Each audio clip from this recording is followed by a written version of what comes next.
Three books of occult philosophy or of magic, written by Henry Cornelius Agrippa, Knight, and Doctor of both Law, Counselor to Caesar's Sacred Majesty, and Judge of the Prerogative Court. Book 1, Chapter 1. How magicians collect virtues from the threefold world is declared in these three books.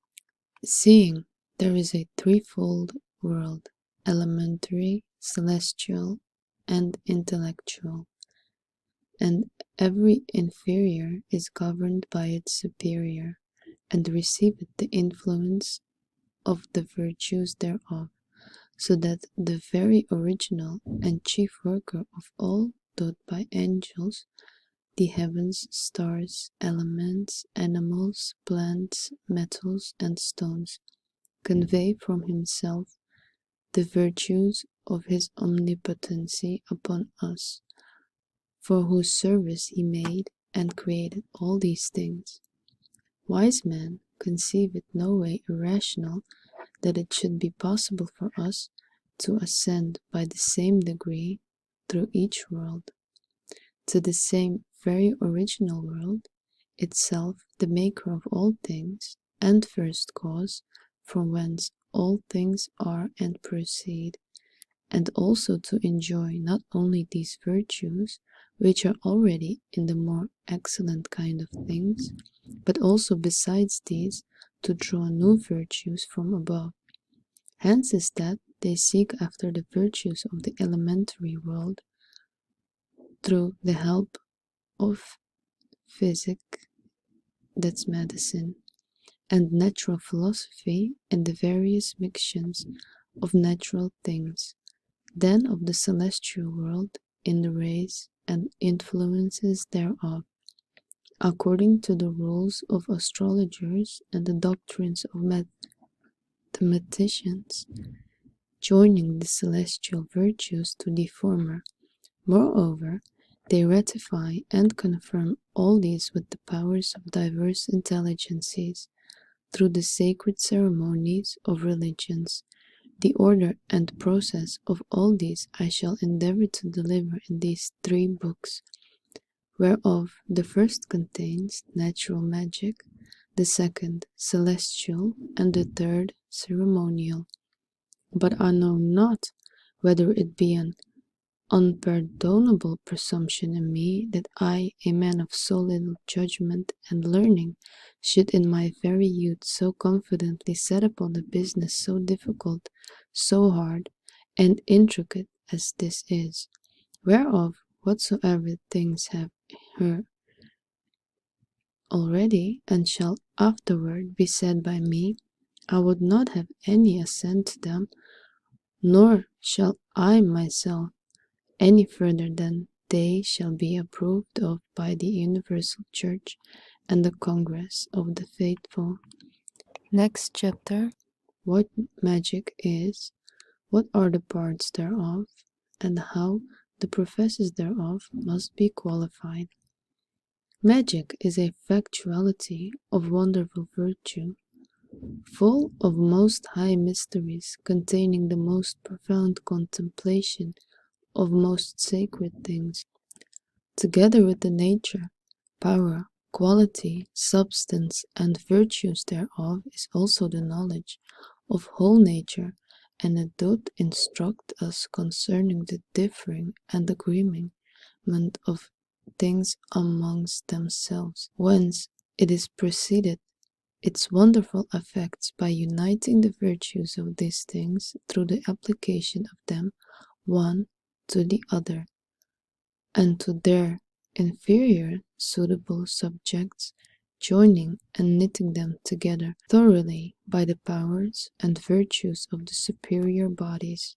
This is the most perfect and chief science, that sacred and sublimer kind of philosophy, and lastly the most absolute perfection of all most excellent philosophy, foreseeing that all regulative philosophy is divided into natural, mathematical, and theological, Natural philosophy teacheth the nature of those things which are in the world, searching and inquiring into their causes, effects, times, places, fashions, events, their whole and parts. Also, the number and the nature of those things called elements, what fire, earth, air forth brings, from whence the heavens their beginnings had, whence tide, whence rainbow, in gay colours clad, what makes the clouds that gathered are and black, to send forth lightnings and a thundering crack, what doth the nightly flames and comets make, what makes the earth to swell and then to quake, what is the seed of metals and of gold, what virtues wealth and doth nature's coffer hold. All these things doth natural philosophy. The viewer of nature contain teaching us according to Virgil's muse, whence all things flow, whence mankind, beast, whence fire, whence rain and snow, whence earthquakes are, why the whole ocean beats over his banks and then again retreats, whence strength of herbs, whence courage, rage of brutes, all kinds of stone, of creeping things and fruits. But mathematical philosophy teacheth us to know the quantity of natural bodies as extended into 3 dimensions, as also to conceive of the motion and course of celestial bodies. As in great haste, what makes the golden star to march so fast? What makes the moon sometimes to mask her face? The sun also, as if in some disgrace. And as Virgil sings, how the sun doth rule with 12 zodiac signs, the orb that measured round about with lines, it doth the heavens starry and make known, and strange eclipses of the sun and moon, Arcturus also, and the stars of rain, the 7 stars likewise, and Charles his wain. Why winter's suns make towards the west so fast? What makes the nights so long? They be past. All which is understood by mathematical philosophy. Hence by the heavens we may foreknow the seasons all, times for to reap and sow, and when 'tis fit to launch into the deep, and when to war, and when in peace to sleep, and when to dig up trees, and them again to set, that so they may bring forth Amen. Now theological philosophy or divinity teacheth what God is, what the mind, what an intelligence, what an angel, what a devil, what the soul, what religion, what sacred institutions, rites, temples, observations, and sacred mysteries are. It constructs us also concerning faith, miracles, the virtues of words and figures, the secret operations and mysteries of seal, and as Apollonius said, it teacheth us rightly to understand and to be skilled in the ceremonial laws, the equity of holy things and rule of religions. But to recollect myself, these 3 principal faculties, magic comprehends, unites, and acquits, the certainty thereof was it by the ancient esteemed as the highest and most sacred philosophy. It was, as we find, brought to light by most sage authors and most famous writers, amongst which principally Samolxis and Zoroaster were so famous that many believed they were inventors of these sciences.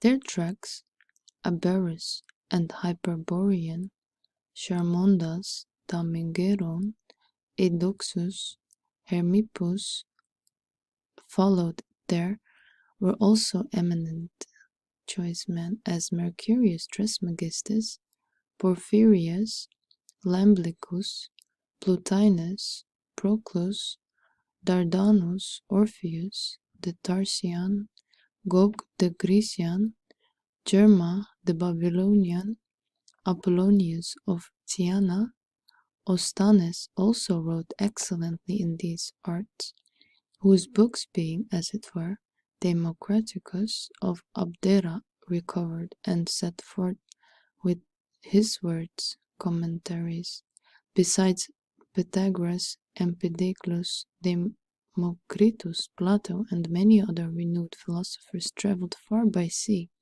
to learn this art, and being returned, published it with wonderful devoutness, esteeming of it as a great secret. Also, it is well known that Pythagoras and Plato went to the prophets of Memphis to learn it, and traveled through almost all Syria, Egypt, Judea, and the schools of the Chaldeans, that they might not be ignorant of the most sacred memorials and recordings of magic, as also that they might be furnished with divine things whatsoever. Therefore is desirous to study in this faculty, if he be not skilled in natural philosophy, wherein are discovered the qualities of things, and in which are found the occult properties of every being, and if he be not skilled in mathematics, and in the aspect and figures of the stars upon which depends the sublime virtue and property of everything, and if he be not learned in theology, wherein are manifested those immaterial substances which dispense and minister all things, he cannot be possibly able to understand the rationality of magic. For there is no work that is done by mere magic, nor any work that is nearly magical, that both not comprehend these three faculties. Chapter 3 of the Four Elements, their qualities, and mutual mixtures.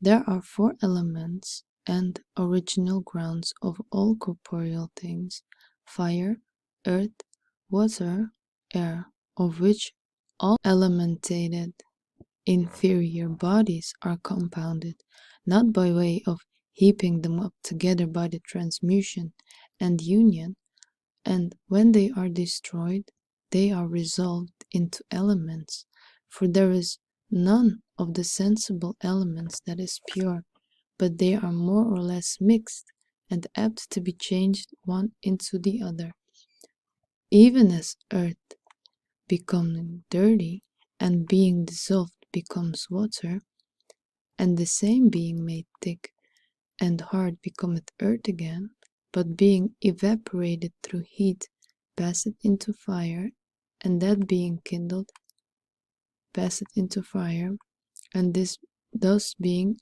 extinguished returns back again into air, but being cooled again after its burning becometh earth or stone or sulfur, and this is manifested by lightning. Plato also was of the opinion that earth was wholly changeable, and that the rest of the elements are changed as into this, so into one another successfully. But it is the opinion of the subtler sort of philosopher that earth is not changed, but relented and mixed with other elements which do dissolve it, and that it returns back into itself again. Now, every one of the elements had two specifical qualities, the former whereof it retains as proper to itself, in the other as mean it agrees with that which comes next after it. For fire hot and dry, the earth dry and cold, the water cold and moist, the air moist and hot, it is so after the manner the elements, according to two contrary qualities, are contrary one to the other, fire to water, and earth to air.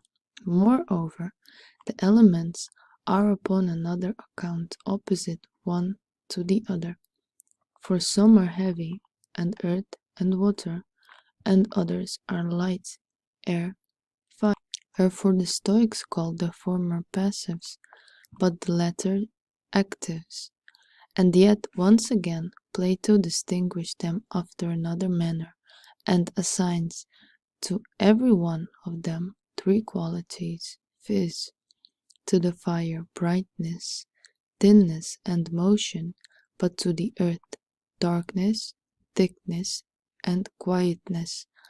And according to these qualities, the elements of fire and earth are contrary, but the other elements borrowing their qualities from these, so that the air receives two qualities of the earth, thinness and motion, and one of the earth, viz., darkness. And like matter, water receives two qualities of the earth, darkness and thickness, and one of fire, viz., motion. But fire is twice more thin than air, thrice more movable, and 4 times more bright, and the air is twice more bright, thrice more thin, and 4 times more movable than water. Therefore water is twice more bright than earth, thrice more thin, and 4 times more movable. As therefore the fire is to the air, so air is to the water, and water to the earth. And again, as the earth is to the water, so is the water to the air, and the air to the fire. And this is the root and foundation of all bodies, natures, virtues, and wonderful works. And he which shall know these qualities of the elements and their mixtures shall easily bring to pass such things that are wonderful and astonishing, and shall be perfect in magic. Chapter 4 of a threefold consideration of the elements. There are then, as we have said, 4 elements, without the perfect knowledge whereof we can effect nothing in magic. Now each of them is threefold, that so the number of 4 may make up the number of 12, and by passing by the number of 7 into the number of 10, there may be a progress to the supreme unity upon which all virtue and wonderful operation depends. Of the first order are the pure elements, which are neither compounded nor changed, nor admit of mixtures, but are incorruptible, and not of which, but through which the virtues of all natural things are brought forth into act. No man is able to declare their virtues, because they can do all things upon all things. He which is ignorant of these shall never be able to bring to pass any wonderful matter. Of the second order are elements that are compounded, changeable, and impure, yet such as may be art by reduced to their pure simplicity, whose virtue, when they are thus reduced to their simplicity, doth above all things perfect all occult and common operations of nature, and those are the foundations of the whole natural magic. Of third order are those elements which originally and of themselves are not elements, but are twice compounded, various and changeable into one into another. They are the infallible medium, and therefore are called the middle nature, or soul of the middle nature. Very few there are that understand the deep mysteries thereof, and them is by means of certain numbers, degrees, and orders, the perfection of every effect in what thing soever, whether natural, celestial, supercelestial, they are full of wonders and mysteries, and are operative as in magic natural, so divine. For from these, through them, proceed the bindings, loosings, and transmutations of all things, the knowing and foretelling of things to come. Also the driving forth of evil and the gaining of good spirits. Let no man, therefore, without these sorts of elements and the knowledge thereof, Be confident that he is able to work anything in occult science, of magic and nature, but whatsoever shall know how to reduce these of one order into those of another, impure into pure, compounded into simply, and shall know how to understand distinctly the nature, virtue, and power of them in number, degrees, and order without dividing the substance, he shall easily attain to the knowledge and perfect operation of all natural things in celestial secret. Chapter 5 of the wonderful natures of fire and earth. There are two things, said Hermes, fire and earth, which are sufficient for the operation of all wonderful things. The former is active, the latter is passive. Fire, as said Dionysius, in all things and through all things comes and goes away bright. It is in all things bright, and at the same time occult and unknown. When it is by itself, no other matter coming to it, in which it shall manifest its proper action. It is boundless and invisible, of itself sufficient for every action that is proper to it, movable, yielding itself after a manner to all things that come next to it, renewing, regarding nature, enlightening, not comprehended by lights that are veiled, over clear parted, leaping back, bending upwards, quick in motion, high, always raising motions, comprehending another, not comprehended itself, not standing in need of another, secretly increasing of itself and manifesting its greatness to things that receive it, active, powerful, invisible, present in all things at once. It will not be affronted or opposed, but as it were in a way of revenge, it will reduce on a sudden things into obedience to itself, incomprehensible, impalpable, not lessened, most rich in all dispensations of itself. Fire, as said Pliny, is the boundless and mischievous part of the nature of things, it being a question whether it destroys or produces most things. Fire in itself is one, and perpetuates through all things, as say the Pythagoreans. Also spread abroad in the heavens and shining, but in the infernal place, strident, dark, and tormenting. In the midway it partakes of both. Fire therefore in itself is one, but in that which receives it, manifold, and in differing subject it is distributed in a different manner, as Cleanthes witnesseth, and Cicero, that fire then, which we use, is fetched out of other things. It is in stones, and fetched out by the stroke of the steel. It is in earth, and makes that, after digging up to smoke. It is in water, and heats springs and wells. It is in the depth of the sea, and makes that thing being tossed with winds warm. It is in the air, and makes it, as we oftentimes see, to burn, and all animals and living things whatsoever, as also all vegetables, are preserved by heat, and everything that lives, lives by reason of the enclosed heat. The properties of the fire that is above are heat, making all things fruitful and light, giving life to all things. The properties of the infernal fire are parching heat, consuming all things, and darkness, making all things barren. The celestial and bright fire drives away spirits of darkness. Also this fire, made with wood, drives away the same, inasmuch as it hath an analogy with, and is the vehiculum of that superior light, as also of him who said, I am the light of the world, which is true fire, the Father of lights, from whom every good thing that is given comes, sending forth the light of his fire, and communicating it first to the sun and the rest of the celestial bodies, and by these, as by mediating instruments, conveying that light into our fire, is therefore the spirit of darkness, are stronger in the dark.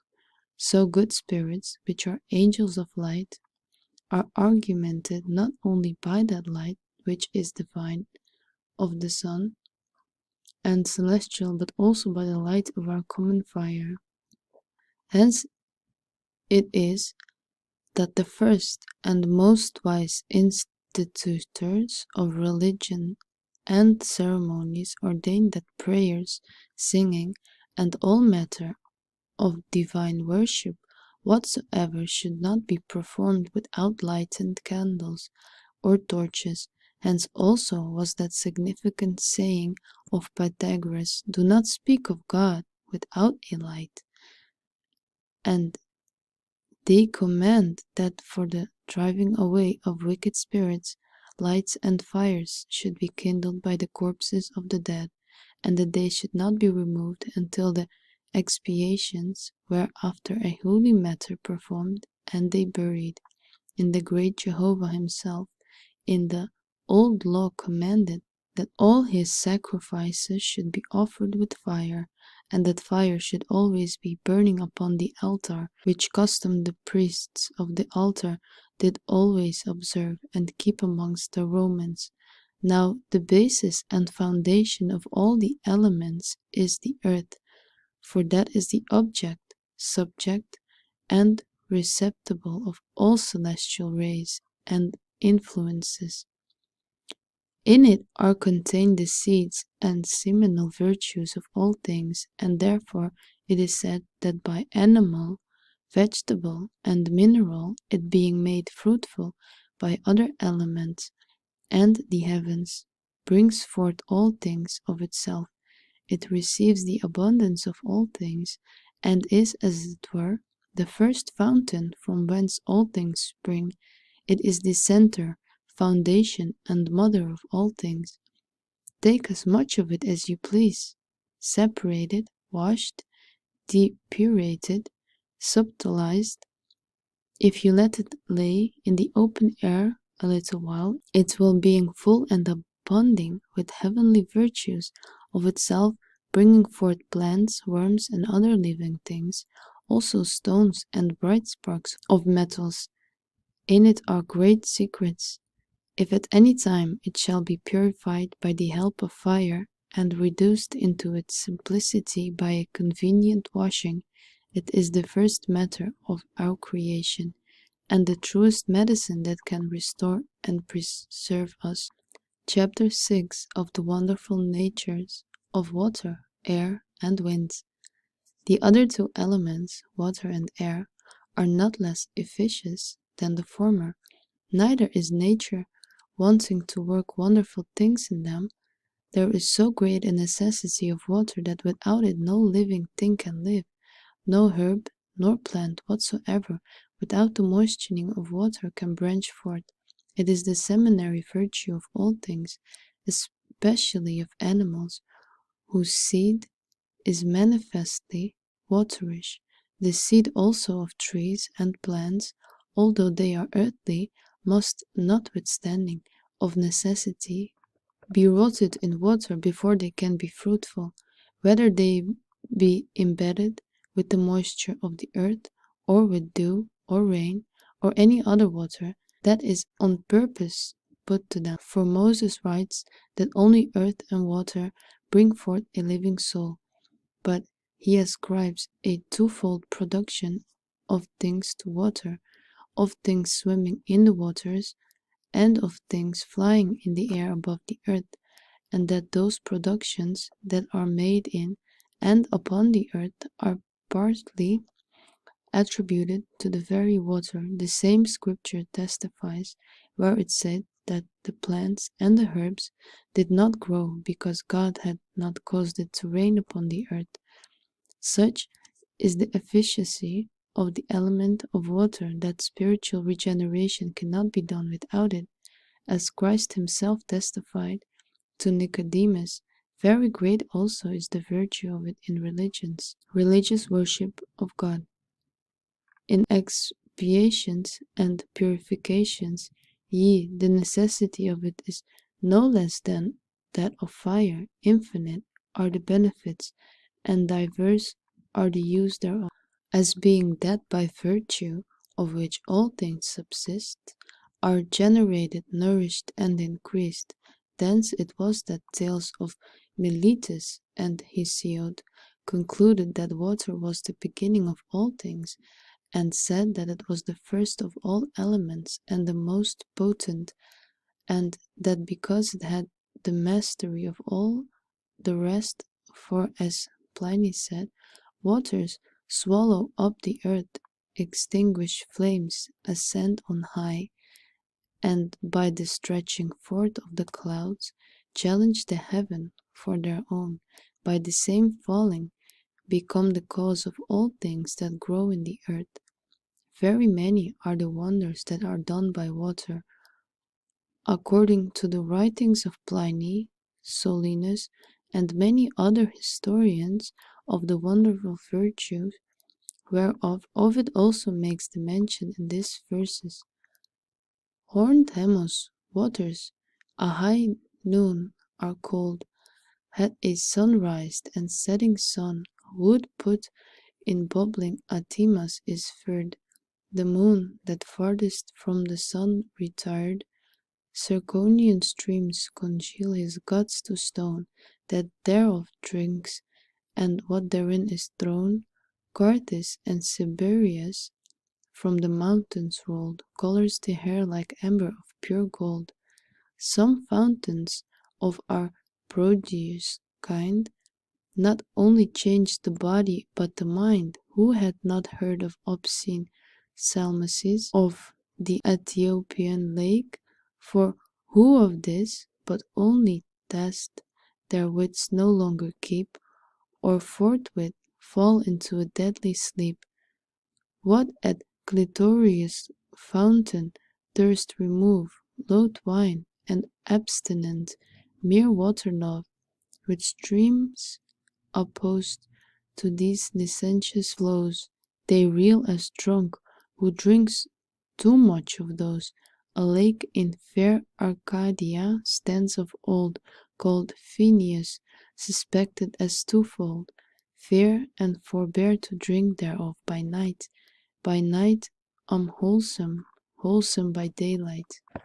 Josephus also makes relation of the wonderful nature of a certain river betwixt Arcea and Raphanea, cities of Syria, which runs with a full channel of the Sabbath day, and then on a sudden ceaseth, as if the springs were stopped, and all the 6 days you may pass over it dry shod, but again on the 7th day, no man knowing the reason of it, the waters return again in abundance, as before, wherefore the inhabitants thereabout called it the Sabbath day river, because of the 7th day, which was holy to the Jews. The Gospel also testifies to a sheep pool, into which whosoever stepped first, after the water was troubled by the angel, was made whole by whatsoever disease he had.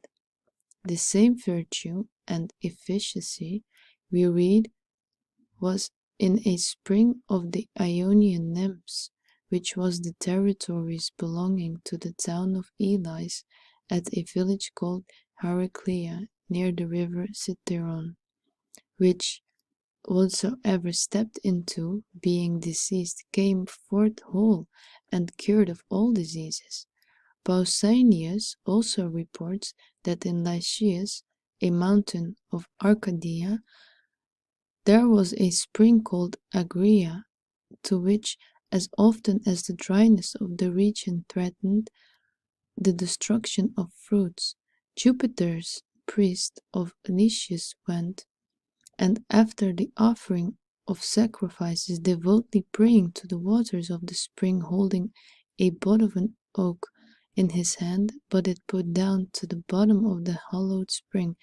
Then the waters being troubled, a vapor ascending from thence into the air was blown into the skies, with which being joined together, the whole heaven was overspread, which being a little after dissolving into rain, watered all the countries most wholesomely. Moreover, Rufus, a physician at Ephesus, beside many other authors, wrote strange things concerning the wonders of water, which, for aught I to know, are found in no other author. It remains that I speak of the air, that is a vital spirit, passing through all beings, giving life and substances to all things, binding, moving, and filling all things. Hence it is that the Hebrew doctors reckon it not amongst the elements,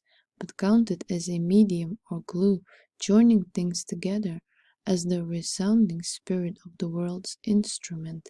It immediately receives into itself the influences of all celestial bodies, and then communicates them to the other elements. It also to all mixed bodies. Also it receives into itself, as it were, a divine looking glass, the species of all things, as well natural as artificial, as also of all matter of species, and retains them, and carrying them with it, and entering into the bodies of men and other animals through their pores, makes an impression upon them, as well when they sleep as when they be awake, and affords matter for diverse strange dreams and divinations. Hence they say it is that a man passing by a place where a man was slain, or the carcass newly hid, is moved with fear and dread, because the air in that place being full of the dreadful species of manslaughter, doth, being breathed in, move and trouble the spirit of the man with the like species, whence it is that it comes to be afraid for everything that makes a sudden impression, astonishes nature. Whence it is that many philosophers were of opinion that air is the cause of dreams and many other impressions of the mind, through the prolonging of images or similitudes or species, which are fallen from things and speech, multiplied by the very air, until they come to the senses, and then to the fantasy and soul of him that receiveth them, which being freed from cares and no way hindered, expecting to meet such kind of species, is informed by them. For the species of things, although of their own proper nature, they are carried to the senses of man and other animals in general, may notwithstanding get some impression from the heaven, whilst they be in the air, by reason of which, together with the emptiness and disposition of him that receives them, they may be carried to the senses of one rather than of another, and hence it is possible naturally, and far from all manner of superstition, no other spirits coming between, that a man should be able in a very time to signify his mind into another man, abiding at a very long and unknown distance from him, although he cannot precisely give an estimate of time when it is, yet of necessity it must be within 24 hours, and I myself know how to do it, and I have often done it. The same also in time. Best did the Tritemius both know and do. Also, when certain appearances, not only spiritual but also natural, do flow forth from things, that is to say, by a certain kind of flowings forth of bodies from bodies, and do gather strength in the air, they offer and shew themselves to us as well through light as motion, as well to the sight, to the other senses, and sometimes work wonderful things upon us, as Plotinus provides and teacheth, and we see how by the south wind the air is condensed into thin clouds, in which, as in a looking glass, are reflected representations at a great distance of castles, mountains, horses, and men, and other things which, when the clouds are gone, presently vanish. And Aristotle in his Meteor shows that a rainbow is conceived in a cloud of the air, as in a looking glass, and Albertus said that the effigies of bodies may be strength of nature in a moist air be easily represented in the same manner as the representations of things are in things. And Aristotle tells of a man to whom it happened by reason of the weakness of his sight that the air that was near to him became as it were a looking glass to him, by the optic beam did reflect back upon himself, and he could not penetrate the air, so that whithersoever he went, he thought he saw his own image, but this face towards him, go before him in like manner, by the artificialness of some certain looking glasses, may be produced by a distance in the air, beside the looking glasses, what images we please, which when ignorant men see, they think they see the appearance of spirits or souls, when indeed they are nothing else but semblances kin to themselves and without life. And it is well known, if in a dark place where there is no light, but by the coming in of a beam of the sun somewhere through a little hole, a white paper or plain looking glass be set up against that light, that there may be seen upon them whatsoever things are done, without being shined upon by the sun. And there is another sleight or trick, or yet more wonderful. If any one shall take images artificially painted or written letters, and in a clear night set them against the beams of the full moon, whose resemblances, being multiplied in the air, and caught upward and reflected back together with the beams of the moon, and other man that is privy to the thing at a long distance sees, reads, and knows them in the very compass of circles in the moon, which art of declaring secrets is indeed very profitable for towns and cities that are besieged, being a thing which Pythagoras long since died often do, and which is not unknown to some in these days. I will not except myself, and all these, and many more, and greater than these, are grounded in the very nature of the air, and have their reasons and causes declared in mathematics and optics. And as these resemblances are reflected back to the sight, so also sometimes to the hearing, as is manifested in the echo.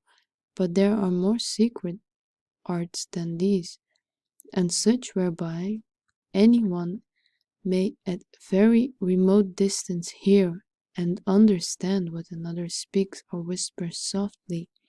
There are also from the airy element winds, for they are nothing else but air moved and stirred up. Of these are four that are principal, blowing from the four corners of heaven: Notus from south, Boreas from north, Zephyrus from the west, Eurus from the west. Pontonus, comprehending in these verses, said, Cold Boreas from the top Olympus blows, and from the bottom cloudy Notus flows. From setting Phoebus fruitful Zephyrus flies, and barren Eurus from the sun uprise. Notus is the southern wind, cloudy, moist, warm, and sickly, with Hieronymus calls the butler of the rains. Ovid describes it thus: Out flies south wind with dropping wings, who shrouds his fearful aspect in the pitchy clouds, his white hair streams, his beard big swollen with showers, mists blind his brows, rain from his besown pores. But Boreas, contrary to notice, and is the northern wind, fierce and roaring, and discussing clouds, makes the air serene, and binds the water with frost. Him doth Ovid thus bring in speaking of himself. Force me befits, with this thick cloud I drive, toss the blue billions naughty oaks uprive, congeal soft snow, and beat the earth with hail, when I my brethren in the air assail. For that's our field, we meet with such a shock, that thundering skies with our encounters rock, and cloud-struck lightning flashes from on high, when through the crannies of the earth I fly, and force her in her hollow cave. I make the ghost to tremble and the ground to quake. And Zephyrus, which is the western wind, is most soft, blowing from the west with a pleasant gale. It is cold and moist, removing the effects of winter, bringing forth branches and flowers. To this Eurus is contrary, which is the eastern wind, and is called Epiliotes. It is waterish, cloudy, and ravenous. Of these two Ovid sings thus: to Persis and Sabea Eurus flies, whose gums perfume the blushing mourners uprise, next to the evening and the coast that glows with setting Phoebus, flowery Zephyrus blows. In Cynthia horrid Boreas holds his reign, beneath Boetis and the frozen Wain. In the land to this opposed, though austere steep, with fruitful showers, and clouds which ever weep. Chapter 7. Of the kinds of compounds, what relation they stand into the elements, and what relation there is betwixt the elements themselves and the soul, senses, and dispositions of man. Next, after the four simple elements, follow the four kinds of perfect bodies compounded of them, and they are stones, metals, plants, and animals. And although unto the generation of each of these all the elements meet together in the composition, yet every one of them follows and resembles one of the elements which is most predominant. For all stones are earthly, for they are naturally heavy and descend and so hardened with dryness that they cannot be melted. But metals are waterish and may be melted, which naturalists confess and chemists find to be true, that they are generated of a viscous water or waterish argent 5. Plants have such an affinity with the air that unless they be abroad in the open air, they do neither but nor increase. So also all elements have in their nature a most fiery force, and also spring from a celestial force. And fire is so natural to them, that being extinguished they presently die. And again, every one of those kinds is distinguished within itself by reason of degrees of the elements. For amongst the stones they especially are called earthy, that are dark and more heavy, and those waterish, which are transparent and are compacted of water, as crystal beryl, and pearls, and the shells of fishes, and they are called airy, which swim upon the water, and are sponges, as the stones of a sponge. The pumice stone, and the stone sophus, and they are called fiery, out of which fire is extracted, or which are produced of fire, as thunderbolts, firestones, and the stone Asbestos, also amongst metals, lead and silver, are earthly. Quicksilver is waterish. Copper and tin are airy, and gold and iron are fiery. In plants also, the roots resemble the earth, by reason of their thickness, and the leaves, water, because of their juice, flowers, the air, because of their subtlety, and the seeds, the fire, by reason of their multiplying spirit. Besides, they are called some hot, wine cold, sonic moist, some dry, borrowing their names from the qualities of the elements. Amongst animals also, some are in comparison of others earthly, and dwell in the bowels of the earth, as worms and moles, and many others small creepy, vermine. Others are watery, as fishes, others airy, which cannot live out of the air. Others also are fiery, living in the fire, as salamanders and cricket, such as are of a fiery heat, as pigeons, ostriches, lions, and such as the wise man calls beasts, breathing fire. Besides, in animals, the bones resemble the earth, flesh the air, the vital spirit, the fire, and the humours, the water. And these humours also partake of the elements, for yellow color, or instead of fire, blood instead of air, phlegm instead of water, and black color, or melancholy instead of earth. And lastly, in the soul itself, according to Austin, and understanding resembles fire, reason the air, imagination the water, and the senses the earth. And these senses also are divided amongst themselves by reason of the elements. For the sight is fiery, neither can it perceive without fire, and light, the hearing is airy, for a sound is made by the striking of the air. The smell and taste resemble the water, without the moisture of which there is neither smell nor taste. And lastly, the feeling is wholly earthy, and taketh gross bodies for its object. The actions also and the operations of man are governed by the elements. The earth signifies a slow and firm motion, the water signifies fearfulness and sludginess and remissness in working.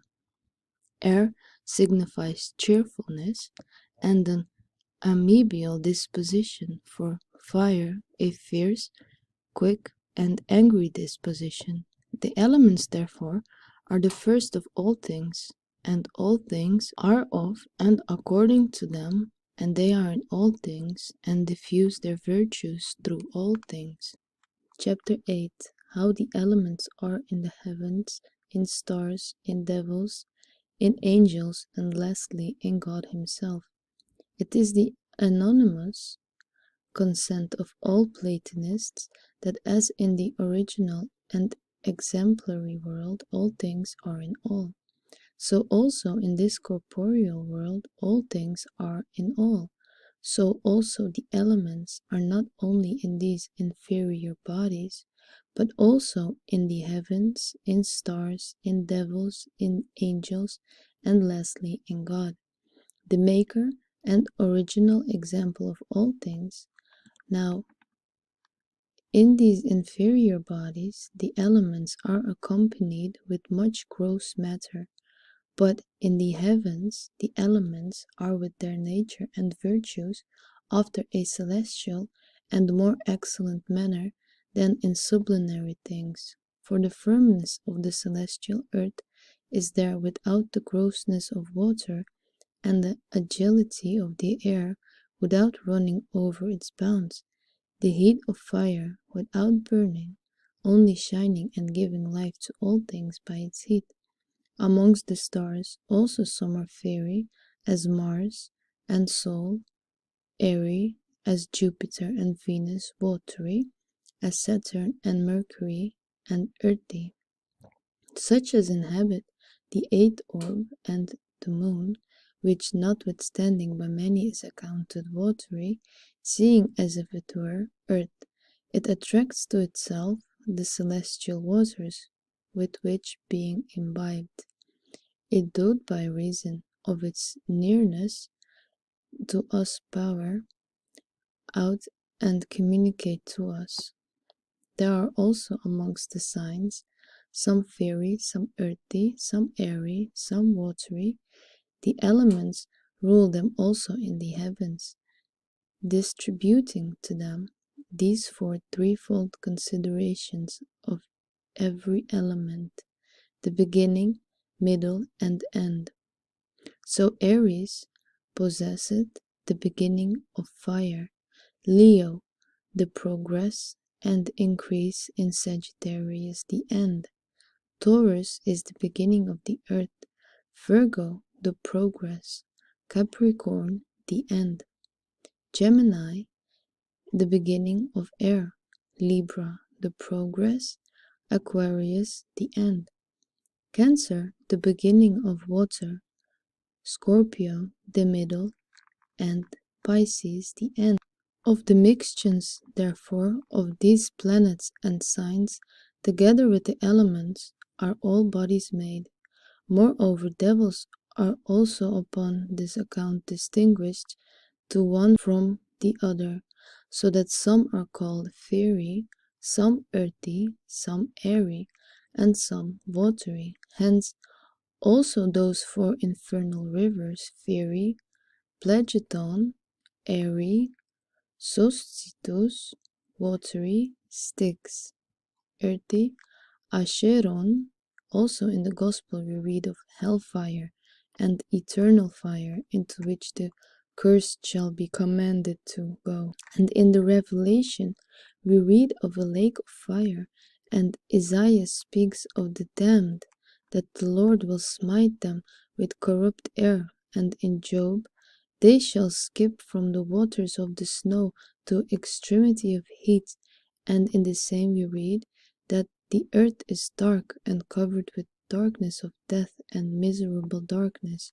Moreover, also these elements are placed in the angels in heaven, and the blessed intelligences, there is in them a stability of their essence, which is an earthy virtue, in which is the steadfast seed of God. Also their mercy and pity is a watery cleansing virtue. Hence by the psalmist they are called waters, where he speak of the heavens, saith, we rulest the water that are higher than the heavens. Psalms 148.4. Also in them their subtle breath is air, and their love is shining fire. Hence they are called in Scripture the wings of the wind. And in another place the psalmist speaks of them, who makes angels thy spirits, and thy minister a flaming fire. Also according to orders of angels, some are fiery, as seraphim, and authorities and powers earthy as cherubim, watery as thrones and archangels, airy as dominions and principalities. Do we not also read of this original maker of all things, that the earth shall be opened and bring forth a Saviour? Is it not spoken of the same, that he shall be a fountain of living water, cleansing and regenerating? Is not the same Spirit breathing the breath of life, and the same, according to Moses and Paul's testimony, a consuming fire?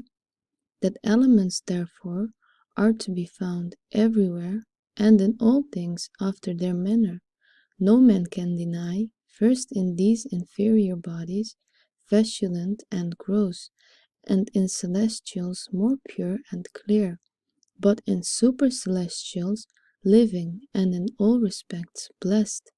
Elements, therefore, in the exemplary world are ideas, things to be produced, and intelligences are distributed powers, in heavens are virtues, and in inferior bodies gross forms. Chapter 9 of the virtues of things natural, depending immediately upon elements. Of the natural virtues of things, some are elementary, as to heat, to cool, to moisten, and to dry, and they are called operations, or first qualities. In the second act, for these qualities only do wholly change the whole substance, which none of the other qualities can do. And some are in things compounded of elements, and these are more than first qualities. And such are those that are maturating, digesting, resolving, mollifying, hardening, restraining, upsturging, corroding, burning, opening, evaporating, strengthening, mitigating, congealating, obstructing, expelling, retaining, attracting, repercussion, stupefying, bestowing, lubrifying, and many more. Elementary qualities do many things in a mixed body, which they cannot do in the elements themselves, and these operations are called secondary qualities because they follow the nature and proportion of the mixtures of the first virtues, as largely it is treated of a medical or psychic books as maturation, which is the operation of natural heat according to a certain proportion in the substance of the matter. Induration is the operation of cold, is also a congelation, and so of the rest. And these operations sometimes act upon a certain member, as such which provoke urine, milk, the menstrua, and they are called third qualities, which follow the second as the second to the first. According therefore to these first, second, and third qualities, many diseases are both cured and caused. Many things also are artificially made, which men much wonder at, as is fire, which burns, water, which they call the Greek fire, of which Aristotle teacheth many compositions in this particular treatise of this subject. In like matter, there is made a fire that is extinguishable with oil, and is kindled with cold water when it is sprinkled upon, and a fire which is kindled either with rain, wind, or the sun, and there is made a fire which is called burning water, the confection whereof is well known, and this consumes nothing but itself. And also there are made fires that cannot be quenched, and incombustible oils, and perpetual lamps, which can be extinguished neither with wind nor water, nor any other way, which seems utterly incredible, but that there have been such a most famous lamp which once did shine in the temple of Venus, in which the stone asbestos did burn, which being once fired can never be extinguished. Also, in the contrary, wood or any other combustible matter may be so ordered that it can receive no harm from the fire, and there are made certain confections with which the hands being anointed, we may carry red hot iron in them, or put them into melted metal, or go with our whole bodies being first anointed therewith into the fire, without any matter of harm, and such like things as these may be done. There is also a kind of flax, which Pliny also calls asbestum, which is not consumed by fire, of which Anaxilus said that a tree compassed about it may be cut down with insensible blows that cannot be heard. Chapter 10 of the occult virtues of things. There are also other virtues in things which are not from any element as to expel poison, to drive away the nauseous vapors of minerals, to attract iron or anything else. And these virtues are a sequel of the species, and from of this or that thing, whence also they being like in quantity, are of great efficacy, which is not granted to any elementary quality. For these virtues having much form and little matter, can do very much. But in elementary virtues, because it hath more materiality, requires much matter for its acting, and they are called occult qualities, because their causes lie hidden, and man's intellect cannot in any way reach and find them out. Wherefore philosophers have attained to the greatest part of them by long experience, rather than by search of reason, for as in the stomach the meat is digested by heat, which we know, so it is changed by a certain hidden virtue we know not. For truly it is not changed by heat, because then it should rather be changed by the fireside than in the stomach. So there is in things, besides the elementary qualities which we know, other certain inbred virtues created by nature, which we admire and are amazed at, being such as we know not, and indeed seldom or never have seen, as we read in Ovid of the phoenix, one only bird which renews herself.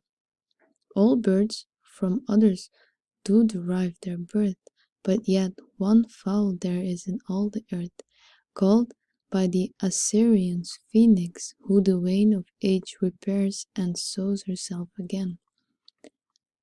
And in another place, Egyptus came to see the wondrous sight, and this rare bird is welcomed with delight. Long since Metreus brought a very great wonderment upon the Greeks and Romans concerning himself. He said that he nourished and bred a beast that did devour itself. Hence many of this day are solicitous of this beast of Metreus should be. Who would not wonder that fishes should be digged out of the earth, of which Aristotle, Theophrastus, and Polybius the historian makes mention, and those things which Pausanias wrote concerning the singing stones, all these are effects of occult virtues. So the estric, or ostrich, consumes cold, most hard iron, and digests it into nourishment of hers for his body, whose stomach they also report cannot be hurt with red hot iron. So had that little fish called Iphanius, though to curb the violence of the winds and appease the rage of the sea, that let the tempests be never so imperious and raged, the sails also bearing full gale, it doth notwithstanding by its mere touch stay the ships and makes them stand still. Stand by no means they can be moved. So salamanders and crickets live in the fire, although they seem sometimes to burn, yet they are not hurt. The like is said of a kind of bitumen with which the weapons of the Amazons were said to be smeared over, by which means they could be spoiled neither with sword nor fire, with which also the gates of Caspia, made of brass, are reported to be smeared over by Alexander the Great. We read also that Noah's ark was joined together with this bitumen, and that it endured some thousands of years upon the mountains of Armenia. There are many such kind of wonderful things, scarce credible, which notwithstanding are known by experience, amongst which antiquity makes mention of satyrs, which were animals in shape half men and half brutes, yet capable of speech and reason, one whereof Hierom reported, speak once unto holy Antonius the Hermite, and condemned the error of the Gentiles in worshipping such poor creatures as they were, and desired him that he would pray unto the true God for him. Also he affirms that there was one of them shewed openly alive, and afterward sent to Constantine the emperor. Chapter 11. How occult virtues are infused into the several kind of things by idea, through the help of the soul of the world and rays of the stars, and what things abound most with this virtue. Chapter 11. How occult virtues are infused into the several kinds of things by idea, through the help of the soul of the world and rays of the stars, and what things abound most with this virtue. Platonists say that all inferior bodies are exemplified by the superior ideas. Now, they define an idea to be a form above bodies, souls, minds, and to be one, simple, pure, immutable, indivisible, incorporeal, and eternal, and that the nature of all ideas is the same. Now they place ideas in the first place in very goodness itself, God, by way of cause, and that they are distinguished amongst themselves by some relative considerations only, lest whatsoever in the world should be but one thing without any variety, and that they agree in essence, lest God should be a compound substance. In the second place, they place them in the very intelligible itself, in the soul of the world, differing the one from the other by absolute forms, so that all the ideas in God indeed are but one form, but in the soul of the world they are many. They are placed in the minds of all the other things, whether they be joined to the body or separated from the body by a certain participation, and now by degrees are distinguished more and more. They place them in nature as certain small seed of form infused by the ideas, and lastly they place them in matter as shadows. Hereunto may be added that in the soul of the world there be as many seminal forms of things as ideas in the mind of God, by which forms she did in the heavens above the stars frame to herself shapes also, and stamped upon all these some properties, and these stars therefore shapes and properties all virtues of inferior species, as also their properties to depend, so that every species had this celestial shape or figure that is suitable to its form, which also precedes a wonderful power of operating, which proper gift it receives from its own idea. Through the seminal forms of the soul of the world, for ideas are not only essential causes of every species, but are also the causes of every virtue which is in the species, and this is that which many philosophers say, that the properties which are in the nature of things, which virtues indeed are the operations of the idea, are moved by certain virtues, such as have a certain and sure foundation, not fortuitous, nor causal, but effectuous, powerful and sufficient, doing nothing in vain. Now these virtues do not err in their acting, but by accident, by reason of the impurity or inequality of the matter.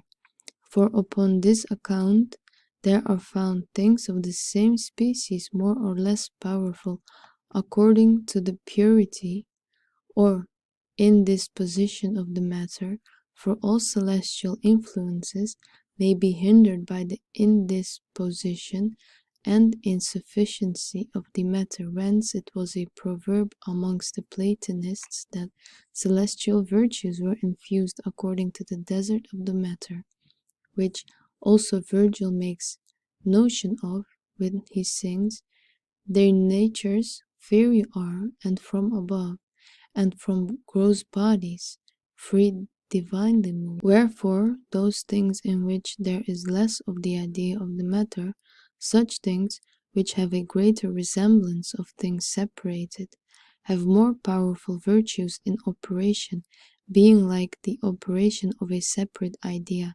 We see then that the situation and figure for celestials is the cause of all those excellent virtues that are in inferior species." Chapter 12. How it is that particular virtues are infused into particular individuals, even of the same species. There are also in many individuals, or particular things, peculiar gifts as wonderful as in the species, and these also are from the figure and situation of celestial stars. For every individual, when it begins to be under a determined horoscope and celestial constellation, contracts together with its essence a certain wonderful virtue, both of doing and suffering something that is remarkable, even besides that which it receives from its species, and this it does partly by the influence of the heaven, and partly through the obedientness of the matter of things to be generated to the soul of the world, which obedientness indeed is such as that of our bodies to our soul. For we perceive that there is in this in us, that according to our conception of things our bodies are moved, and that cheerfully as when we are afraid of or fly from anything, so many times when the celestial souls conceive several things, then the matter is moved obediently to it. Also in nature there appear diverse prodigies by reason of the imagination of superior motions, so also they conceive and imagine diverse virtues, not only things natural, but also sometimes things artificial, and this especially of the soul of the operator be inclined towards the same. Whence Avicen said that whatsoever things are done here must have been before in the motions and conception of the stars and orbs, so in things various affects, inclinations, and dispositions are occasioned not only from the matter variously disposed, as many suppose, but from a various influence and diverse form, not truly with a specifical difference, but peculiar and proper, and the degrees of these are variously distributed by the first cause of all things, God himself, who being unchangeable, distributes to every one as he pleaseth, with whom notwithstanding second causes, angelical and celestial, cooperate, disposing of the corporeal matter and other things that are committed to them. All virtues, therefore, are infused by God through the soul of the world, yet by a particular power of resemblances and intelligences overruling them, and conquers of the rays and aspects of the stars and certain peculiar harmonious consent. Chapter 13. Whence the occult virtues of things proceed. It is well known to all that there is a certain virtue in the lodestone by which it attracts iron, and that the diamond does, by the presence, take away that virtue of the lodestone. So also amber and jet rubbed and warmed draw the straw to them, and the stone asbestos, being once fired, is never or scarce extinguished. A carbuncle shines in the dark. The stone Attius, put above the young fruit of women or plants, strengthen them, but being put under causeth abortion. The jasper strengthens blood. The little fish Agensis stops the ships. Rhubarb expels color. The liver of the chameleon burnt raiseth showers and thunders. The stone heliotrope dazzles the sight, and makes him that wears to be invisible. The stone Lycurius takes away delusions from before the eyes. The perfume of the stone Liparis calls forth all the beasts. The stone Sinochitis brings up infernal ghosts. The stone Anachitis makes the image of the gods appear. The Enesis put under that dream causes miracles. There is an herb in Ethiopia with which they report ponds and lakes are dried up, and all things that are shut to be opened. And we read by an herb called lettuce, that which Persian kings give to their ambassador, that whithersoever they shall come, they shall abound with plenty of all things. There is also a herb, with which being tasted, or at least held in the mouth, they report the Scythians will endure 12 days of hunger and thirst, and Apuleius said that he was taught by an oracle that there were many kinds of herbs and stones with which men might prolong their lives forever, but that it was not lawful for men to understand the knowledge of those things, because, whereas they have but a short time to live, they study mischief with all their might, and attempt all manner of wickedness. If they should be sure of a very long time, they would only spare the gods themselves. But from whence these virtues are, none of all these have shewed, who have set forth huge volumes of properties of things, not Hermes, not Bacchus, not Aaron, not Orpheus, not Theophrastus, not Tebet, not Xenothemis, not Zoroaster, not Avax, not Dioscorides, not Isaac, not the Jew, not Zacharias the Babylonian, not Albertus, not Arnoldus, and yet all these have confessed the same, that Zacharias writes to Mithridates that great power and human destinies are couched in the virtues of stones and herbs, but to know from whence these come, a higher speculation is required. Alexander the Peripatetic, not going any further than his senses and qualities, is of the opinion that these proceed from elements and their qualities, which haply might be supposed to be true, if those were of the same species, but many of the operations of the stones agree neither in genere nor specie. Therefore Plato and his scholars attribute these virtues to ideas, the formers of things, but Avicen reduced those things to operations, to intelligences, Hermes to the stars, Albertus to the specifical forms of things, and although these authors seem to thwart one the other, yet none of them, if they be rightly understood, goes beside the truth, since all their sayings are the same in effect in most things. For God in the first place is the end and the beginning of all virtues. He gives the seal of the ideas to his servants, the intelligences, who as faithful officers sign all things entrusted to them with an ideal virtue, the heavens and stars as instruments disposing the matter in the mean, while for the receiving of those forms which reside in divine majesty, as said Plato in Timaeus, and to be conveyed by stars, and the giver of forms distributes them by the ministry of his intelligences, who as faithful officers sign all things entrusted to them with an ideal virtue, the heavens and stars as instruments disposing the matter in the mean, while for the receiving of those forms which reside in divine majesty, as said Plato in Timaeus, and be conveyed by stars, and the giver of forms distributes them by the ministry of his intelligences, which he has set as rulers and controllers over his work, to whom such a power is entrusted in things committed to them, that so all virtues of stones, herbs, metals, and all other things may come from the intelligences, the governors. The form, therefore, and virtue of things comes first from the idea, then from the ruling and governing intelligences, then from the aspect of the heavens disposing, and lastly from the tempers of the elements disposed, answering the influences of the heavens, by which the elements themselves are ordered or disposed, These kinds of operations, therefore, are performed in these inferior things by express forms, and the heavens by disposing virtues, and intelligences by mediating rulers in the original cause by idea and exemplary forms, all which must of necessity agree in the execution of the effect and virtue of everything.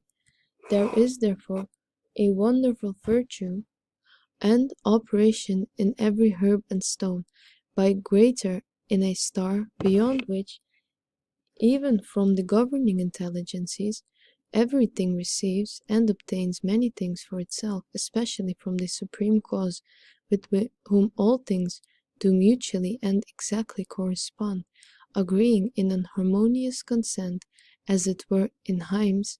Always praises the highest maker of all things, is by the three children of the fiery furnace, where all things called upon to praise God with singings.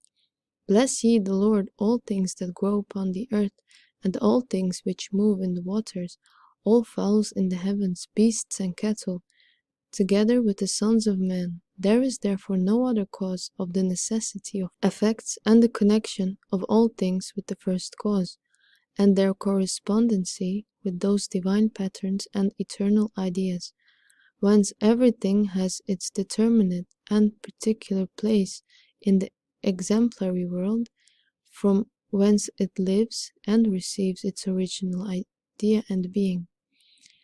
And every virtue of herbs, stones, metals, animals, words and speeches, and all things that are of God, is placed here.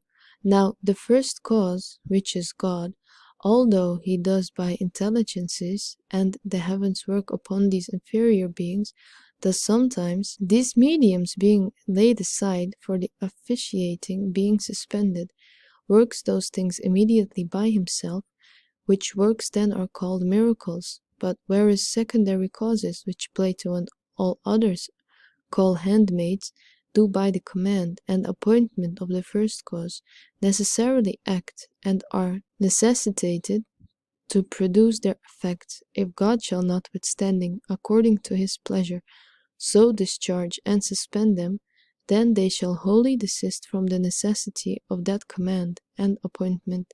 Then they are called the greatest miracles of God. So the fire in the Chaldeans' furnace did not burn the children, so also the sun, at the command of Joshua, went back from its course to space of one whole day, so also the prayers of Hezekiah, it went back 10 degrees or hours. So when Christ was crucified, the sun was darkened, although at full moon, and the reasons these operations can be no rational discourse, no magic or occult or profound sciences whatsoever be found out or understood, but are to be learned and inquired into by divine oracles only. Chapter 14 of the Spirit of the World, what it is, and how by way of medium it unites occult virtues to their subjects. Democritus and Orpheus and many Pythagoreans have most diligently researched into the virtues of celestial things and nature of inferior things, said that all things are full of God and not without cause, for there is nothing of such transcending virtues which, being destitute of divine assistance, it contend with the nature of itself. Also they call those divine powers which are diffused in things gods, which Zoroaster called divine allurements, Synesius symbolical enticements, and others call them lives, and some also souls, saying that the virtues of things did depend upon these, because it is the property of the soul to be from one matter extend into diverse things, but which it operates. So is a man who extends his intellect into intelligible things, and his imagination into imaginable things. And this is that which they understood when they said that the soul of one thing went out and went into another thing, altering it and hindering the operations of it, as the diamond hinders the operations of the lodestone, that it cannot attract iron. Now seeing the soul as the first thing that is movable, and as they say is moved of itself, but the body or the matter is of itself unible and unfit for motion, and does much generate from the soul. Therefore, they say, there is need of more excellent medium, such as one that may be as it were no body, but as it were a soul, or as it were no soul, but as it were a body, by which the soul may be joined to the body. Now they conceive such a medium to be the spirit of the world, that which we call the quintessence, because it is not from the four elements, but a certain first thing, having its being above and besides them. There is therefore such a kind of spirit required to be as it were the medium, whereby celestial souls are joined to gross bodies, and bestow upon them wonderful gifts. This spirit is after the same manner in the body of the world, as ours in the body of man. For as the powers of our souls are communicated to the members of the body by the spirit, so also the virtue of the soul of the world is diffused through all things by quintessence. For there is nothing found in the world that has not a spark of the virtue thereof. Yet it is more, but most of all, infused into those things which have received, or taken in most of the spirit. Now this spirit is received or taken in by the rays of the stars, so far forth as things render themselves conformable to them. But this spirit, therefore, every occult property is conveyed into herbs, stones, metals, and animals throughout the sun, moon, planets, and through stars higher than the planets. Now this spirit may be more advantageous to us if anyone knew how to separate it from the elements, or at least to us those things chiefly which do most abound with the spirit.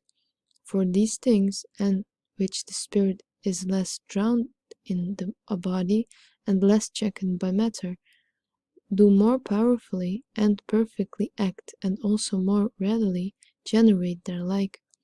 For in it are all generative and seminary virtues, for which cause the alchemist endeavored to separate spirit from gold and silver, which being rightly separated and extracted, if thou shalt afterward project upon any matter of same kind, i.e., any metal presently, will return into gold or silver, and we know how to do that, and we have seen it done, but we could make no more gold than the way of it was, out of which we extracted the spirit.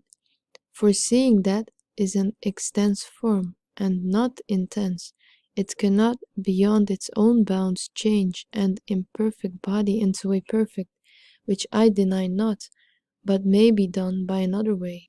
Chapter 15. How we must find out and examine the virtues of things by way of similitude.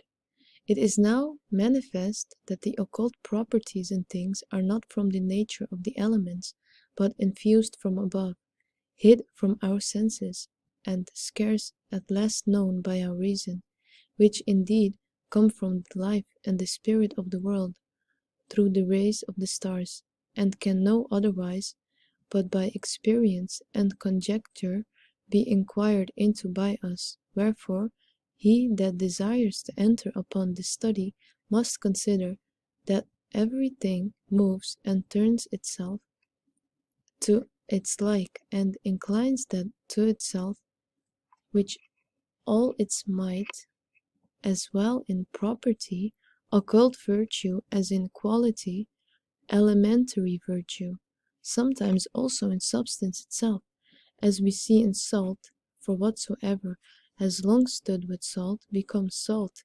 For every agent, when it has begun to act, does not attempt to make a thing inferior to itself, but as much as may be like and suitable to itself, which also we manifestly see in sensible animals, in which the nutritive virtue does not change the meat into a herb or a plant, but turns it into sensible flesh.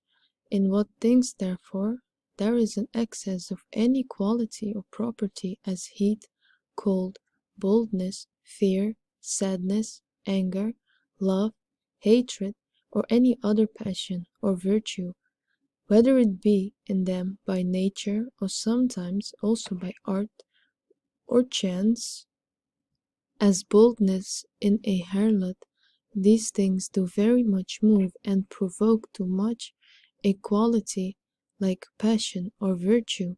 So fire moves to fire, and the water moves to water, and B, that is bold, moves to boldness. And it's well known amongst physicians that brain helps the brain, and lungs the lungs. So also it is said that the right eye of a frog helps the soreness of a man's right eye, and the left eye therefore helps the soreness of his left.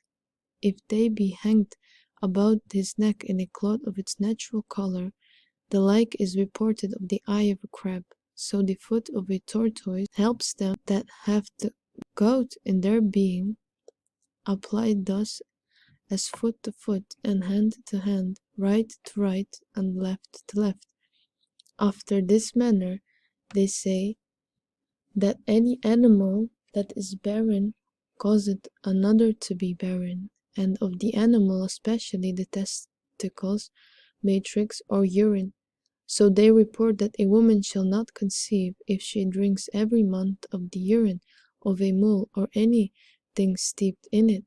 If therefore we would obtain any property or virtue, let us seek for such an animal, or such other things whatsoever, in which such a property is in a mere omniscient manner, that in any other thing, and in this let us take that part in which such a property or virtue is most vigorous, as if it at any time we would promote love. Let us seek some animal which is most loving, of which kind are pigeons, turtles, sparrows, swallows, wedge-tails, and these take those numbers or parts in which the venereal appetite is most vigorous, that sexual appetite, such as the heart, testicles, matrix, womb, penis, sperm, and menstrues, and it must be done at that time when these animals have this affection most intense, for then they do provoke and draw love in like manner to increase boldness. Let us look for a lion or a cock, and of these let us take the heart, eyes, or forehead, and we so must understand that which Celsus the Platonist said, that dogs, crows, and cocks conduce much to watchfulness, also the nightingale, and bat, and horn owl, and in these the heart, head, and eyes especially. Therefore it is said, if any shall carry the heart of a cow, crow, or a bat about him, he shall not sleep till he cast it away from him. The same does the head of the bat, dried and bound to the right arm of him that is awake. For if it be put upon him when he is asleep, it is said that he shall not be awakened till it be taken off from him. After the same matter does the frog and the owl make one talkative end of these, especially the tongue, the heart. So the tongue also of a water frog laid under the head makes a man speak in his sleep. In the heart of a scourge owl laid upon the left breast of the woman that's asleep is said to make her utter all her secrets. The same also the heart of a horned owl is said to do also the suit of a hare laid upon the breast of one that is asleep. Upon the same account do animals that are long-lived conduce to long life, and whatsoever things have a power in themselves to renew themselves conduce to the renewment of our body and restore youth, which physicians have often confessed that they know to be true, as is manifest of the viper and snake. And it is known that hearts renew their old age by the eating of snakes. After the same manner, the phoenix is renewed by a fire which she makes of herself. And the lake of virtue there is in a pelican, whose right foot being put under the warm dug, after 3 months there is that regenerated a pelican. Therefore some physicians, by some certain confections made of vipers and hellebore, and the flesh of some such kind of animals, do restore youth, and indeed do some restore it so, as Medea restored old Peleus. It is also believed that the blood of a bear, if it be sucked out of her wound, does increase strength of body. Next chapter: how the operations of several virtues pass from one thing into another, and are communicated into the other.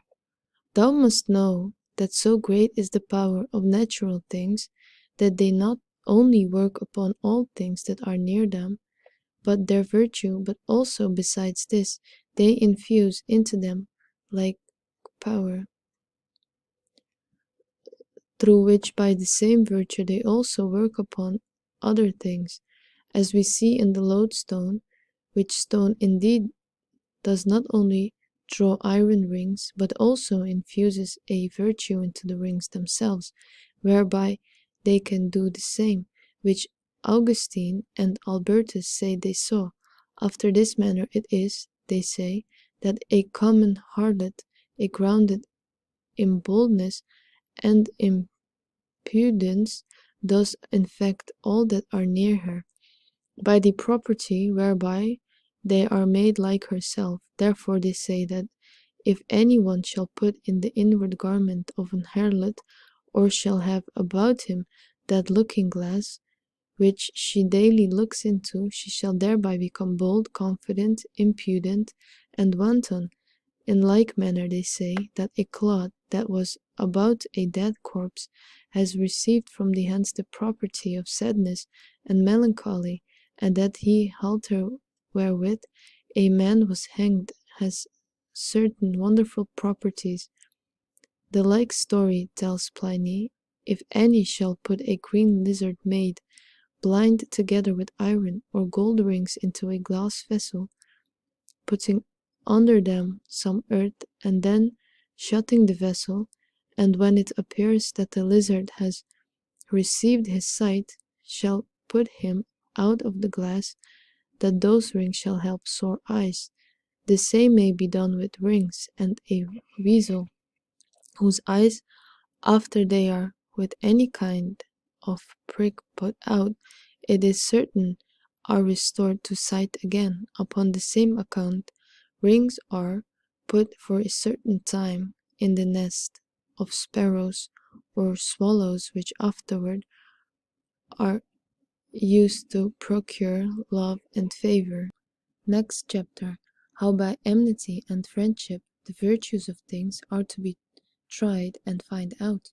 In the next place, it is requisite that we consider that all things have a friendliness and enmity amongst themselves, and everything had something that it fears and dreads, that's an enemy and destructive to it, and on the contrary, something that it rejoiced and delighteth in, and is strengthened by. So in the elements, fire is an enemy to water, and air to earth, but yet they agree amongst themselves. And again, in celestial bodies, Mercury, Jupiter, the Sun, and Moon are friends to Saturn, Mars, and Venus enemies to him. All the planets besides Mars are friends to Jupiter. Also all besides Venus hate Mars. Jupiter and Venus love the Sun. Mars, Mercury, and the Moon are enemies to him. All besides Saturn love Venus. Jupiter, Venus, and Saturn are friends to Mercury. The Sun, Moon, and Mars his enemies. Jupiter, Venus, Saturn are friends to the Moon. Mars and Mercury her enemies. There is another kind of enemy amongst the stars, as Saturn, the Sun, and Moon, Jupiter to Mercury, Mars to Venus, and their enmity is stronger, whose exaltations are opposite, as of Saturn and the Sun, of Jupiter and Mars, of Venus and Mercury.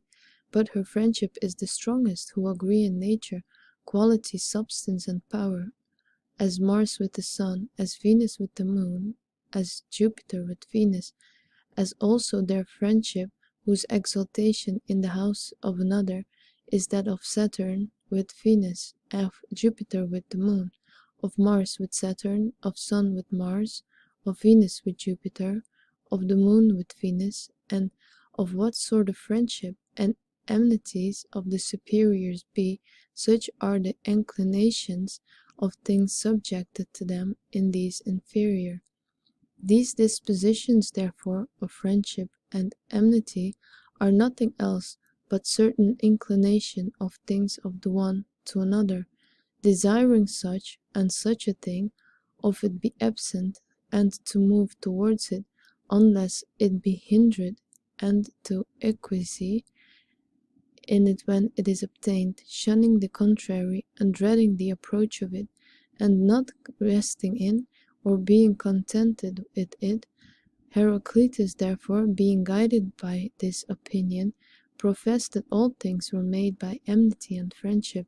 Now the inclinations of friendship are such in vegetables and minerals as is the attractive inclination which the lodestone held upon iron, and the emerald upon riches and favour, the jasper upon the birth of anything, and the stone agates upon eloquence. In like manner, there is a kind of bituminous clay that draws fire and leaps into it wheresoever it sees it. Even so does the root of the herb Aproxis draw fire from afar off. Also the same inclinations there is betwixt the male palm and female, whereof when the bow of one shall touch the bow of the other, they fold themselves into mutual embraces. Neither does the female bring forth fruit without the male, and the almond tree, when she is alone, is less fruitful. The vines love the elm, and the oliver tree, and myrtle love one the other, also the olive tree and fig tree. Now in animals, these are amity betwixt the blackbirds, and thrush between the crow, and heron betwixt peacocks and pigeons, turtles and parrots when Sappho writes to Phaon. To birds, the birds, unlike often joined, are white doves, also the birds that's green, black turtle loves. Again the whale and the little fish, his guide, are friendly. Neither is his enmity in animals amongst themselves, but also with other things, as with metals, stones, and vegetables. So the cat delights in the herb, by rubbing herself upon which she is said to conceive without a male, and thereby mares a Cappadocia that exposes themselves to the blast of the wind, and by attraction thereof conceive. So frogs, toads, snakes, and all matter of creeping poisonous things delight in the plant called past flower, of whom, as the Pasithians say, if any one eat, he shall die with laughing. The tortoise also, when he is hunted by the adder, eats orgiano, and is thereby strengthened, and the stork, when he had eaten snake, seeks for a remedy in oregano, and the weasel, then he goes to fight with the basilic, eats rue, whence we come to know that oregano and rue are effectual against poison. So in some animals there is an inbred skill, medicinal art, for when the toad is wounded, when a bite or poison of another animal, he is wont to go to rue or sage and rub the place wounded, and so escape the danger of the poison. So men have learned, with many excellent remedies of disease and virtues of things from brutes, so swallow have shewed us that celandine is very medicinable for the sight, with which they cure the eyes of their young, and the pie, when she is sick, puts a bay leaf into her nest and is recovered. In like manner, cranes, daws, jackdaws, partridges, blackbirds purge their noses, stomachs, with the same with which also crows allay the poison of the chameleon, and the lion, if he be feverish, is recovered by eating of an ape. The lapwing, being surfeit with eating of grapes, cures himself with southernwood. So hearts have taught us that the herb dittany is very good to draw out darts, for they, being wounded with an arrow, cast it out by eating of this herb. The same do goats in candy, so hint a little before they bring forth, purge themselves with a certain herb called mountain osier. Also they are hurt with spiders, seek a remedy by eating of crabs. Swine, also being hurt by snakes, cure themselves by eating of them. And crows, when they perceive they are poisoned with a kind of French poison, seek for cure in the oak. Elephants, when they have swallowed a chameleon, help themselves with the wild olive. Bears, being hurt with mandrakes, escape the danger by eating of ants. Geese, ducks, and such like watery fowl, cure themselves with the herb called whale sage.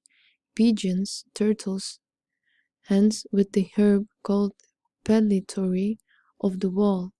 Cranes with bulrushes. Leopards cure themselves, being hurt, with the herb called wolfsbane. By means dung. Boars with ivy, hence with the herb called cinara. Next chapter, of the inclinations of enmities. On the contrary, there are inclinations of enmities, and they are, as it were, the odium and anger, indignation, and a certain kind of obstinate contrary of nature, so that anything shuns its contrary, and drives it out away of its presence. Such kinds of inclinations as against color, treacle against poison, the sapphire stone against hot boils and feverish heats, and diseases of the eyes, the amethyst against drunkenness, the jasper against flux of blood and offensive imaginations, the emerald and agnus castus against lust, achates against poison, peony against the falling sickness, coral against the ebullition of black color and pains of the stomach, the topaz against spiritual heats. Such are covetousness, lust, and all matter of excess of love, the like inclination of a bat and the heart of a lampwig, from this presence of which they fly. Also oregano is contrary to a certain poisonous fly, which cannot endure the sun, and resists salamanders and lotus cabbage, with which such a deadly hatred that they destroy one the other. So cucumbers hate oil, and will run themselves into a ring, lest they should touch it. And it is said that the gall of crow makes a man afraid, and drives them sway from where it is. It is also certain other things. So a diamond does disagree with the lodestone, that being set by it, it will not suffer. Iron do by drawn to it, and sheep fly from frog parsley as from some deadly thing. And that which is more wonderful, nature has pictured the sign of this death in the livers of sheep, in which the very figure of frog parsley being described does naturally appear. So goats do so at garden basil, as if there were nothing more pernicious. And again, amongst animals, mice and weasels do disagree, whence it is said that mice will not touch cheese. If the brains of a weasel be put in the rennet, And besides that the cheese will not be corrupt with age, so a lizard is so contrary to scorpions that it makes them afraid with its very sight, as also it puts them into a cold sweat. Therefore they are killed with the oil of them, which oil also cures the wounds made of scorpions. There is also an enmity betwixt scorpions and mice, wherefore if a mouse be applied to a prick or wound made by a scorpion, it cures it, as it is reported. There is also an enmity betwixt scorpions and stelabers, asps and wasps. It is reported also that nothing is so much an enemy to snakes and crabs, and that if swine be hurt thereby, they eat them and are cured.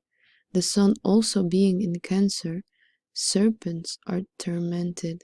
Also the scorpion and crocodile kill one the other, and if the bird ibis does not touch crocodile with one of his feathers, he makes him immovable.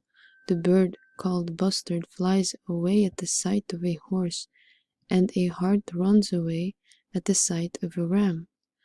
As also of a viper, an elephant trembles at the hearing of the grunting of a hog, so does a lion at the sight of a cock, and panthers will not touch them that are anointed all over with the broth of a hen, especially if garlic has been boiled in it.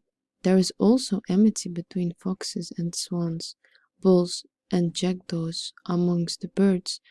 Also some are at the perpetual strife one with another, as also with other animals, as jackdaws and owls, the kite and crows, the turtle and the ringtail, Aegipus and eagles, harts and dragons, also amongst water animals. There is enmity as betwixt dolphins and whirlpools, mullets and pikes, lampreys and congers. Also the fish called porsontrel makes the lobster so much afraid that the lobster seeing the other, but near him, is struck dead. The lobster and the conger tear one the other. The civet cat is said to stand so in awe of the panther that he had no power to resist him or touch his skins, and they say that if the skins of both of them be hanged up one against the other, the hairs of the panther's skin fall off. And Oris Apollo said in his hieroglyphics, if one be girt about with the skin of the civet cat, then he may pass safely through the middle, if his enemies and not at all be afraid. Also the lamb is very much afraid of the wolf, and flies from him, and they say that if the tail or scale or head of a wolf be hanged upon a sheepcote, the sheep are much trembled, and cannot eat their meat for fear. And Pliny makes mention of a bird called marlin, that breaks crow's eggs, which young are so annoyed by the fox that she also will pinch and pull the fox's whelps, and the fox herself also, which when the cows see, they help the fox against her, as against common enemy. The little bird called a linnet lives in thistles, hates asses because they eat the flowers of thistles. Also there is such a bitter enemy betwixt the little bird called Essalon and the Assi, that their blood will not mix together, and that at the braying of the Assi both the eggs and young of the Essalon perish. There is also such a disagreement betwixt the olive tree and the harlot, that if she plant it, it will either be always unfruitful or altogether wither. A lion fears nothing so much as fired torches, and will be tamed by nothing so much as by these, and the wolf fears neither sword nor spear, but a tamed stone, by the throwing of which a wound being made, worms breed in the wolf. A horse fears a camel, so that he cannot endure to see so much as his picture. An elephant, when he ragged, is quieted by seeing of a cock. A snake is afraid of a man that is naked, but pursues a man that is clothed. A mad bull is tamed by being tied to a fig tree. Amber draws all things to it besides garden basil, and these things, which are smeared with oil, betwixt which there is a kind of natural antipathy. Next chapter, how the virtues of things are to be tried and find out, which are in them specifically or in any one individual by way of special gift. Moreover, thou must consider that the virtues of things are in some things according to the species, as boldness and courage in a lion, and fearfulness in a hare or lamb, ravenousness in a wolf, treachery and deceitfulness in a fox, flattery in a dog, covetousness in a cow and dog, pride in a horse, anger in a tiger and boar, that's bear, sadness and melancholy in a cat, lust in a sparrow, and so of the rest. For the greatest part of natural virtues does follow the species, yet some are in things individually, as there be some men which do so wonderfully abhor the sight of the cat that they cannot look upon her without quaking, which fear it is manifest is not in them as they are men.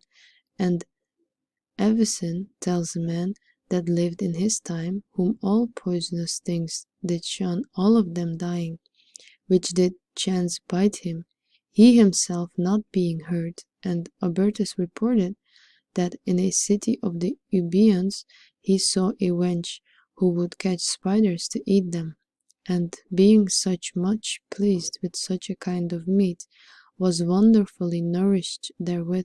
So is boldness in a harlot, fearfulness in a thief, and upon this account it is that philosophers say that any particular thing that never was sick is good against any matter of sickness.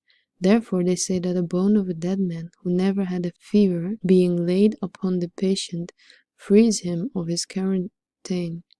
There are also many singular virtues infused into particular things by celestial bodies, as we have showed before. Next chapter. The natural virtues are in some things throughout their whole substance, and in other in certain parts and members. Against, you must consider that the virtues of things are in some things in the whole substance of them, or in all their parts, as that little fish Echinus, which is said to stop a ship by its mere touch. This it does not do according to a particular party, but according to the whole substance. So the civet cat has in its whole substance that dog by the very touch of his shadow hold their peace.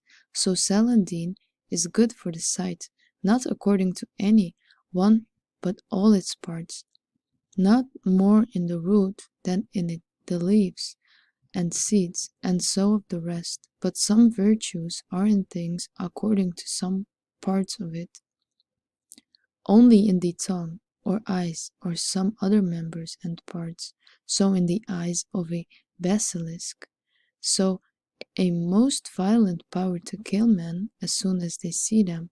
The like power is there in the eyes of the civet cat, which makes any animal that it has looked upon to stand still, to be amazed, and not be able to move itself. The like virtue is there in the eyes of some wolves, which if they see a man first, make him amazed, and so hears that if he would cry out, he has not the use of his voice. Of his Virgil makes mention when he sings, Murs is dumb, had lost his voice, and why? The wolf and Murs first has catch his eye. So also there were some certain women in Scythia and amongst the Illyrians and Triballians, who as often as they looked angrily upon a man, were set to slay him. Also we read of a certain people of Rhodes called Delphians, who corrupted all things with their sight, wherefore Jupiter drowned them. Therefore witches, when they would after his manner work by witchcraft, use the eyes of such kind of animals in their waters for the eyes. For the like effect, in like manner, do prisms, that's ants, fly away the heart of the lampwing, not from the head, foot, or eyes.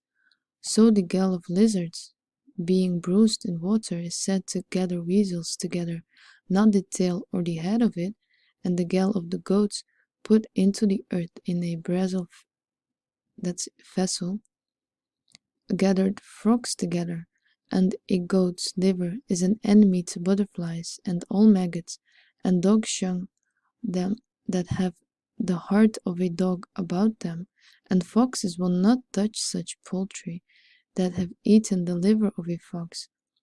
So divers things have divers virtues, dispersed variously through several parts, as they are from above infused into them according to the diversity of things to be received.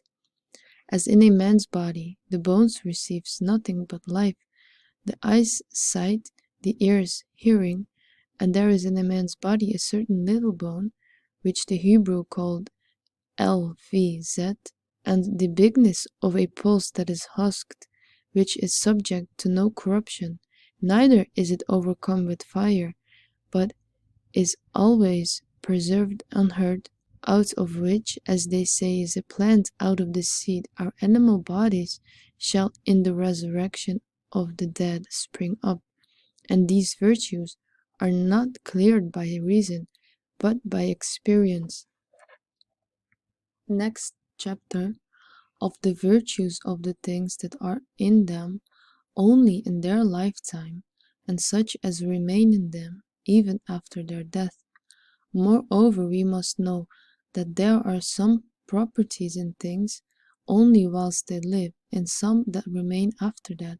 So the little fish Echinus stops the ships, and the basilisk and Catablepa kill with their sight when they are alive, but when they are dead, do no such thing. So they say that in the Gallic, if a live duck be applied to the belly, it takes away the pain, and herself dies.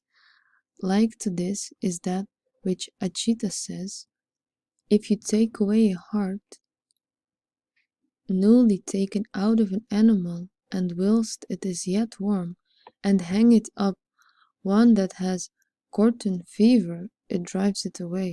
So if anyone swallow the heart of a leopard, or swallow, or a weasel, or a mole whilst it is yet warm with natural heat, it shall be helpful to him for remembering, understanding, and foretelling. Hence it is the natural rule, that whatsoever things are taken out of the animals, whether they be stones, any member, excrements, hair, tongue, nails, they must be taken from the animals whilst they be yet living, and if be possible, that so they may be alive afterward. Whence they say, when you take the tongue of a frog, you must put the frog into the water again, and if you take the tooth of a wolf, you must not kill the wolf. And so of the rest, so writes Democritus, if anyone take out the tongue of a water frog yet living, no other part of the body sticking to it, it should be let into the water again, and lay upon the place where the heart beats of a woman. She shall answer truly whatsoever you ask her. Also, they say that if the eyes of a frog be before sunrising bound to the sick party, and the frog be let again blind into the water, they will drive away certain ague, as also they will, being bound with the flesh of a nightingale on the skin of a hart, keep one always watchful without sleep. Also, the ray of the frogfish, being bound to the navel, is said to make a woman have easy travel, if it be taken from it alive, and it put into sea again. So they say the right eye of a serpent, being applied, does help the water of the eyes, if the serpent be let go alive. And there is a certain fish, or great serpent called Miris, whose eye of it be pulled out, and bound to the forehead of the patient, is said to cure inflammation of the eyes, and that the eye of the fish grows again, and that he is taken blind that did not let the fish go. Also the teeth of all serpents, being taken out whilst they are alive and hanged about the patient are said to cure the quartain. So does the tooth of a mole take out whilst she is alive being afterwards let go, cure the toothache. And dogs will not bark at those that have the tail of a weasel that is escaped, and Democritus relates that the tongue of a chameleon, if it be taken from her alive, does conduce to a great success in trials, and is profitable for women that are in travel. But if be about the outside of the house, if you must take heed that it be not brought into the house, because that would be most dangerous. Moreover, there be some properties that remain after that, and that of these the Platonists say that they are things in which the ideas of the matter is less swallowed up. In these, even after death, that which is immortal in them does not cease to work wonderful things. So in the herbs and plants, pulled asunder and dried, that virtue is quick and operative, which was infused at first into them by the idea. Thence it is that as the eagle all her lifetime does overcome all other birds, so also her feathers after that destroy and consume the feathers of all other birds. Upon this same account does lion's skin destroy all other skins, and the skins of a civet cat destroys the skin of the panther, and the skin of the wolf corrodes the skin of a lamb. And some of these do not do it by way of a corporeal contact, but also sometimes by their very sound. So a drummer made by the skin of a wolf makes a drum made of a lambskin not to sound. Also a drum made of the skin of the fish is called rochet, drives away all creeping things, at which distance soever the sound of it is heard, and the strings of it instrument made of the instance of a wolf, and being strung upon a harp, lute with strings made of sheep guts, will make no harmony. Next chapter, how inferior things are subject to superior bodies, and how the bodies, the actions, and dispositions of men are ascribed to stars and signs. It is manifest that all things inferior are subject to the superior, and after a manner, as said Proclus, that they are one and the other, in inferior are superior, and in superior are inferior. So in the heaven are things terrestrial, but as in their cause, and in a celestial manner, and in the earth are things celestial, but after a terrestrial manner, as in a effect. So we say that there are certain things which are solary, and certain which are lunary, in which the sun and moon make a strong impression of their virtue, whence it is that these kind of things receive more operations and proportions like to those of the stars and sign, which they are under. So we know that solary things respect the heart and head, by reason that Leo is the house of the sun, and Aries the exaltation of the sun.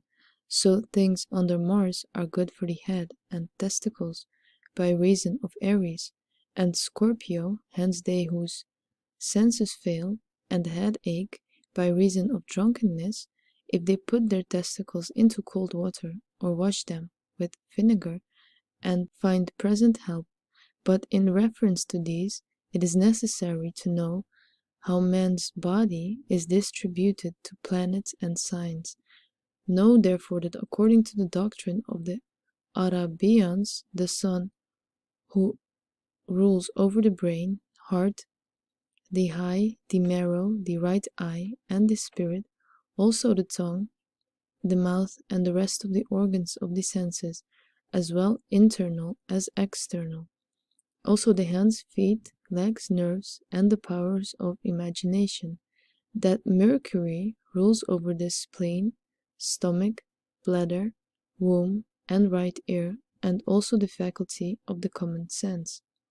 That Saturn rules over the liver and the fleshy part of the stomach, that Jupiter over the belly and navel, whence it is written by the ancients that the effigies of a navel was laid upon the temple of Jupiter Hammon. also some attributes to him the ribs, breasts, bowels, blood, arms, and the right hand and left ear, and the powers natural. And some set Mars over the blood and veins, the kidneys, the bag of the gallbladder, the buttocks, the back, motion of the sperm, and the irascible power. Again, they set Venus over the kidneys, the testicles, the privities, the womb, the seed, and concupiscible power, as also the flesh, fat, belly, breast, navel, and all such parts as serves to venereal acts, also the os sacrum, the backbone and loins, as also the head, mouth, with which they give a kiss, as a token of love. Now the moon, although she may challenge the whole body and every member thereof according to the variety of the signs, yet more particularly they ascribe to her the brain, lungs, marrow of the backbone, the stomach, the menstrues, and all other excrements, and the left eye as also the power of increasing. By Hermes says that there are 7 holes in the head of an animal distributed to the 7 planets, the right ear to Saturn, the left to Jupiter, the right nostril to Mars, the left to Venus, the right ear to Saturn, the left to Jupiter, the right nostril to Mars, the left to Venus, the right eye to Sun, the left to the Moon, and the mouth to Mercury. The several signs also of the zodiac take care of their members. So Mars governs the head and face, Taurus the neck, Gemini the arms and shoulders, Cancer the breast, lungs, stomach, and arms, Leo the heart, stomach, liver, and the back, Virgo the bowels and bottom of the stomach, Libra the kidneys, thighs, and buttocks, Scorpio the genitals, the privities, and womb, Sagittarius the thigh and groins, Capricorn the knees, Aquarius the legs and shins, and Pisces the feet. And as the triplicities of these signs answer one the other and agree in celestials, so also they agree in the members, which is sufficiently manifest by experience. Because with the coldness of the feet, the belly, and the breast are affected, which members answer the same triplicity, whence it is, if a medicine be applied to the one, it helps the other, as by the warming of the feet, the pain of the belly ceaseth. Remember therefore this order, and now that things which are under any of the planets have a certain particular aspect or inclination to those members that are attributed to that planet, and especially to the houses and exaltations thereof. For the rest of the dignities, those triplicities and marks and face are of little account in this. Upon this account, therefore, peony, balm, clove, gilliflowers, citron pills, sweet marjoram, cinnamon, saffron, lignum aloes, frankincense, amber, musk, and myrrh help the head and heart by reason of Sol, the sun. Aries and Leo, so does ribwort the herb of Mars help the head and testicles by reason of Aries, and Scorpio, and so of the rest. Also all things under Saturn conduce to sadness and melancholy, those under Jupiter to mirth and honor, those under Mars to boldness, contention, and anger, those under the Sun to glory, victory, and courage, those under Venus to love, lust, those under Mercury to eloquence, those under the Moon to a common life. Also, all the actions and dispositions of man are distributed according to the planets. For Saturn governs old men, monks, melancholy, man, and hid treasures. And those things which are obtained with long journeys and difficulty by Jupiter, those that are religious, prelates, kings, and dukes, and such kind of gains that are God lawful. Mars rules over barbers, surgeons, physicians, sergeants, executioners, butchers, all that make fires, bakers, soldiers, who are very well called martial men. Also do the other stars signify their office, as they are described in the book of astrologers. Next chapter. How we shall know what stars natural things are under, and what things are under the sun, which are called solary. Now it is very hard to know what star or sign everything is under, yet it is known through the imitations of their rays or motion or figure of the superiors. Also some of them are known by their colors and odors, and also some by the effects of their operation, answering to some stars.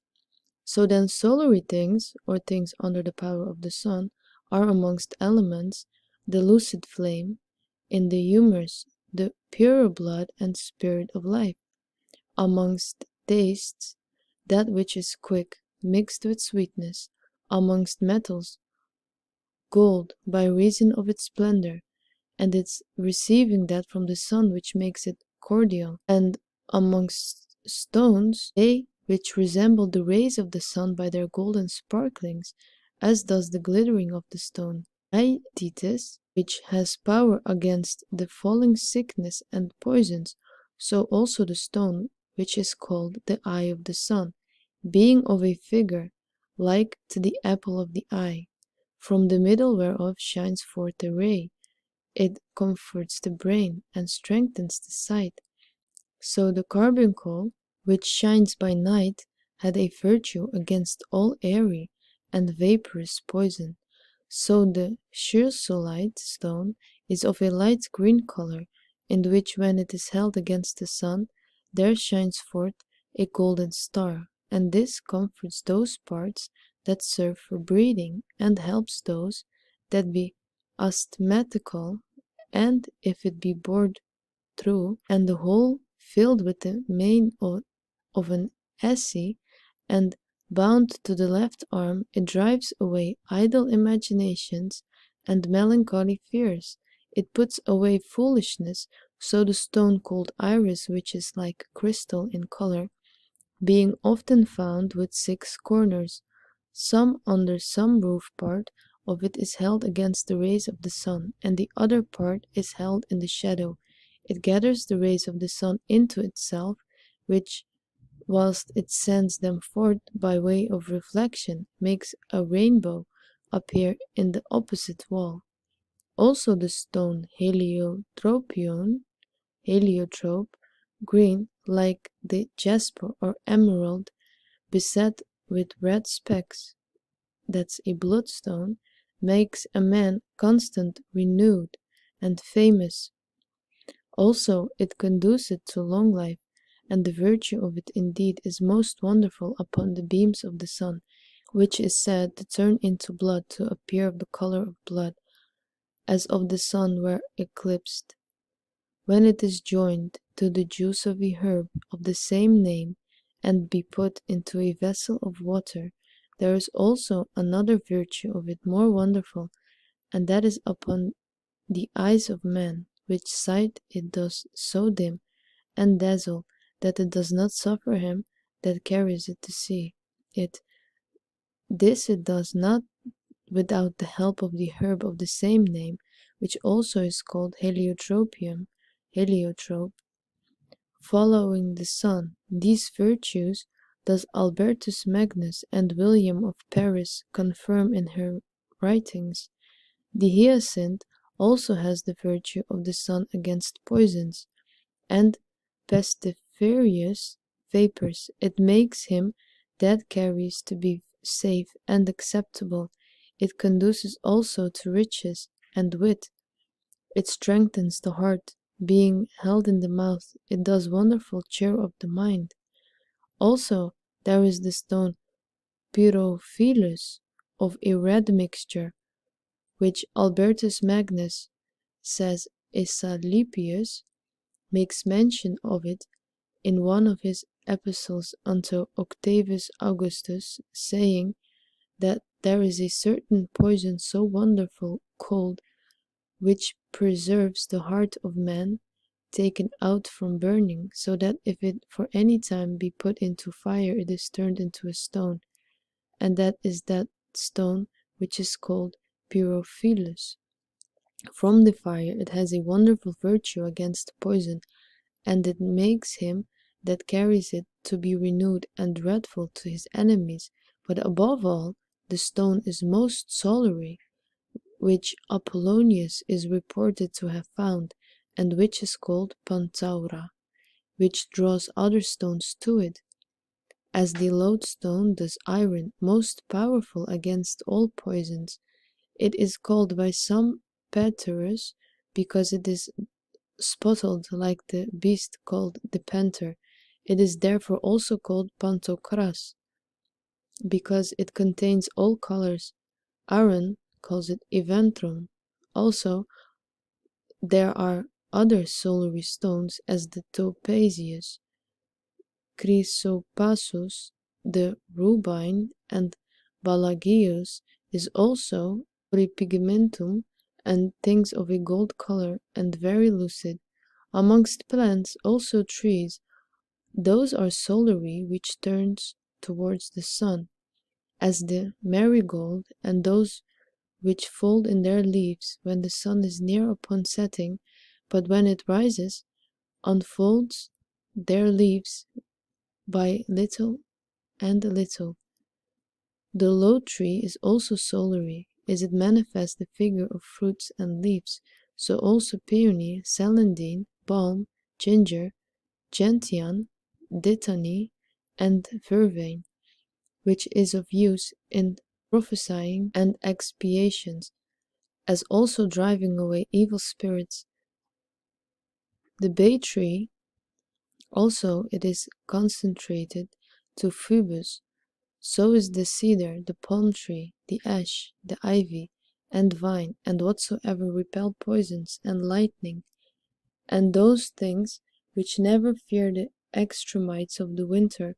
Solar also are mint, mastic, sodary, saffron, balsam, amber, musk, yellow honey, lignum aloes, cloves, cinnamon, salamus, aromaticus, pepper, frankincense, sweet marjoram, also libanotis, which Orpheus calls the sweet perfume of the sun. Amongst animals, those are solitary which are magnanimous, courageous, ambitious of victory and renown, as the lion, king of the beasts, the crocodile, the spotted wolf, the ram, the bear, the lion, king of the herd, which was by the Egyptians and Heliopolis dedicated to the sun, which they called Veritas, and an ox was consecrated to Apis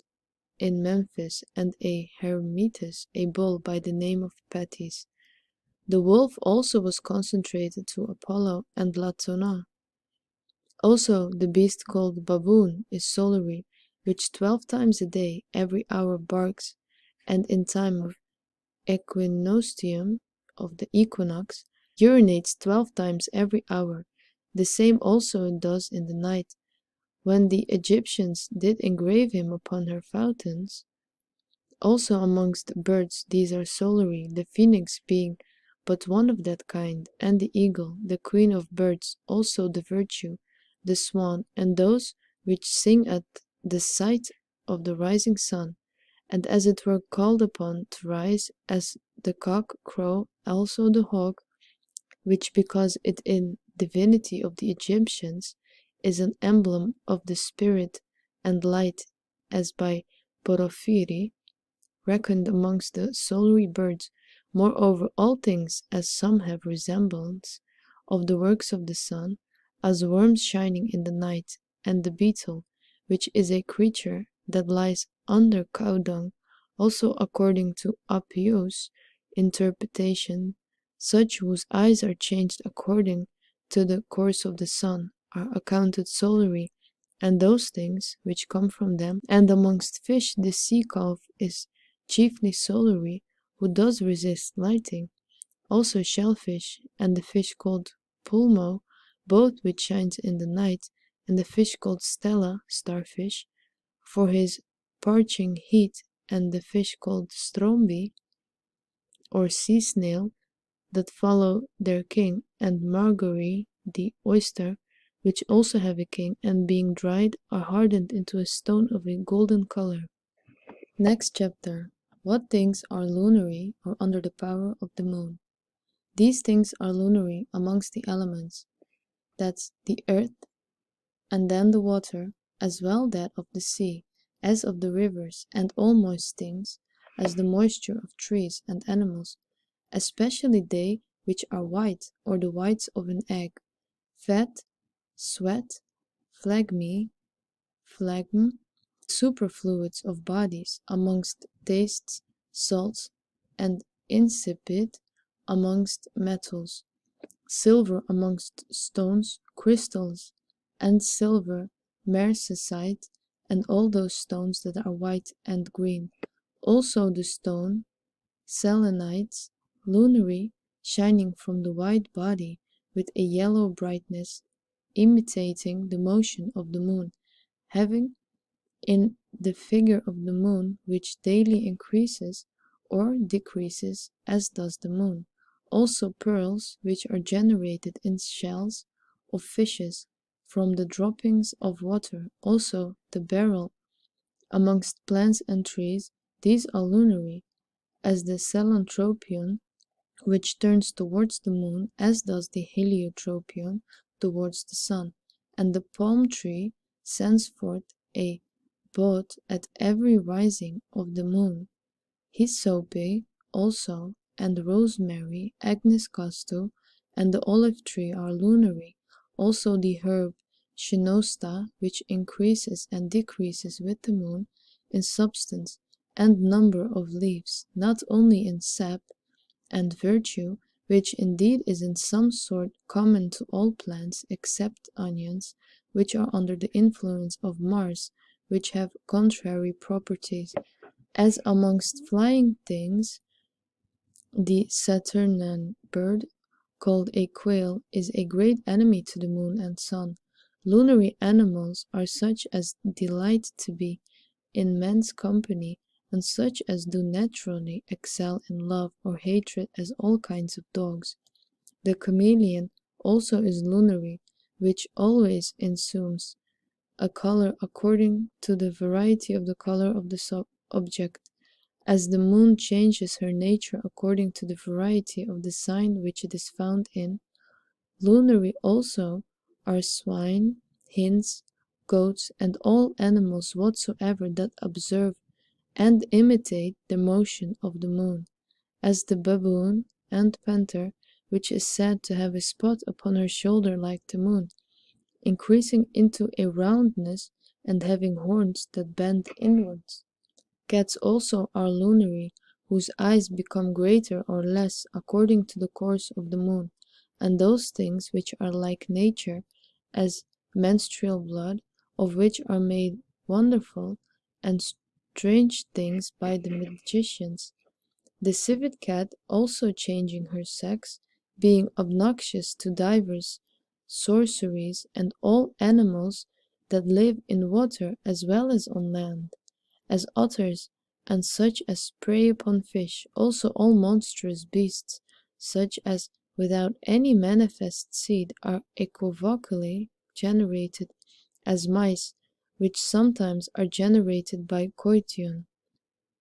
Sometimes of the purification of the earth amongst fowls, geese, ducks, eyedopers, and all kinds of watery fowl are prey upon fish, as the heron, and those that are equivocally produced, as wasps and carcasses of horses, bees of the putrefaction of cows, small flies of putrefied wine, and beetles of the flesh of asses.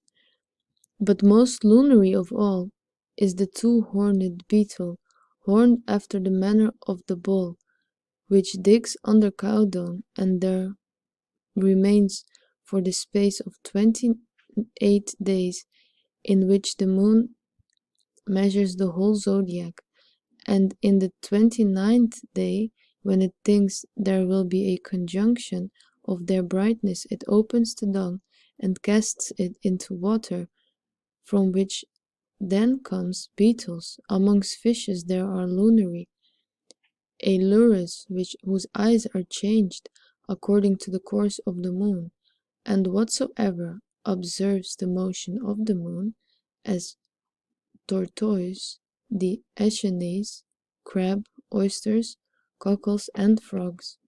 Next chapter. What things are Saturn like and under the power of Saturn? Saturnian things amongst elements are earth, and also water amongst humors, black color, that is moist, as well natural as advantageous, color accepted. Amongst tastes, sour, tart, and dead. Amongst metals, lead and gold, by reason of its weight, and the golden marcasite. Amongst stones, the onyx, the ziazah, the carmonius, the sapphire, the brown jasper, the chalcedon, the lodestone, and all dark, weighty, earthy things. Amongst plants and trees, the daffodil, dragonswort, rue, cumin, hellebore, and tree from whence benzoin comes, mandrake, opium, and those things which stupefy, and those things which are never sown, and never bear fruit, and those which bring forth berries of dark color and black fruit, as the black fig tree, the pine tree, the cypress tree, and the certain tree used at burials, which never spring afresh with berries, rough of a bitter taste, of a strong smell, of a black shadow, yielding a most sharp pitch, bearing a most unprofitable fruit, never dies with age, deadly, dedicated to Pluto, as is the herb passflower, with which were wont anciently to strew the graves before they put the dead body into it. Wherefore it was lawful to make their garlands at feasts with all herbs and flowers besides passflowers, because it was mournful and not conducing to mirth.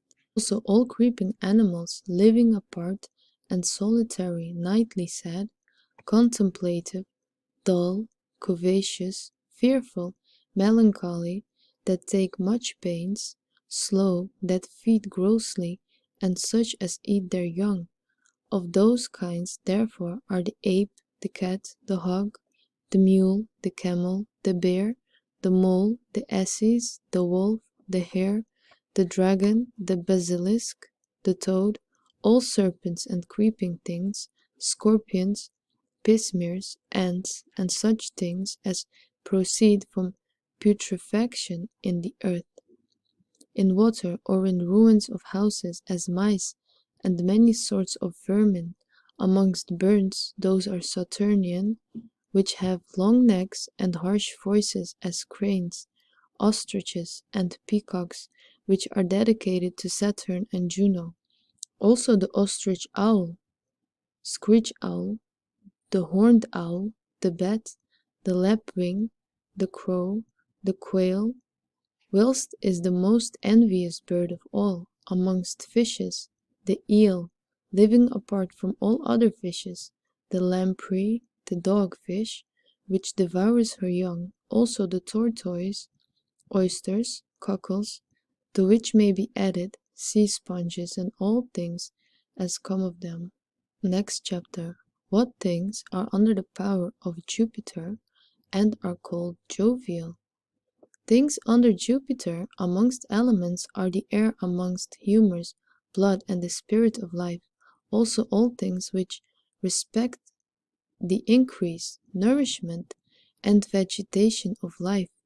amongst tastes such as are sweet and pleasant, among metals tin, silver, and gold, by reason of their temperateness, amongst stones the hyacinth, beryl, sapphire, the emerald, green jasper, and airy colors, amongst plants and trees sea green, garden basil, bugloss, mice, spike, mint, mastic, alisampane, the violet, darnel, henbane, the polar tree, and those which are called lucky trees, as the oak, the tree, horse chestnut, which is like an oak, but much bigger, the holm tree, the beech tree, the hazel tree, the service tree, the white fig tree, the pear tree, the apple tree, the vine, the plum tree, the ash, the dog tree,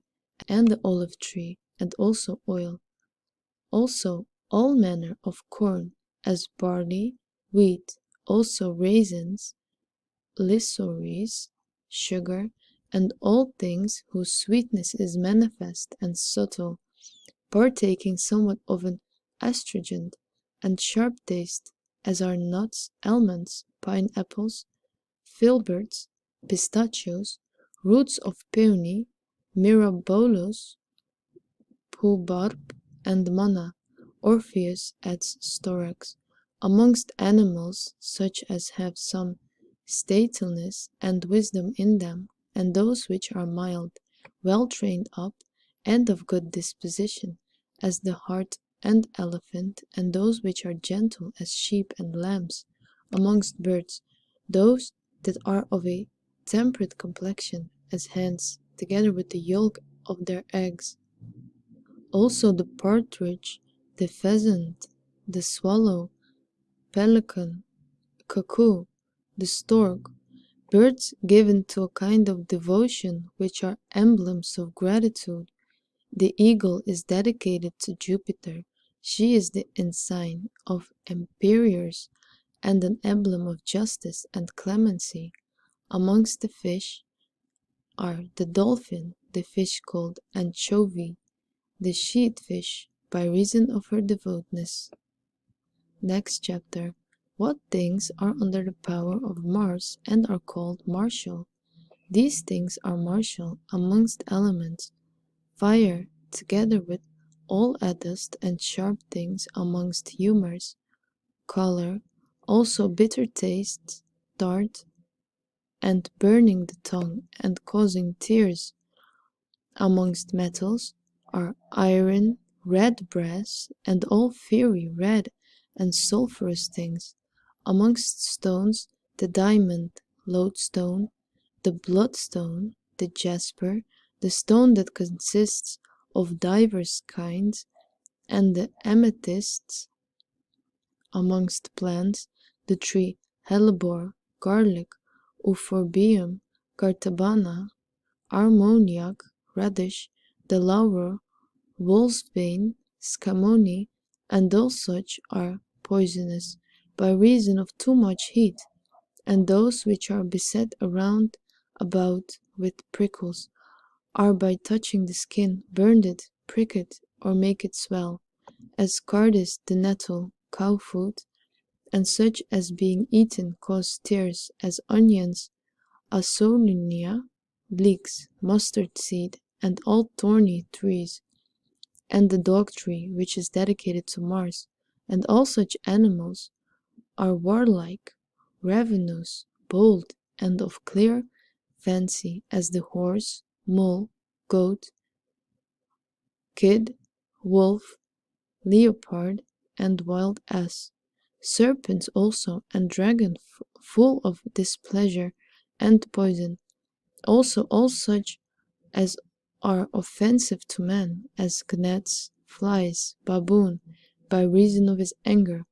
All birds that are ravenous devour flesh, break bones, as the eagle, the falcon, the hawk, the vulture, and those which are called the fatal birds, as the horned owl, the screech owl, kestrels, kites, and such as are hungry and ravenous, and such as make a noise in their swallowing, as cows, daws, the pie, which above all the rest is dedicated to Mars, and among fishes, the pike, the barbel, the forkfish, the fish that has horns like a ram, the sturgeon, the glaucus, all which are great devourers and ravenous. Next chapter. What things are under the power of Venus and are called venereal? Those things under the power of Venus amongst elements, air and water amongst humours, phlegm, with blood, spirit, and seed amongst tastes, those which are sweet, unctuous, and delectable amongst metals, silver and brass, both yellow and red, amongst stones, the beryl, chrysolite, emerald, sapphire, green jasper, carnelian, the stone aetites, the lazuli stone, coral, and all of fair various white and green color, amongst plants and trees, vervain, violet, maidenhair, valerian, which by Arabian is called fu, also thyme, the gum ladanum, ambergris, musk, sanders, that sandalwood, coriander, and all sweet perfumes and delightful and sweet fruits, as sweet pears, figs, pomegranates, which the poets say was in Cyprus first sown by Venus. Also the rose or of Lucifer was dedicated to her, as the myrtle tree of Hesperus. Moreover, all luxurious, delicious animals and of a strong love, as dogs, conies, stinking sheep, and goats, both female and male, which generate sooner than any other animal, for they say that he couples after the 7th day of his being brought forth. Also the bull of his disdain, and the calf for its wantonness. Amongst birds, the swan, the wagtail, the swallow, the pelican, the burgunder, which are very loving to their young. Also the crow, the pigeon, which is dedicated to Venus, and the turtle dove, one whereof was commanded to be offered at the purification after bringing forth. The sparrow also was dedicated to Venus, which was commanded in the law to be used in the purification after the leprosy, a mortal disease, than which nothing was one of more force to resist it. Also the Egyptian called it the eagle Venus, because she is prone to venery, for after she had been trod 13 times a day, if the male call her, she runs to him again. Amongst fishes, these are venereal, the lustful pilchards, the lecherous gilt-head, the waiting for her love to her young, crab fighting for his mate, and Titamalus for his fragrance and sweet smell. Next chapter. What things are under the power of Mercury and are called mercurial? Things under Mercury are these: amongst elements, water, although it moves all things distinctly; amongst humours, these especially which are mixed, as also the animal spirits; amongst taste, those who are various, strange, and mixed; amongst metals, quicksilver, tin, silver, marcasite; and amongst stones, the emerald, agates, red marble, topaz, and those which are of diverse colors and various figures naturally, and those that are artificial, as glass, and those which have a color mixed with yellow and green; amongst plants and trees, the hazel, 5-leaved grass, the herb, mercury, furmentary, pimpernel, marjoram, parsley, and such as have shorter and less leaves, being compounded of mixed natures and diverse colors. Animals also that are of quick sense, ingenious, strong, inconstant, swift, and such as become easily acquainted with man, as dogs, apes, foxes, weasels, the hart and mule, and all animals that are of both sexes, and those which can change their sex, as the hare, civet cat, and such like. Among birds, those which are naturally witty, melodious, and inconstant, as the linnet, nightingale, blackbird, thrush, lark, the gnat-sapper, the bird calandra, the parrot, the pie, the bird ibis, the bird porphyrio, the black beetle with one horn, and amongst fish the fish called trochius, which goes into himself, also percontrel for deceitfulness and changeableness, and the fork fish for its industry, the mullet also that shakes off the bat on the look with its tail. Next chapter. That the whole sublunary world and those things which are in it are distributed to planets. Moreover, whatsoever is found in the whole world is made according to the government of the planets, and accordingly receives its virtue. So in fire, the enlivening light thereof is under the government of the sun, the heat of it under Mars. In the earth, the various superficies thereof under the moon, and Mercury, and the starry heaven, and the whole mass of it under Saturn. But in the middle elements, air is under Jupiter, water the moon, but being mixed are under Mercury and Venus. In like manner, natural active causes observe the moon, the matter the moon. The fruitlessness of active causes Jupiter, the fruitfulness of the matter. Venus the sudden affecting of anything, Mars and Mercury that for the vehemency, this for his dexterity and manifold virtue. But the permanent continuation of all things is ascribed to Saturn. Else amongst vegetables, everything that bears fruit is from Jupiter, and everything that bears flowers is from Venus. All seed and bark is from Mercury, and all roots from Saturn, and all wood from Mars, and leaves from the moon. Wherefore all that bring forth fruits and not flowers are of Saturn and Jupiter, but they that bring forth flowers and seed and not fruit are of Venus and Mercury. These which are brought forth of their own accord with seed are of the moon and Saturn. All beauty is from Venus, all strength from Mars, and every planet rules and disposeth that which is like to it.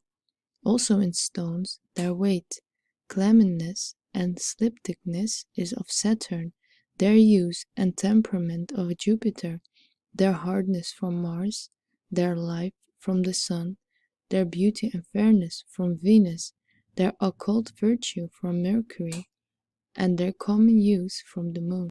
Next chapter, how provinces and kingdoms are distributed to planets. Moreover, the whole orb of the earth is distributed by kingdoms and provinces to the planets and signs. For Macedonia, Thracia, Illyria, Ariana, Cordiana, many of which countries are in the Lesser Asia, are under Saturn and Capricorn. But with Aquarius under him are the Sora mountain country, Oxiana, Sogdiana, Arabia, Phazania, Media, and Ethiopia, which countries, for the most part, belong to the more inward Asia. Under Jupiter with Sagittarius are Tuscana, Celtica, Spain, and Happy Arabia. Under him with Pisces are Lycia, Lydia, Cilicia, Pamphylia, Paglagonia, Nasamonia, and Libya. Mars with Aries governs Britain, France, Germany, Bastarnia, the lower parts of Syria, Idumea, and Judea. With Scorpio he rules Comagena, Cappadocia, Metogeneum, Mauritania, and Gitulia. The Sun with Leo, Italy, Apulia, Sicilia, Phoenicia, Chaldea, the Orcanians. Venus with Taurus governs the isles. Cyclades, the seas of the Little Asia. Cyprus, Parthia, Media, Persia. But with Libra, she commands the people of the islands Bractica, of Caspia, of Cyrrhus, of Thebais, of Oasis, and of Troglodytes. Mercury with Gemini rules Hyrsania, Armenia, Montiana, Cyrenaica, Marmarisa, and the Lower Egypt, but with Virgo, Greece, Achaia, Creta, Babylon, Mesopotamia, Assyria, and Ella. Whence they of that place are in scripture called Elamites. The moon with Cancer governs Bithynia, Phrygia, Colchica, Numidia, Africa, Carthage, and all Carchadonia. These we have in this matter garnered from Ptolemy's opinion, to which, according to the writings of other astrologers, many more may be added. But he which knows how to compare these divisions of provinces according to the divisions of the stars, with the ministry of the ruling intelligences and blessings of the tribes of Israel, the lots of the apostles, and typical seals of the sacred scripture, shall be able to obtain great prophetical oracles concerning every region, things to come. Next chapter. What things are under the signs, the fixed stars, and their images? The like consideration is to be had in all things concerning the figures of the fixed stars. So they will have the terrestrial ram to be under the rule of the celestial Aries, and the terrestrial bull, and ox to be under the celestial Taurus, so also that Cancer should rule over crabs, and Leo over lions, Virgo over virgins, and Scorpio over scorpions, Capricorn over goats, Sagittarius over horses, and Pisces over fishes. Also the celestial Ursa over bears, Hydra over serpents, and the dog star over dogs, and so of the rest. Now Apuleius distributes certain and peculiar herbs to the sign and planets. To Aries, the herb sage; to Taurus, vervain, that grows straight; to Gemini, vervain, that grows bending; the Cancer, comfrey; to Leo, sow bread; to Virgo, calamint; to Libra, mugwort; to Scorpio, scorpion grass; to Sagittarius, pimpernel; to Capricorn, the dock; the Aquarius, dragonswort; to Pisces, heartwort; and to the planets these: the Saturn, sangrain; to Jupiter, agrimony; to Mars, sulphurwort; to the Sun, marigold; to Venus, wandwort; to Mercury, mullein; to the Moon, peony. But Hermes, whom Albertus follows, distributes to the planets these: to Saturn, daffodil; to Jupiter, henbane; to Mars, ribwort; to the Sun, knotgrass; to Venus, vervain; to Mercury, cinquefoil; to the Moon, goosefoot. We also know by experience that asparagus is under Aries, and cardon basil is under Scorpio. For of the shavings of ram's hoard, so comes forth asparagus. And garden basil rubbed betwixt two stones produces scorpions. Moreover, I will, according to the doctrine of Hermes and Thabit, reckon up some of the more eminent stars, whereof the first is called the head of Algol, and among stones rules over the diamond; amongst plants black hellebore and mugwort. The second are the Pleiades, are 7 stars, which amongst stones rule over crystals, and the stone Diodocus; amongst plants the herb diacedon, and frankincense, and fennel; and amongst metals quicksilver. The third is the stars Aldebaran, which had under it amongst the stones carbuncle and ruby. Amongst plants, the milky thistle and Matri silva. The fourth is called the goat star, which rules amongst stones, sapphire, amongst plants, horehound, mint, mugwort, and mandrake. The fifth is called the great dog star, which amongst stones rules over the beryl, amongst plants, seven, mugwort, and dragonwort, and amongst animals the tongue of his. The sixth is called the lesser dog star, and amongst stones rules over the agates. Amongst plants the flower of marigold and pennyroyal. The seventh is called the heart of the lion, which amongst stones rules over the granate. Amongst plants celandine, mugwort, and mastic. The eighth is the tail of the lesser bear, which amongst stones rules over the lodestone. Amongst herbs, succory, whose leaves and flowers turn toward the north, also mugwort, and the flowers of periwinkle, and amongst animals the tooth of a wolf. The ninth called the wing of the crow, under which, amongst stones, are such stones as are of the color of the black onyx stone. Amongst plants the burr, quadraginus, henbane, and comfrey, and amongst animals the tongue of a frog. The tenth is called spica, which had under it, amongst stones, the emerald, amongst plants, sage, trefoil, periwinkle, mugwort, and mandrake.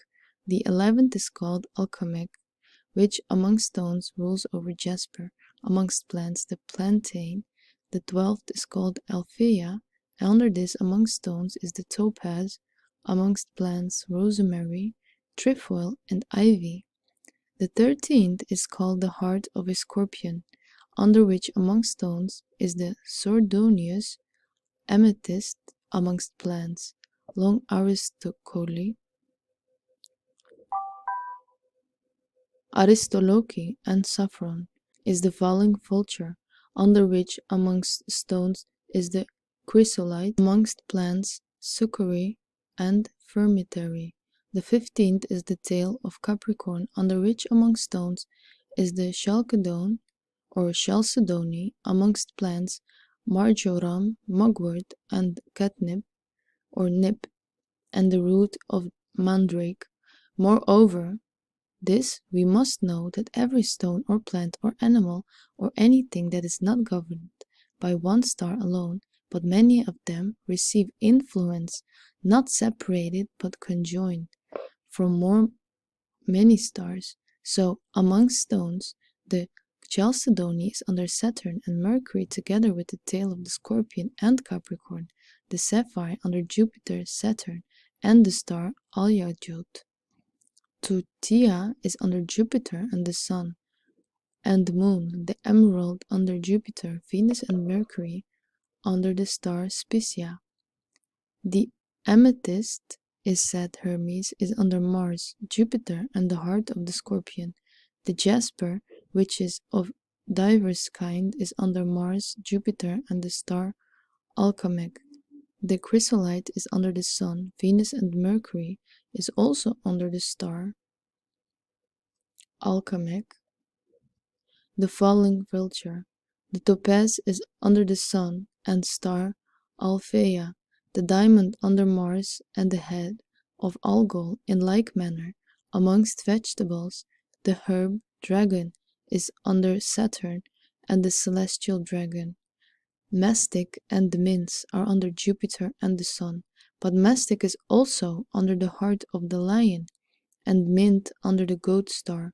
Hellebore is dedicated to Mars and the head of Algol, Mose, and Sanders to the Sun and Venus, coriander to Venus and Saturn.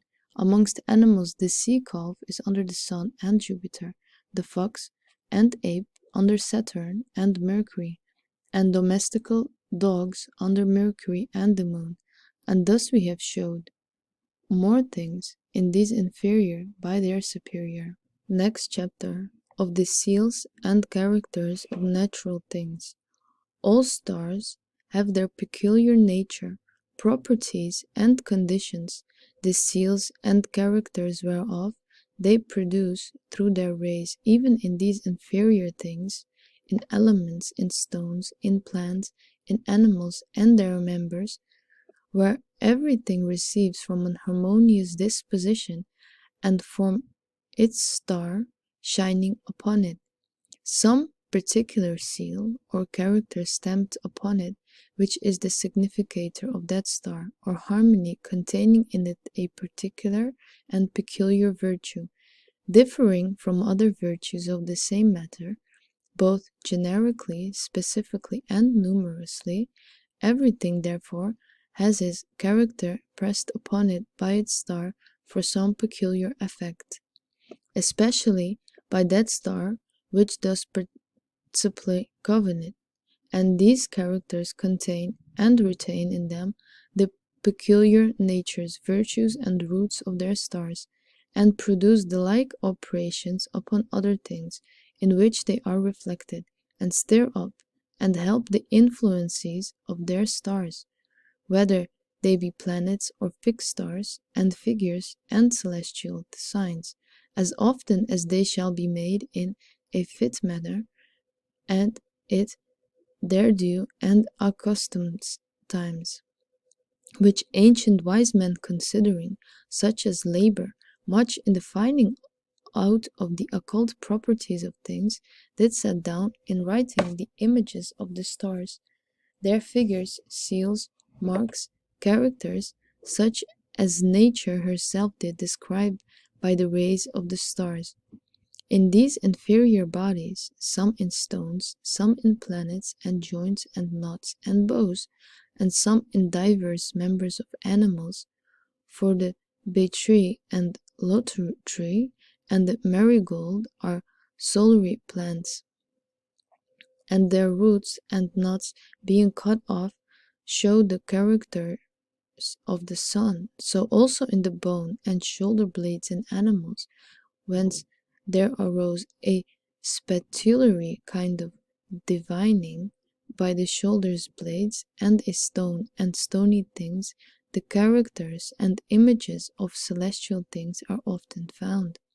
By seeing that in some great and diversity of things there is in not a traditional knowledge, only in a few things which human understanding is able to reach, therefore leaving those things which are to be found out in planets and stones and other things, as also the members of diverse animals, we shall limit ourselves to man's nature only, which seeing it is the completest image of the whole universe, containing in itself whole heavenly harmony, will without all doubt abundantly afford us the seals and characters of all the stars and celestial influences, and those as the more efficacious, which are less differing from the celestial nature, but as the numbers of the stars is known to God alone, so also their effects and seals upon these inferior things. Wherefore no human intellect is able to attain to the knowledge of them, whence very few of those things became known to us which the ancient philosophers and chiromancers attained to, partially by reason and partially by experience, and there be many things yet hid in the treasure of nature. We shall here in this place note some few seals and characters of nature, have their original, and in what things they are to be inquired after. There follow the figures of divine letters.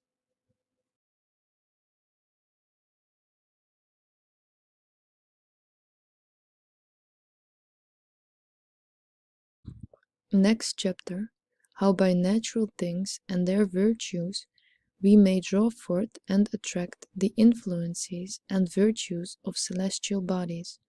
Now if you desire to receive virtue of any part of the world, or from any star, you shall, those things being used which belong to the star, come under its particular influence, as wood is fit to receive fame, by reason of sulphur, pitch, and oil.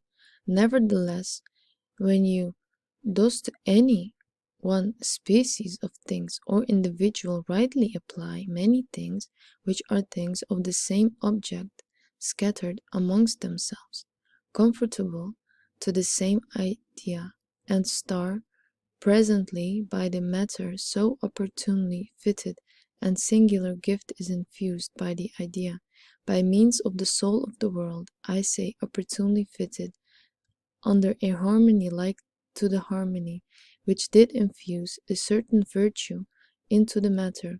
For although things have some virtues, such as we speak of, yet those virtues do solely hid that there is seldom any effect produced by them, but as in a grain of mustard seed bruised the sharpness which lay hid is stirred up, and as the heat of the fire does make the letters apparently seen, which before could not be read, that were writ with the juice of an onion or milk, and letters wrote upon a stone with the fat of a goat, are altogether unperceivable. When the stone is put into vinegar, appear and show themselves, and as blow with a stick stirs up the madness of a dog, which before lay asleep, so does the celestial harmony disclose virtues lying in the water, stirs them up, strengthens them, and makes them manifest,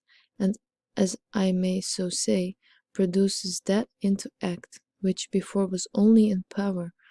When things are rightly exposed to it in a celestial season, as for example, if you do desire to attract virtue from the sun, and to seek those things that are solely amongst vegetables, plants, metals, stones, and animals, these things are to be used, and take chiefly which in a solely order are higher, for these are more available.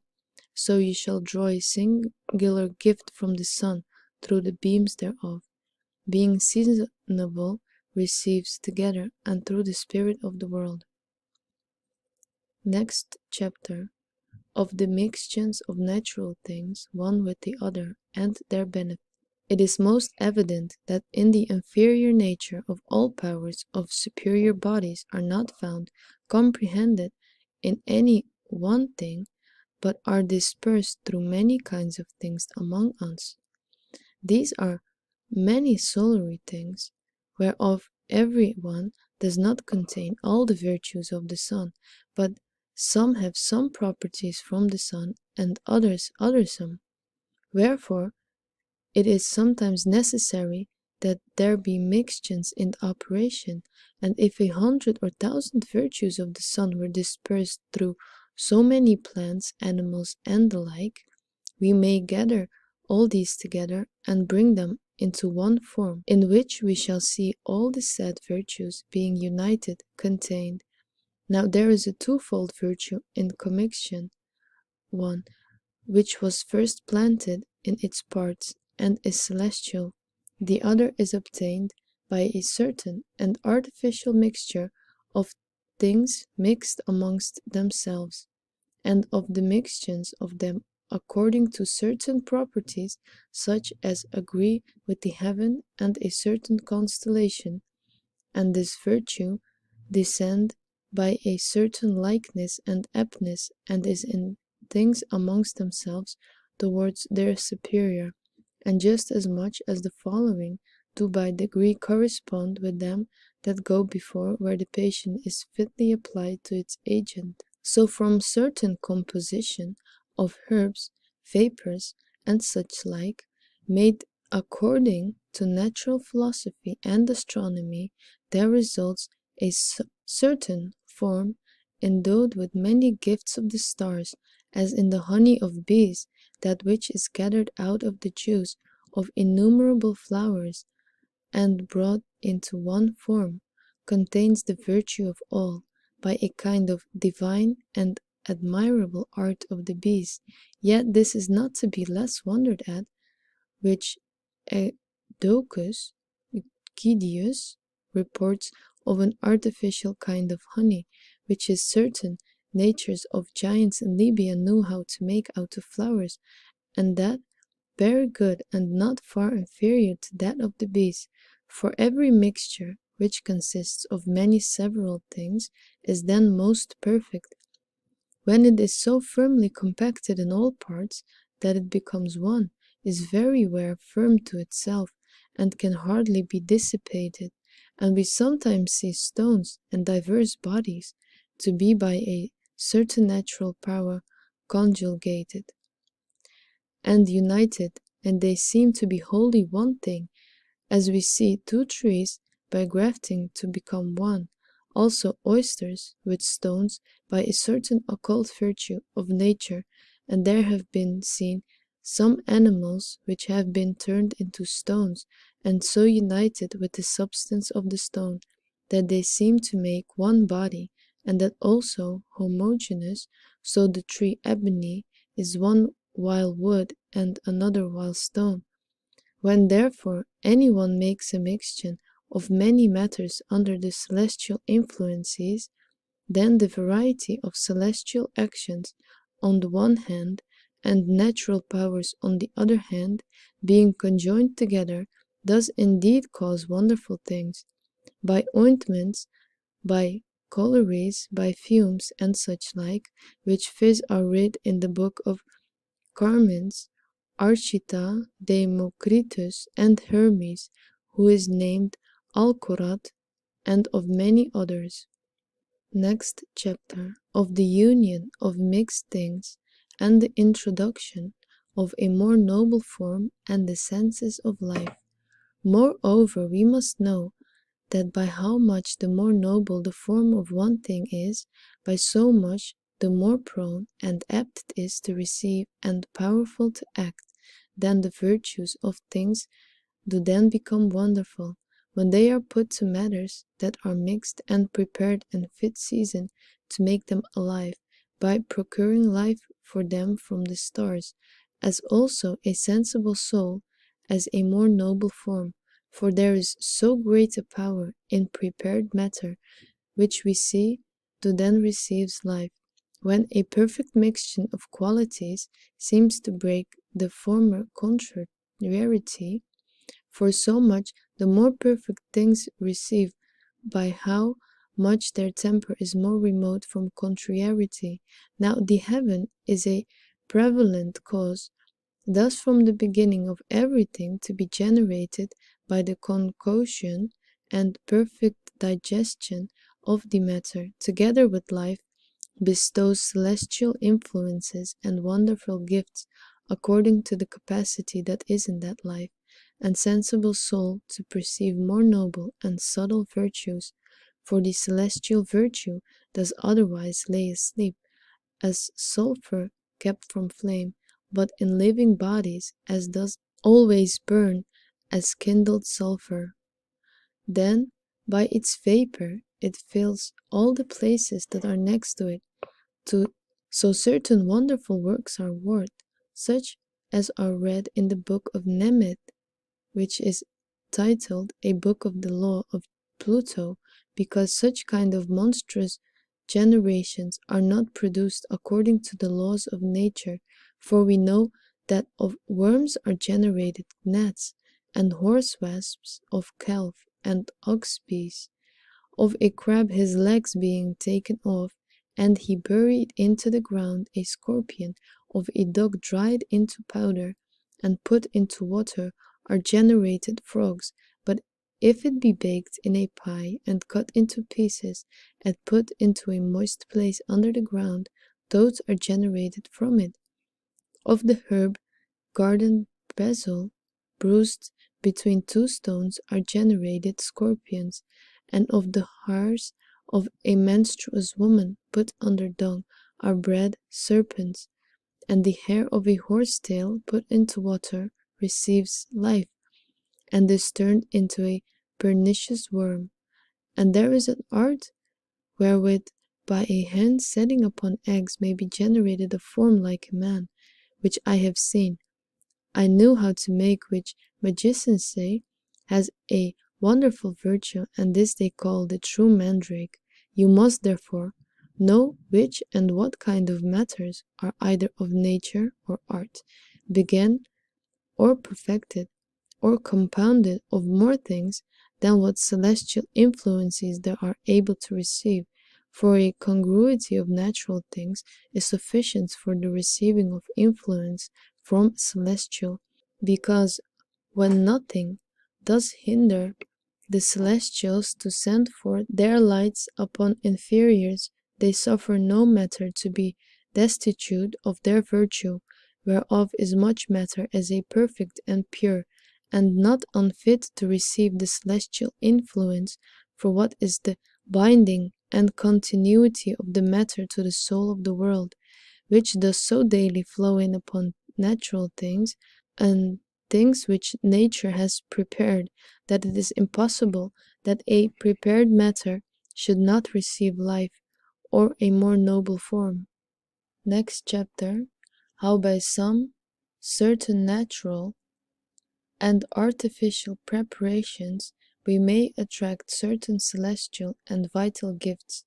Platonists, together with Hermes, say that Jercus Brachmaeus and the Mecubals and the Hebrews confess that all sublunary things are subject to generation and corruption, and that also there are the same things in the celestial world, but after a celestial manner, as also in the intellectual world, but in a far more perfect and better fashion and manner, but in the most perfect manner of all and the exemplary, and after this course, that every inferior thing should be in its kind answer its superior, and the thought of this supreme itself, and receives from the heaven that celestial power they call the quintessence, or the spirit of the world, or the middle nature, and from the intellectual world a spiritual and enlivening virtue transcending all qualities whatsoever,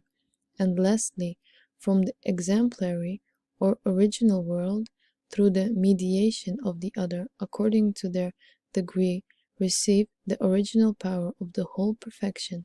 Hence everything may be aptly reduced from these inferiors to the stars, from the stars to their intelligences, and from hence to the first cause of itself, from the series and order whereof whole magic and all occult philosophy flows.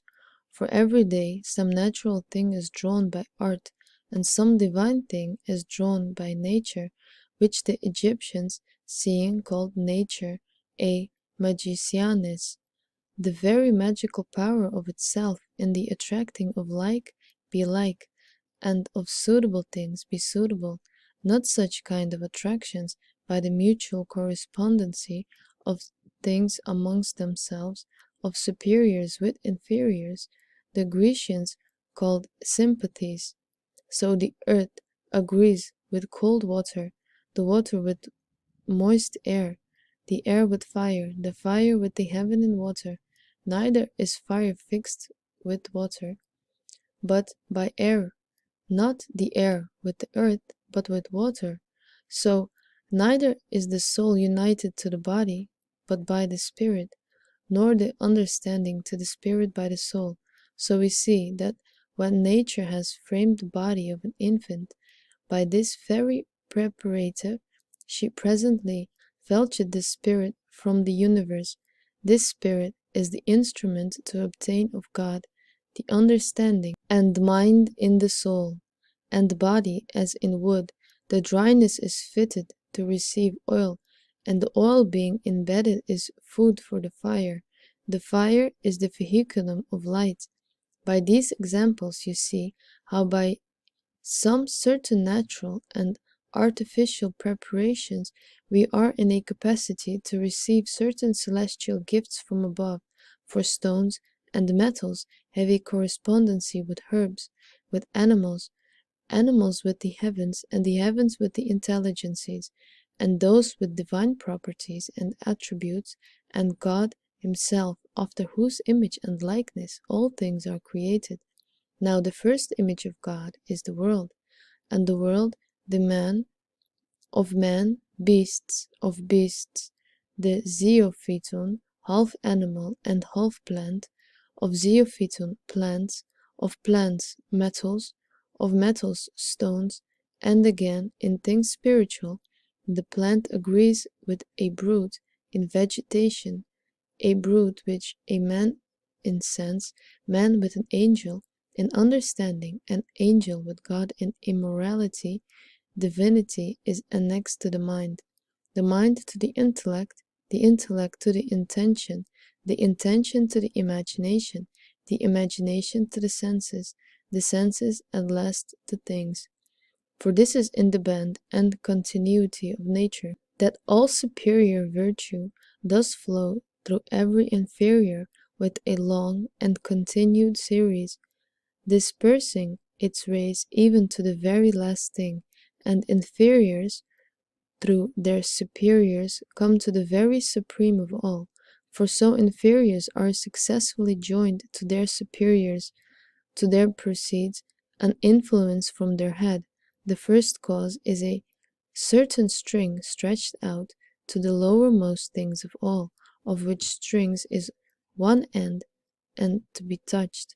The whole does presently shake, and such as touch does sound to the other end, and at the motion of the inferior, the superior also is moved, to which the other does answer, as string in a lute well tuned. Next chapter. How we may draw not only celestial and vital, but also certain intellectual and divine gifts from above. Magicians teach us that celestial gifts may through inferiors, being comfortable to superiors, be drawn down by opportune influences of the heavens, and so also by these celestial gifts, the celestial angels, as they are servants of the stars, may be procured and conveyed to us. Amblicius, Proclus, and Synesius, with the whole school of Platonists, confirm that not only celestial and vital, but also certain intellectual, angelical, and divine gifts may be received from above by some certain matters, having a natural power of divinity, i.e., which have a natural correspondency with the superiors, being rightly received and opportunely gathered together according to the rules of natural philosophy and astronomy. And Mercurius Trismegistus writes that an image rightly made of certain proper things appropriated to any one certain angel, I will presently be animated by that angel. Of the same also Austin makes mention in his 8th book, the Civitate Dei, or the City of God. For this is the harmony of the world, that things supercelestial be drawn down by the celestial, and the supernatural be natural, because there is one operative virtue that is diffused through all kinds of things, by which virtue indeed, as manifest things, are produced out of occult causes, so a magician does make us of things manifest to draw forth things that are occult, through the rays of the stars, through plumes, lights, sounds, and natural things, which are agreeable to celestial, in which, besides corporeal qualities, there is a kind of season, sense, and harmony, and incorporeal and divine measures and orders. So you read that the ancients were fond often to receive some divine and wonderful thing by certain natural thing. So the stone that is bred on the apple of the eye of a civet cat, held under the tongue of a man, is said to make him divine, or prophesy. The same is selenite, the moonstone, or the moonstone, reported to do. So they say that the images of God may be called up by the stone called Anchites, and that the ghosts of the dead may be being called up, kept up by the stone Cynoscites.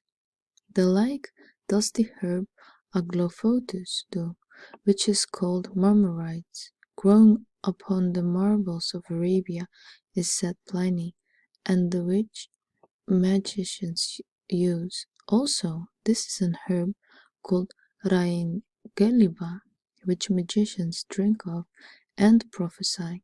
Moreover, there are some herbs by which the dead are raised to life, whence Xanthus the historian tells that with a certain herb called Balus, a young dragon being killed was made alive again.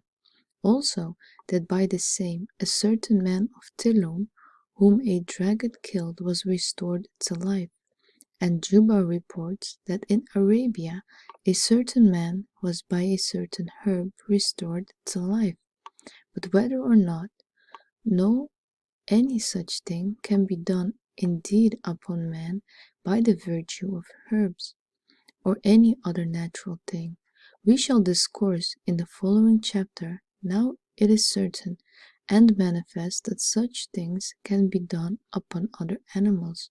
So if flies that are drowned be put unto warm ashes, they revive, and bees being drowned do in like manner recover life in the juice of the herb nip, and eels being dead for want of water, if with their whole bodies they be put under mud in vinegar, and the blood of a vulture being put up on them, with all of them a few days recover life. They say that if the fish and chimus be cut into pieces and eased into the sea, the parts will within a little time come together and alive.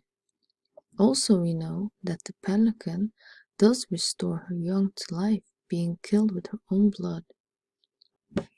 Next chapter.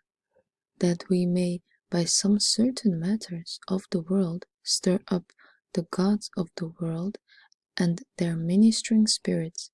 No man is ignorant that evil spirits by evil and profane arts may be raised up, as Psilas says, sorcerers are wont to do, who most detestable and abominable filthiness did follow and accompany such as were in times past in the sacrifices of Priapus, and in the worship of the idol which was called Penor, to whom they did sacrifice with their privy members, or that genitals, uncovered.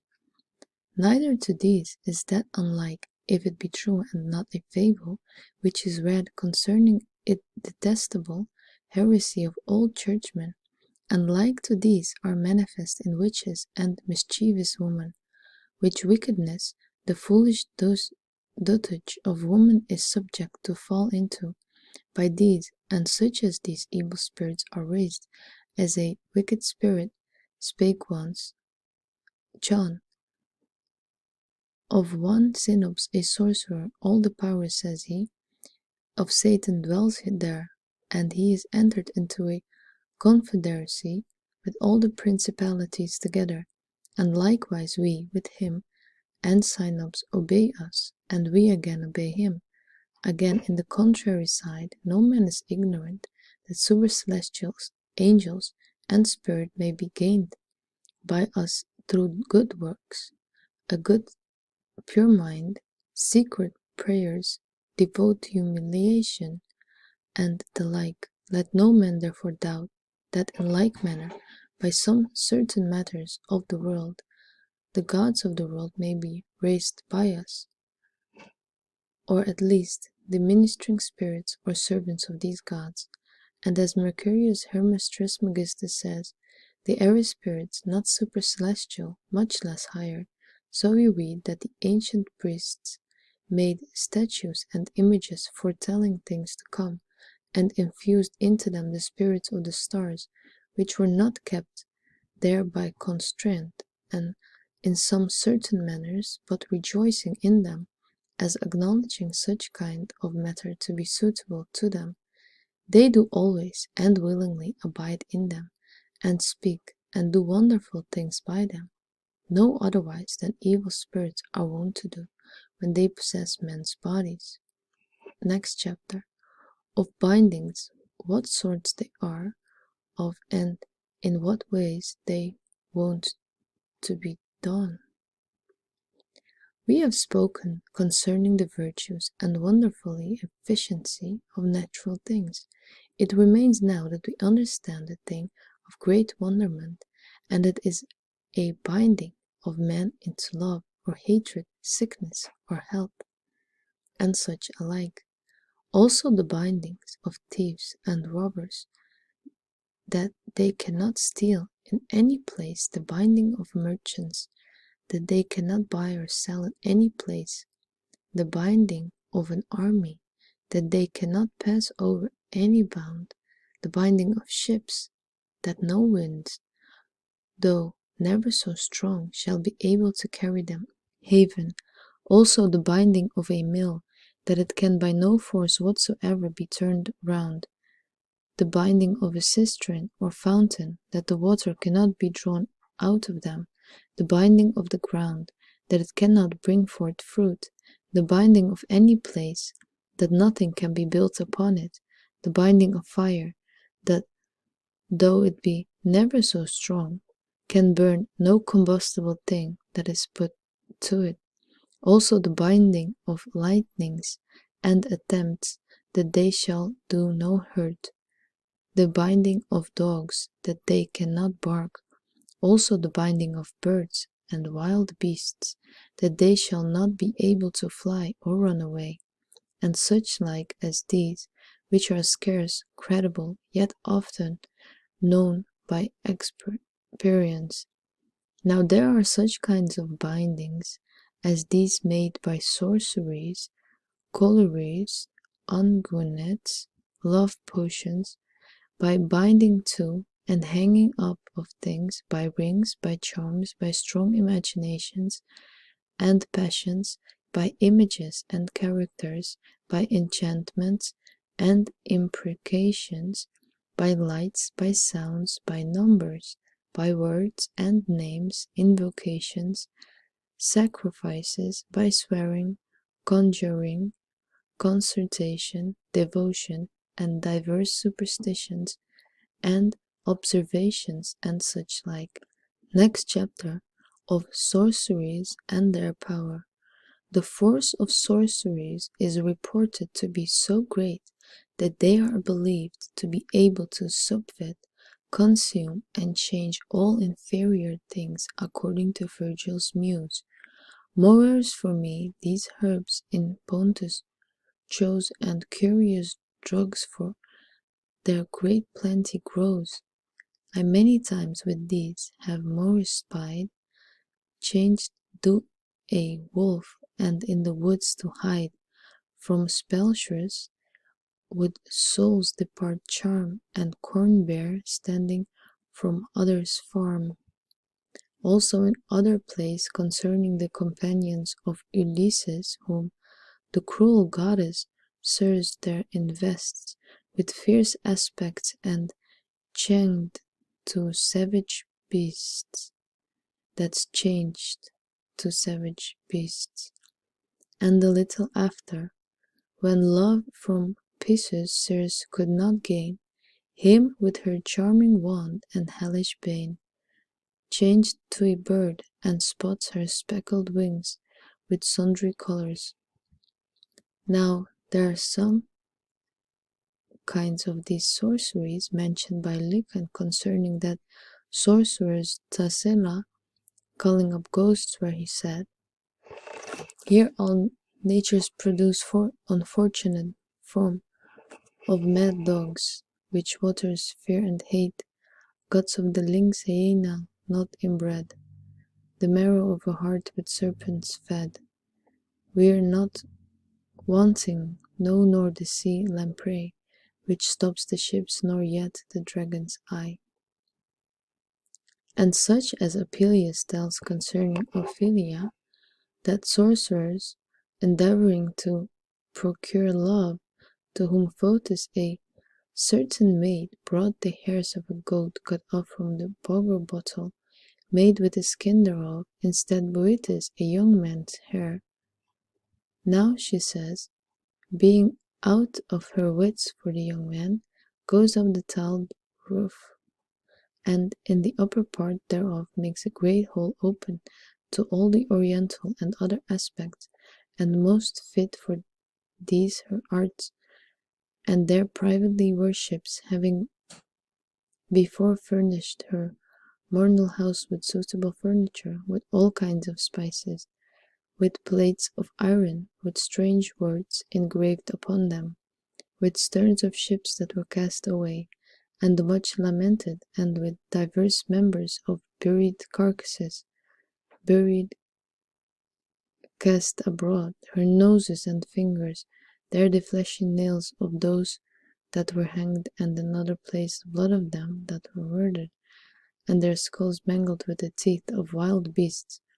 And she offers sacrifices there, enchanted entrails, lying painting, and sprinkles them with divers kinds of liquors, sometimes with fountain water, sometimes with cow's milk, sometimes with mountain honey and mead.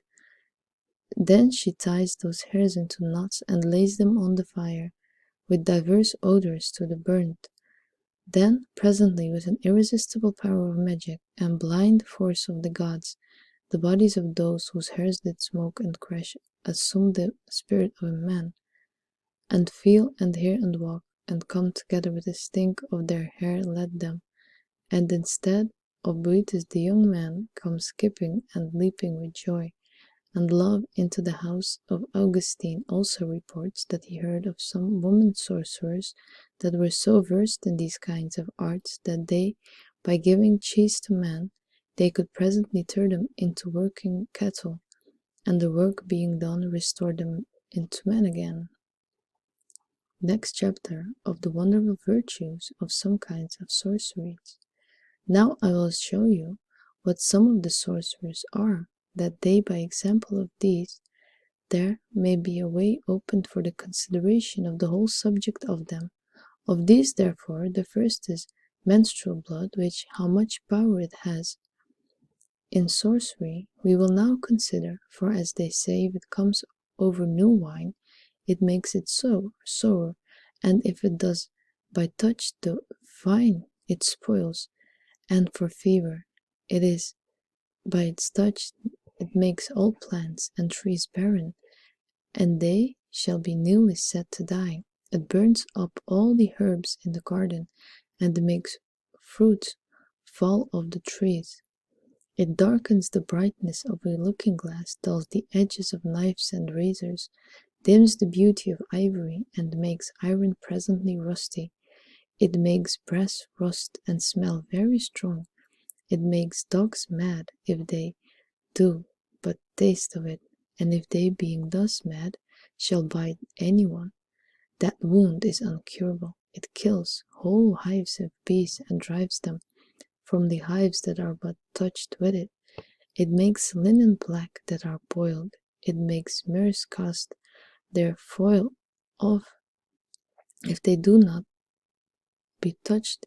It makes women miscarry if they be but smeared with it. It makes asses barren, as long as they eat of the corn that has been touched with it. The ashes of menstruous clothes, if they be cast upon purple garments that are to be washed, change the color of them, and takes away colors from flowers. They say that it drives away tartan and cartane. August, if it be put into the wool of a black ram, and tied up in a silver bracelet, as also of the soles of the patient's feet be anointed therewith, and especially if it be done by the woman herself, she patients not knowing of it.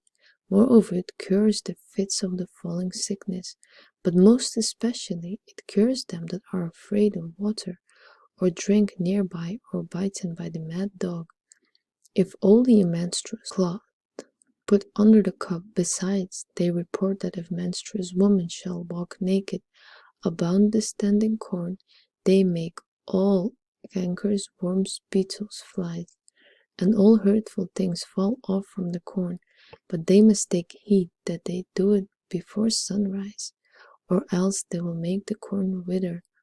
Also they say that they are able to expel hail, tempest, and lightnings, more of which Pliny makes mention of.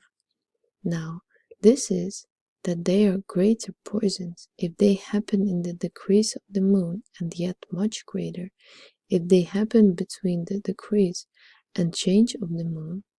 But if they happen in the eclipse of the moon or sun, they are an incurable poison, but they are of the greatest force of all when they happen in the first years, even in the first years of virginity. For if they do but touch the posts of the door, there can no mischief take effect in it. Also they say that the threads of any garment touched therewith cannot be burned, and if they be cast into fire, it will spread no further. Also it is said that the root of peony, being given by castor oil and smeared over with a menstruous cloth, cured the falling sickness. Moreover, if the stomach of a hart be burned or roasted, and to it be put more fuming made with a menstruous cloth, it will make crossbows useless for the killing of any game. The hairs of a menstruous woman put under dung breed serpents, and if they be burnt will drive away serpents with their smell. So great a poisonous fierce is in them, that they are poison to poisonous creatures. Also Hippomonas, which among sorceries is not the least taken notice of, and it is little venomous piece of flesh as big as a fig, and black, which is in the forehead of a cloth newly fulled, which unless the mare herself does presently eat, she will never after love her foals or let it suck. And for this cause they say there is most wonderful power in the procure love of it be powdered, and drank in a cup with the blood of him that is in love. There is also another sorcery which is called Hippomonas, a venomous humor, a suing out of the share of a mare what time she desires a horse, of which Virgil makes mention when he say, hence come that poison which ye shepherd call Hippomonas, and from mares groans does fall. The woeful, vain, and cruel stepdames use, and with a charm amongst powerful drugs infuse. If this does Juvenal, the satirist, make mention, Hippomas, poisons that boil are in that charms are given to sons-in-law, with such like harms. Apollonius also in his Argonetics makes mention of the herb Prometheus when he says, groweth from corrupt blood dropping on the earth whilst the vulture was gnawing upon the liver of Prometheus upon the hill of Caucasus. The flower of this herb, he said, is like saffron, having a double stang, hanging out one feather, then the other the length of a cubit, the root under the earth as fleshly newly cut sands from a blackish juice as it were, a beech, with which says he, if any one shall after he has performed his devotion to Personipeia, smear over his body, he cannot be hurt either with sword or fire. Also Saxo Grammaticus writes that there was a certain man called Photon, who had a garment which when he had put on he could not be hurt with the point or edge of any weapon. The civet cat also abounds with sorceries, for as Pliny reports, the posts of a door being touched with her blood, the arts of jugglers and sorcerers are so invalid that the gods cannot be called up, and will by no means be persuaded to talk with them.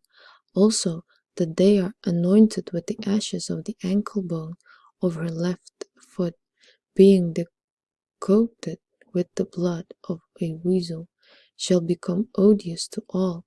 The same also is done with the eye being decocted. Also it is said that the straight cut is administered against the injustice and corruption of princes and great men in power, and for success of petitions, and to conduce the ending of suits and controversies, if any has never so little of it about him, and that if it be bound unto the left arm, it is such a present charm that if any man does but look upon a woman, it will make her follow him presently, and that the skin of her civet-cat's forehead does withstand bewitchings. They say also that the blood of a basilisk, which they call the blood of Saturn, has such a great force in sorcery that it procures for him that carries out about him good success of his petitions from great men in power, and his prayers from God, and also remedies of diseases and grant of any privileges. They also say that the tick, if it be pulled out of the left ear of a dog, and if it be altogether black, has great virtue in the prognostic of life. For if the sick party shall answer him that brought it in, who standing at his feet, and shall ask of him concerning his disease, there is certain hope of life, and he shall die if he makes no answer. They also say that a stone that is bit with a mad dog has power to cause discord, if it be put in drink, and that he shall not be barked up by dogs. That puts the tongue of a dog in his shoe under his great toe, especially if in the herb of the same name houndstone be joined with it, and that the membrane of the secondines of a dog has the same, and that dogs will shun him that has a dog's heart. And Pliny reports that there is a red toad that lives in briars and brambles, and is full of sorceries, and does wonderful things. For the little bone which is in his left side, being cast into cold water, makes it presently very hot, by which also the rage of dogs is restrained, and their love is procured. If it be put in drink, and if it be bound to any one, it stirreth up lust. In the contrary, the little bone which is on the right side makes hot water cold, and that it can never be hot again, unless that be taken out. Also it is said to cure quartains if it be bound to the sick in a snake's skin, as also all other fevers, and restrain love and lust, and that the spleen and heart is an effectual remedy against the poison of the sad toad. Thus Pliny writes. Also it is said that the sword which a man is slain hath wonderful power in sorceries, for if the snaffle of the bridle or spurs be made of it, they say that with these any horse, though never so wild, may be tamed and gentled, and if a horse should be shod with shoes made with it, he would be most swift and fleet, and never, though never so hard, tire. But yet they will that some characters and names should be written upon it. They say also, if a man shall dip a sword wherewith men were beheaded in wine, and the sick drink thereof, he shall be cured of his quartain. They say also that a cup of liquor being made with the brains of a bear, and drank out of the skull, shall make him that drinks it to be as fierce and raging as a bear, and think himself to be changed into a bear, and judge all things he sees to be bears, and so to continue in that madness until the force of that draught shall be dissolved, no other distemper being all the will received in him. Next chapter, of perfumes or suffumigations, their manner and powers. Some suffumigations also, or perfumes, that are proper to the stars, are of great force for the opportune receiving of celestial gifts under the rays of the stars, and such as much as they do strongly work upon the air and breath. for our breath is very much changed by such kind of vapors. If both vapors be of another alike, the air also is being through the said vapors easily moved or affected with the qualities of inferiors or those celestials, daily and quickly penetrating our breast and vitals, thus wonderfully reduce us to the like qualities. Wherefore suffumigations are wont to be used to by them that are about the soothsay, for to affect their fancy, which indeed being duly appropriated to any certain deities, do fit us to receive divine inspiration. So they say that perfumes made with linseed and flaby seed and roots of violets and parsley do make one of the foresaid things to come, and thus conduce to prophecy.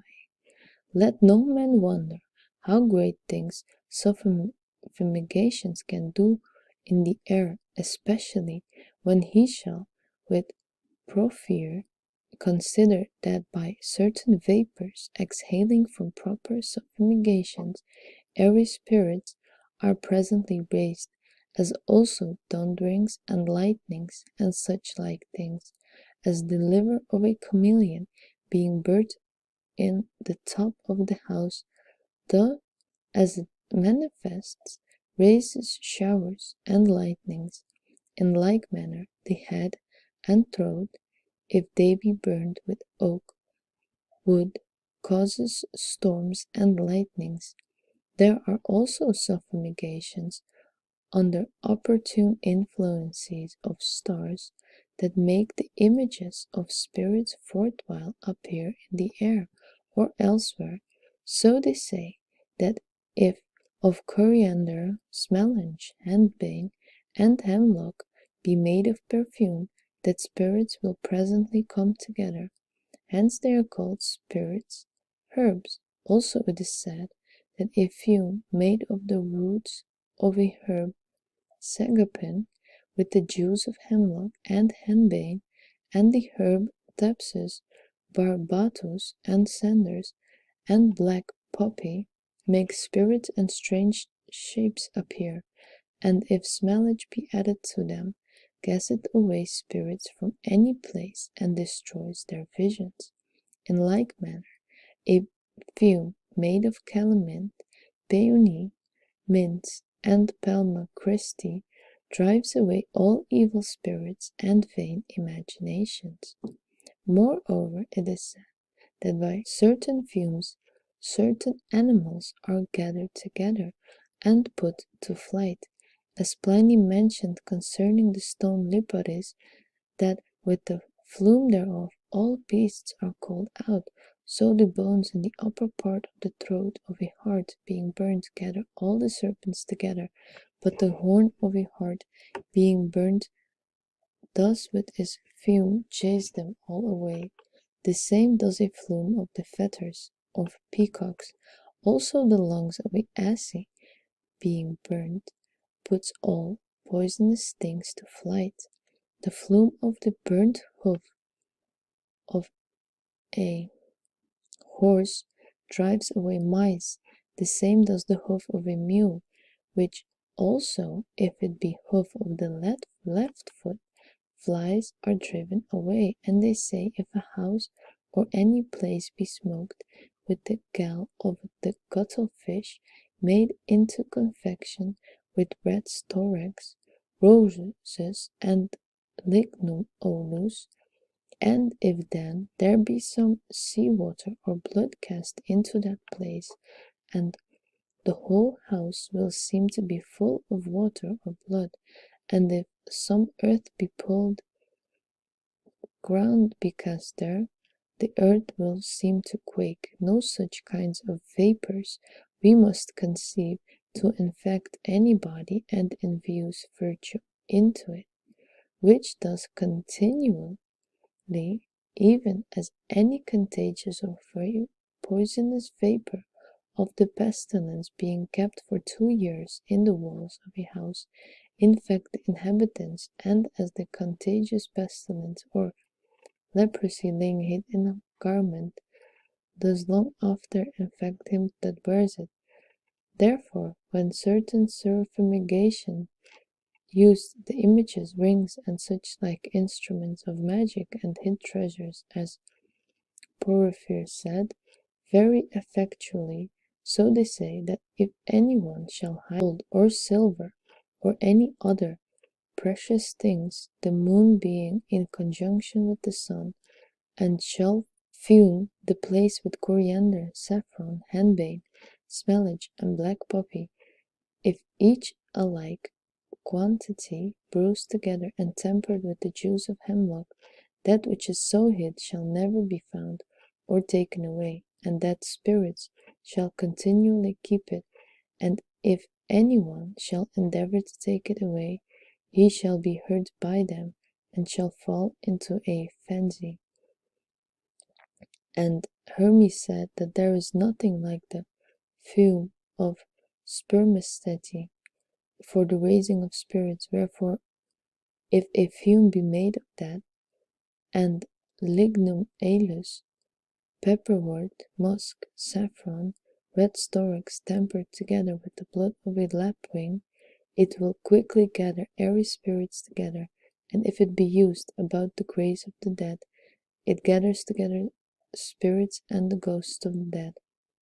So as often as we direct any work to the sun, we must make suffumigations with solary things, if to the moon with luminary things, and so of the rest. And we must know that as there is contrariety and enmity in stars and spirits, so also in suffumigations unto the same.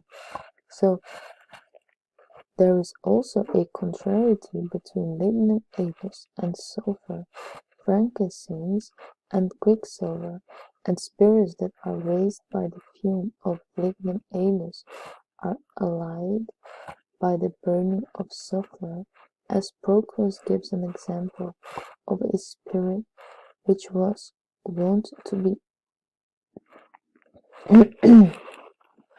which was wont to appear in the form of a lion, but by the set of a cock before it vanished away, because there is a contrariety between a cock and the lion, and so the like considerations and practice is to be observed concerning such like things. Next chapter, the composition of some fumes appropriated to the planets. We make suffumigations for the sun in this manner: saffron, ambergris, musk, lignum alus, lignum balsam, the fruit of the laurel, cloves, myrrh, and frankincense, all which being bruised and mixed in such a proportion as makes a sweet odor, must be incorporated with the brain of an eagle or the blood of a white cock, after the manner of pills or troches. For the moon, we make a suffumigation of the head of a frog dried, and the eyes of a bull, the seed of white poppy, frankincense, and camphor, which must be incorporated with menstrual blood or the blood of a goose. For Saturn, take the seed of black poppy, of henbane, root of mandrake, and lodestone, and myrrh, and make them up with the brain of a cat or the blood of a bat. For Jupiter, take the seed of ash, lignum alus, storax, the benzoin, gum, the lazuli stone, the tops of the feathers of a peacock, and incorporate with them the blood of a stork or a swallow, or the brain of a hart. For Mars, take euphorbium, bdellium, gum armoniac, the roots of both hellebores, the lodestone, and a little sulphur, and incorporate them all with the brain of a hart, the blood of a man, and the blood of a black cat. For Venus, take musk, ambergris, lignum alus, red roses, and red coral, and make them up with the brain of sparrows and the blood of pigeons. From mercury take mastic, frankincense, cloves, and the herb cinquefoil and the stone acatis, and incorporate them all with the brain of a fox, weasel, and the blood of a magpie.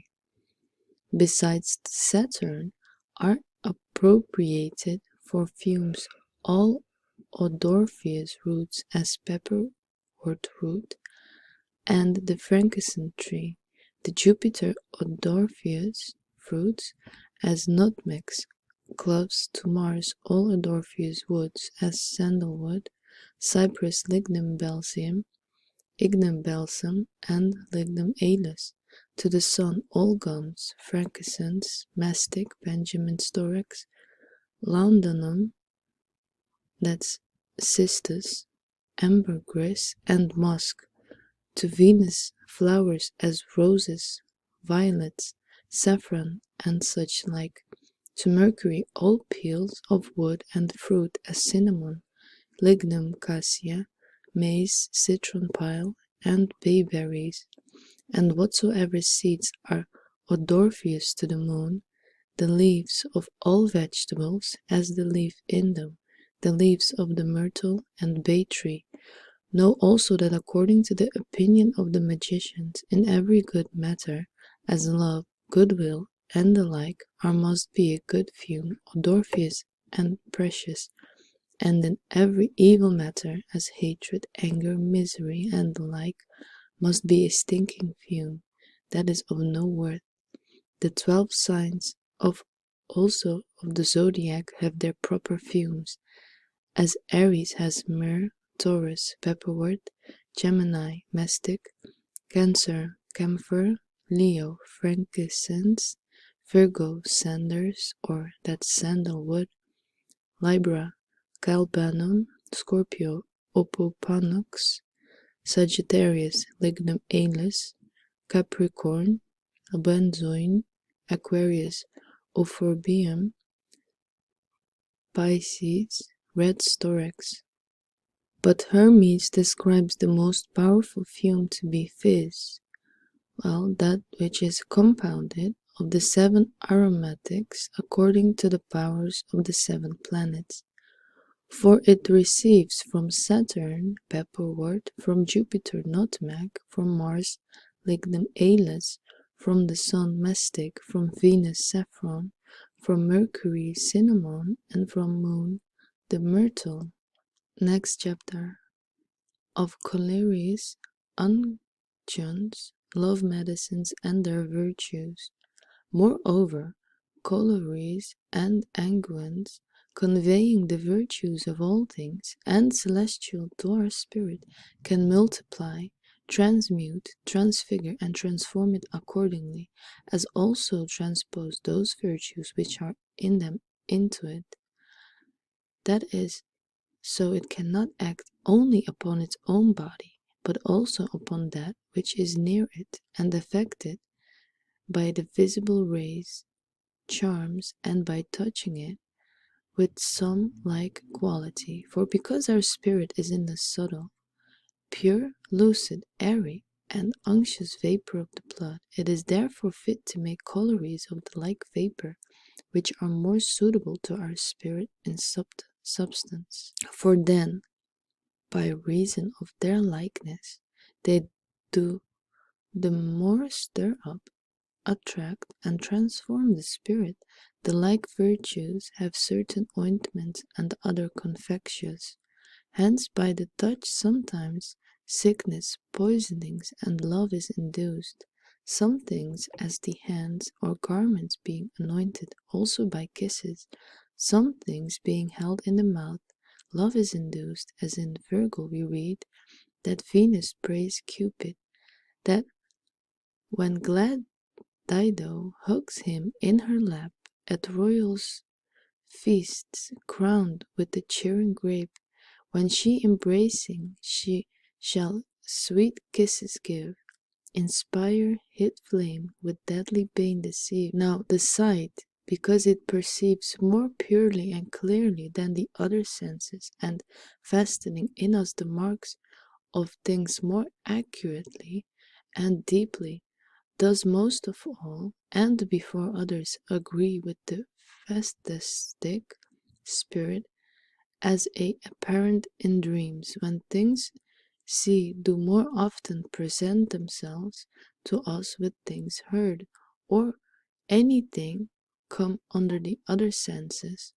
Therefore, when colours transform visual spirits, that spirit does easily affect the imagination, which indeed, being affected with diverse species and forms, transmit the same by the same spirit into the outward sense of sight, by which occasion there is caused in it a perception of such species and forms in that manner as if it were moved by external objects, that there seem to be terrible images in spirits and such like. So there are made collieries making us forthwith to see the images of spirits in the air or elsewhere. I know how to make of the gall of a man and the eyes of a black cat and some other things. The like is made also of the blood of lapping of a bat or of a goat, and they say, if a smooth shining piece of steel be smeared over with the juice of mugwort and made to fume, it will make invocated spirits to be seen in it. So also there are suffumigations or unctions, which make men speak in their sleep, to walk and do those things which are done by men that are awake, and sometimes to do those things which men are awake cannot, or dare not. Some there are that make us hear horrid or delectable sounds and such like, and this is the cause why maniacal and melancholy men believe to see and hear those things without, which imagination does only fancy within. Hence the fear things not to be feared, and fall into wonderful and most false suspicions, and fly when none pursues them, or angry and content, no body being present, and fear where no fear is. Such like passions also can magical confections, induced by suffumigations, by collieries, by unguents, by potions, by poisons, by lamps and lights, by looking glasses, by images, enchantments, charms, sounds, and music, also by diverse rites, observations, ceremonies, religions, and superstitions, all which shall be handled in their place, and not only by these kind of arts, passions, apparitions, and images induced, but also things themselves, which are really changed and transfigured into diverse forms, as the poet relates of Proteus, Periclymenus, Archelaus, and Mera, the daughter of Erechthon. So also Circe changed the companions of Ulysses and old in the sacrifices of Jupiter. Lysias, the man that tasted of the inward of the sacrifices, were turned into wolves, which Pliny says befell a certain man called Demarchus. The same opinion was Austin of, for he said whilst he was in Italy he heard of a woman that by giving sorceries and cheese to travellers turned them into working cattle, and when they had done such work as they would have them, turned into men again. And that was befell a certain father called Prastantius. The scriptures themselves testify that Pharaoh sorcerers turned their rods into serpents and water into blood, and did such like things. Next chapter, of natural allegations and suspensions, when the soul of the world by its virtue does make all things that are natural generated, are artificially made fruitful by infusing them into celestial properties for the working of some wonderful effects, then things themselves, not only when applied by suffumigations or collieries, or ointments or potions, or any other such like way, but also when they, being conveniently wrapped up or bound to or hanged about the neck or in any other way applied, although by never so easy contact, do impress their virtue upon us. By these allegations, therefore, suspensions, wrapping up, applications, and contacts, the accidents of the body and mind are changed into sickness, health, boldness, fear, sadness, and joy, and the like. They render them that carry them gracious or terrible, acceptable or rejected, honored and beloved or hateful, and abominable. Now these kind of passions are conceived to be by the above said infused no otherwise. This is manifest in the grafting of trees, where the vital virtue is sent and communicated from the trunk to the twig, grafted into it by way of contact and alligation. So in the female palm tree, when she comes near to the male, her buds bend to the male and are bowed, which the gardeners, seeing, bind ropes from the male to the female, which becomes straight again, as if it had by continuation of the rope received the virtue of the male. And like manner we see that the cramfish, being touched afar off with a long pole, does presently stupefy the hand of him that touches it. And if any shall touch the sea here with his hand or stick, does presently run out of his wits. Also if the fish called Stella, the starfish, as they say, being fastened with the blood of a fox, and a brass nail to a gate, evil medicines can do no hurt. Also it is said that if a woman take a needle and betray it with dung, and then wrapped it up in earth, in which the carcass of a man was buried, and shall carry it about in her cloth, which was used at the funeral, that no man shall be able to have sex with her as long as she has it about her. Now by these examples we see how by certain allegations of certain things, as also suspensions, or by simple contact, or the continuation of any thread, may be able to receive some virtues thereby. It is necessary that we know that certain rule of allegation and suspension, and the manner which the art requires, that they be done under a certain and suitable constellation, and that they be done with wire or silken thread, with hair or sinews of certain animals, and things that are to be wrapped up must be done in the leaves of herbs or the skins of animals or fine cloths, and the like, according to the suitable of things, as if you would procure the solary virtue of anything, this being wrapped up in bay leaves or the skin of a lion, hanged it about the neck with a golden thread or a silken thread of a yellow color, whilst the sun rules in the heaven, so shalt thou be endued with the solary virtue of that thing. But if you do desire the virtue of any Saturnian thing, you shall in like manner take that thing while Saturn rages, and wrap it up in the skin of an ass, or in a cloth used at a funeral, especially if you desire it for sadness, and with a black thread hang it about your neck. In like manner we must conceive of the rest. Next chapter, of rings and their compositions.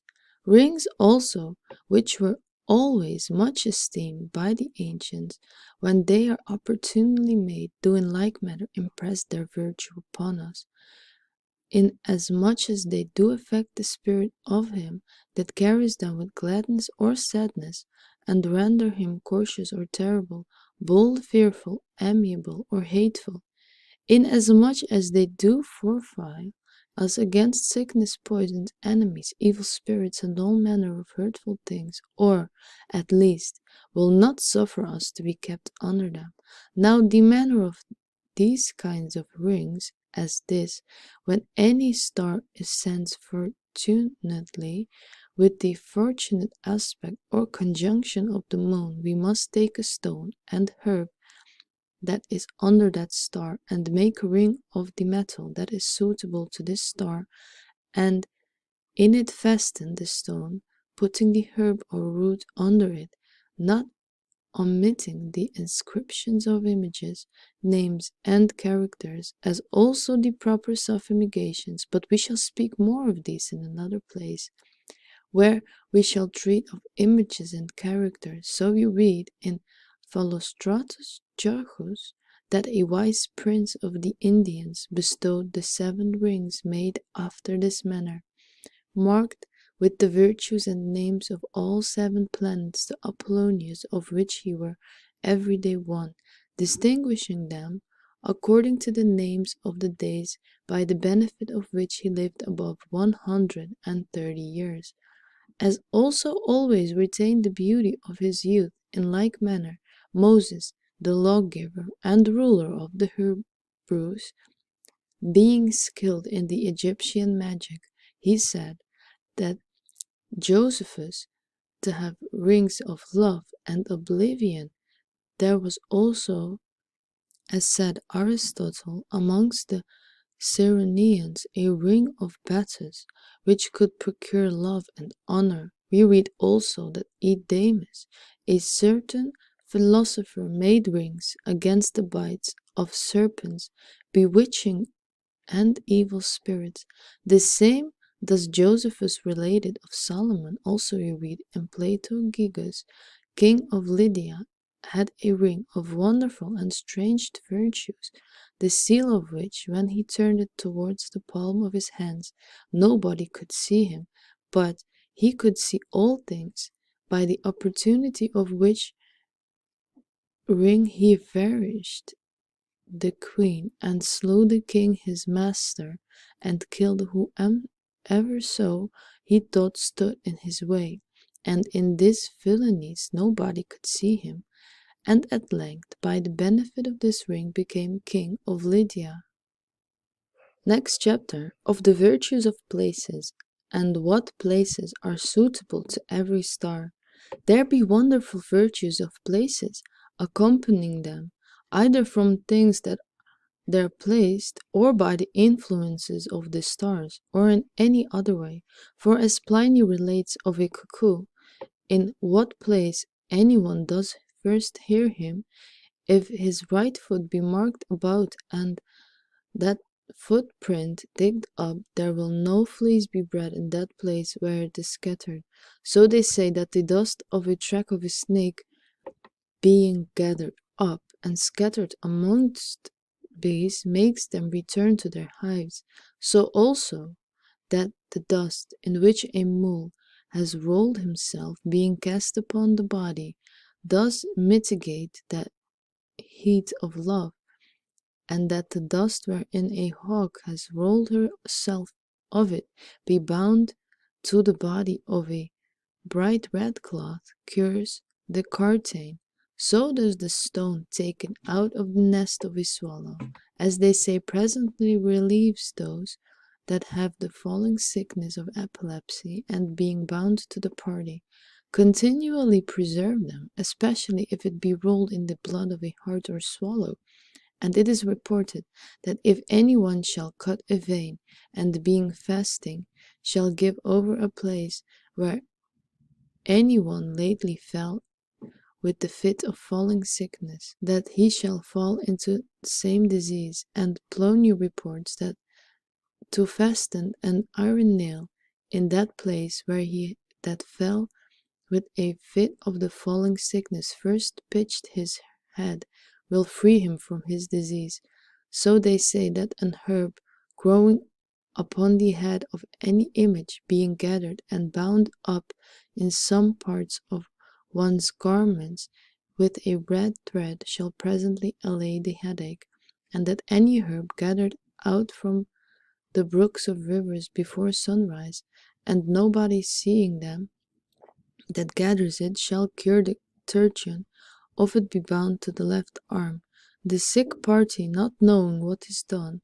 But amongst places that are appropriated to the stars, all stinking places, dark, underground, religious, and mournful places, as churchyards, tombs, and houses not inhabited by man, any old, tottering, obscure, dreadful houses, and solitary dense caves, and pits, and also fish ponds, standing pools, fennes, and such like are appropriated to Saturn, and Jupiter are ascribed all privileged places, consistories of noblemen, tribunals, chairs, places of for exercises, schools, and all beautiful and clean places scattered or sprinkled with divers odors to Mars, fiery and bloody places, furnaces, bakehouses, shambles, places of executions, and places where there have been great battles fought and slaughters made, and the like to the sun, light places, the serene, airy kings' palaces and princes' courts, pulpits, theatres, thrones, and all kingly and magnificent places, to Venus, pleasant fountains, green meadows, flourishing gardens, garnished beds, stews, and according to Orpheus, the sea, the seashore, baths, dancing places, and all things belonging to women, the Mercury, shops, schools, warehouses, exchange of merchants, and the like, to the moon, wilderness, wood, rocks, hills, mountains, forests, fountains, waters, rivers, seas, seashores, ships, groves, highways, and granaries for corn, and such like. Upon this account, they that endeavor to procure love are wont to bury for a certain time the instruments of their art, whether they be rings, images, looking glasses, or any other, or hide them in a storehouse, because in that place they will contract some venereal faculties, no otherwise than things that stand in a stinking place become stinking, and those in an aromatical place become aromatical and of a sweet savour. The four corners of the earth also pertain to this matter. Hence, they that are to gather a Saturnian martial or jovial herb must look towards the sea or south, partially because they desire to be oriental from the sun, and partially because of their principal house. Aquarius, Scorpio, Sagittarius are Saturn signs. So also are Capricornus and Pisces, and they that will gather a Venetian, mercurial, or lunary herb must look towards the west, because they delight to be western, or else they must look northward, because their principal houses, Taurus, Gemini, Cancer, Virgo, are northern signs. So in any solary work we must look towards the east or south, or rather towards the solary body and light. Next chapter, of light, colors, candles, and lamps, and to what stars, houses, and elements several colors are ascribed. Light also is a quality that partakes much of form, and is a simple act and a representation of the understanding. It is first diffused from the mind of God into all things, but in God the Father of light, it is the first true light, then in the Son of beautiful, overflowing brightness, and in the Holy Ghost a burning brightness exceeding all intelligences. As Dionysius says of seraphims, in angels therefore it is a shining intelligence diffused and abundant joy beyond all bounds of reason, yet received in diverse degrees according to the nature of the intelligence that receives it. Then it descends into the celestial bodies, where it becomes a sort of life and an effectual propagation even a visible splendor, and the fire of a certain natural liveliness infused into it by the heavens, and lastly in man, it is a clear discourse of reason and knowledge of divine things, that the whole rationale of this is manifold, either by reason of the disposition of the body, as the Peripatetics will have it, or which is more true, by reason of the good pleasure of him that bestows it, who gives it to every one as he pleases. From there it passes to the fancy, yet above the senses, but only imaginable, and then to the senses, but especially to that of the eyes. In them it becomes a visible clearness, and is extended to other prestige bodies, in which it becomes a color and a shining beauty, but in dark bodies it is a certain beneficial and generative virtue, and penetrates to the very center, where it becomes, of it being collected into a narrow place, it becomes a dark heat, tormenting and scorching, so that all things perceiving the vogue of the light according to their capacity, all which joining to itself an enlivening heat, and passing through all things, thus convey its qualities and virtues through all things. Therefore, magicians forbid the urine of a sick man to be sprinkled in the shadow a sick man, or to be uncovered against the sun or the moon, because the rays of the light penetrating bring suddenly within it nauseous qualities of the sick bodies, conveying them into the opposite body, and affect that with a quality of the same kind. This is the reason why enchanters have a care to cover their enchantments with their shadow. So the civet cat make all dogs dumb with the very touch of her shadow. Also, there are made artificially some lights, lamps, torches, candles, and such like, of same certain things, and liquors opportunely chosen according to the rule of the stars, and composed amongst themselves according to their congruity, which, when they be lighted and shine along, are wont to produce some wonderful and celestial effects, which men many times wonder at, as Pliny reports out of Anaxilos, of a poison of mares after copulation, which being lighted in torches, thus monstrously represent a sight of horse heads. The like may be done of asses and flies, which being tempered with wax and lighted, make a strange sight of flies, and the skin of a serpent lighted in a lamp makes serpents appear. And they say, when grapes are in their flower, if anyone shall bind in a vial to them full of oil, and shall let it alone, they'll be ripe, and then the oil be lighted in a lamp, it makes grapes to be seen. And so in other fruits, of contrary, to be mixed with honey and the blood of a lapwing, and be put in a lamp, they say, that stand about will seem a great deal bigger than they are wont.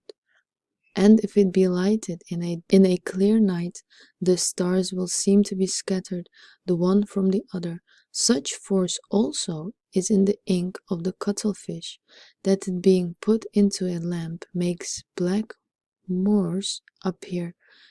It is also reported that a candle made up of some certain Saturnian things, it being lighted, it be extinguished in the mouth of a man newly dead, will afterwards, as oft as it shines alone, bring great sadness and fear upon them that stand about it. Of such like torches, lamps, does Hermes speak more of, also Plato and Chironides, and of the latter writers, Albertus, in a certain treatise of this particular thing. Colors all are a kind of lights, which being mixed with things are wont to expose them to those stars to which they are agreeable. And we shall afterwards speak of some colors which are the lights of the planets, by which even the natures of fixed stars themselves are understood, which also may be applied to the flames of lamps and candles. But in this place we shall relate them how the colors of inferior mixed things are distributed to diverse planets. For all colors, black, lucid, earthy, lead, brown, have relation to Saturn, sapphire, and airy colors, and those which are always green, clear, purple, darkish, golden, mixed with silver, belong to Jupiter. Red colors are burning, fiery, flaming, violet, purple, bloody, and iron colors resemble Mars. Golden, saffron, purple, and bright colors resemble the sun. But all white, fair, curious green, ruddy, between saffron and purple resemble Venus, Mercury, and the moon. Moreover, amongst the houses of the heaven signs of the zodiac, the first and seventh has white color, the second and 12th green, the third and 11th saffron, the fourth and the 10th red, the fifth and ninth honey, sixth and eighth black. Elements also have their colors, by which natural philosophers judge of the complexity and propriety of their nature. For an earthy color caused of coldness and dryness is brown, and black, and manifest black color, and a Saturnian color, the blue tending towards whiteness, does denote phlegm. For cold makes white, moisture, and dryness makes black. Reddish color shows blood, but fiery, flaming, burning, hot, shoe color, which by reason of its subtlety and amptness to mix with others, does cause divers colors more. For if it be mixed with blood, and blood be most predominant, it makes a florid red. If color predominate, it makes a reddish color. If there be an equal mixture, it makes a red sad. But if a dust color be mixed with blood, it makes a hempen color any red. And if blood predominate, and somewhat red of color prevail, but if it be mixed with a melancholy humor, it makes a black color. But with melancholy and phlegm together in an equal proportion, it makes hempen color. If phlegm abound, a mud color of melancholy, a bluish. But if it be mixed with phlegm alone in an equal proportion, it makes a citron color, if unequally a pale or palish. Now all colors are more prevalent, which they be in silk or in metals, or in precious substances, or precious stones, and in things which resemble celestial bodies, in color, especially in living things. Next chapter, of fascination and the art thereof. Fascination is a binding, which comes from the spirit of the witch, through the eyes of him that is bewitched, entering to his heart. Now the instrument of fascination is the spirit, a certain pure lucid substance, subtle vapor, generated of the pure blood by the heat of the heart, that does always send forth through the eyes rays like to itself. Those rays being sent forth do carry with them a spiritual vapor, and that vapor a blood, as it appears, a bleary and red eyes, whose rays being sent forth to the eyes of him that is opposite, and looks upon them, carries the vapor of the corrupt blood together with itself, by the contagion of which it does infect the eyes of the beholder with the like disease. So the eye, being opened and intent upon any one with a strong imagination, does dart its beams, which are the vehiculum of the spirit, into the eyes of him that is opposite to him, which tender spirits strikes the eyes of him that is bewitched, being stirred up from the heart of him that strikes, and possesses the breath of him that is stricken, wounds his heart and infects his spirit, whence Apuleius says, thy eyes sliding down through my eyes into mine inward breast, stir up most vehement burning in my marrow.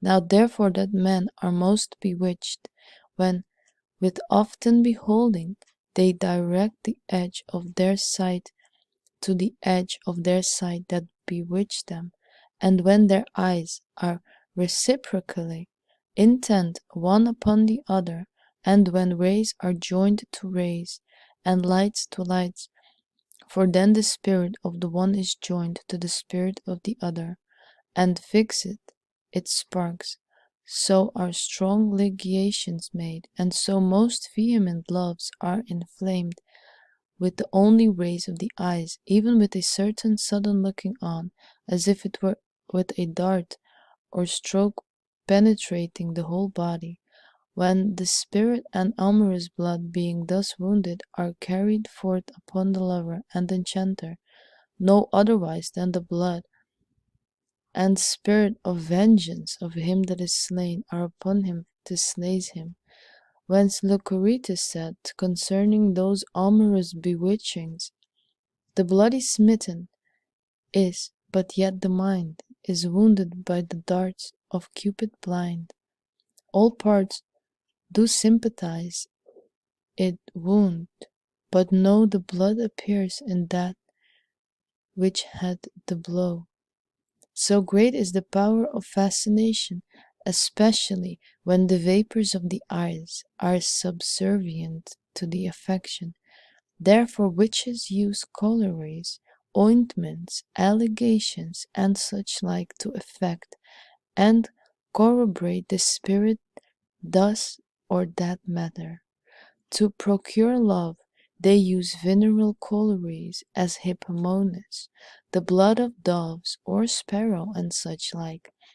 To induce fear, they use martial cauleries, as of the eyes of wolves, the civet cat, and the like.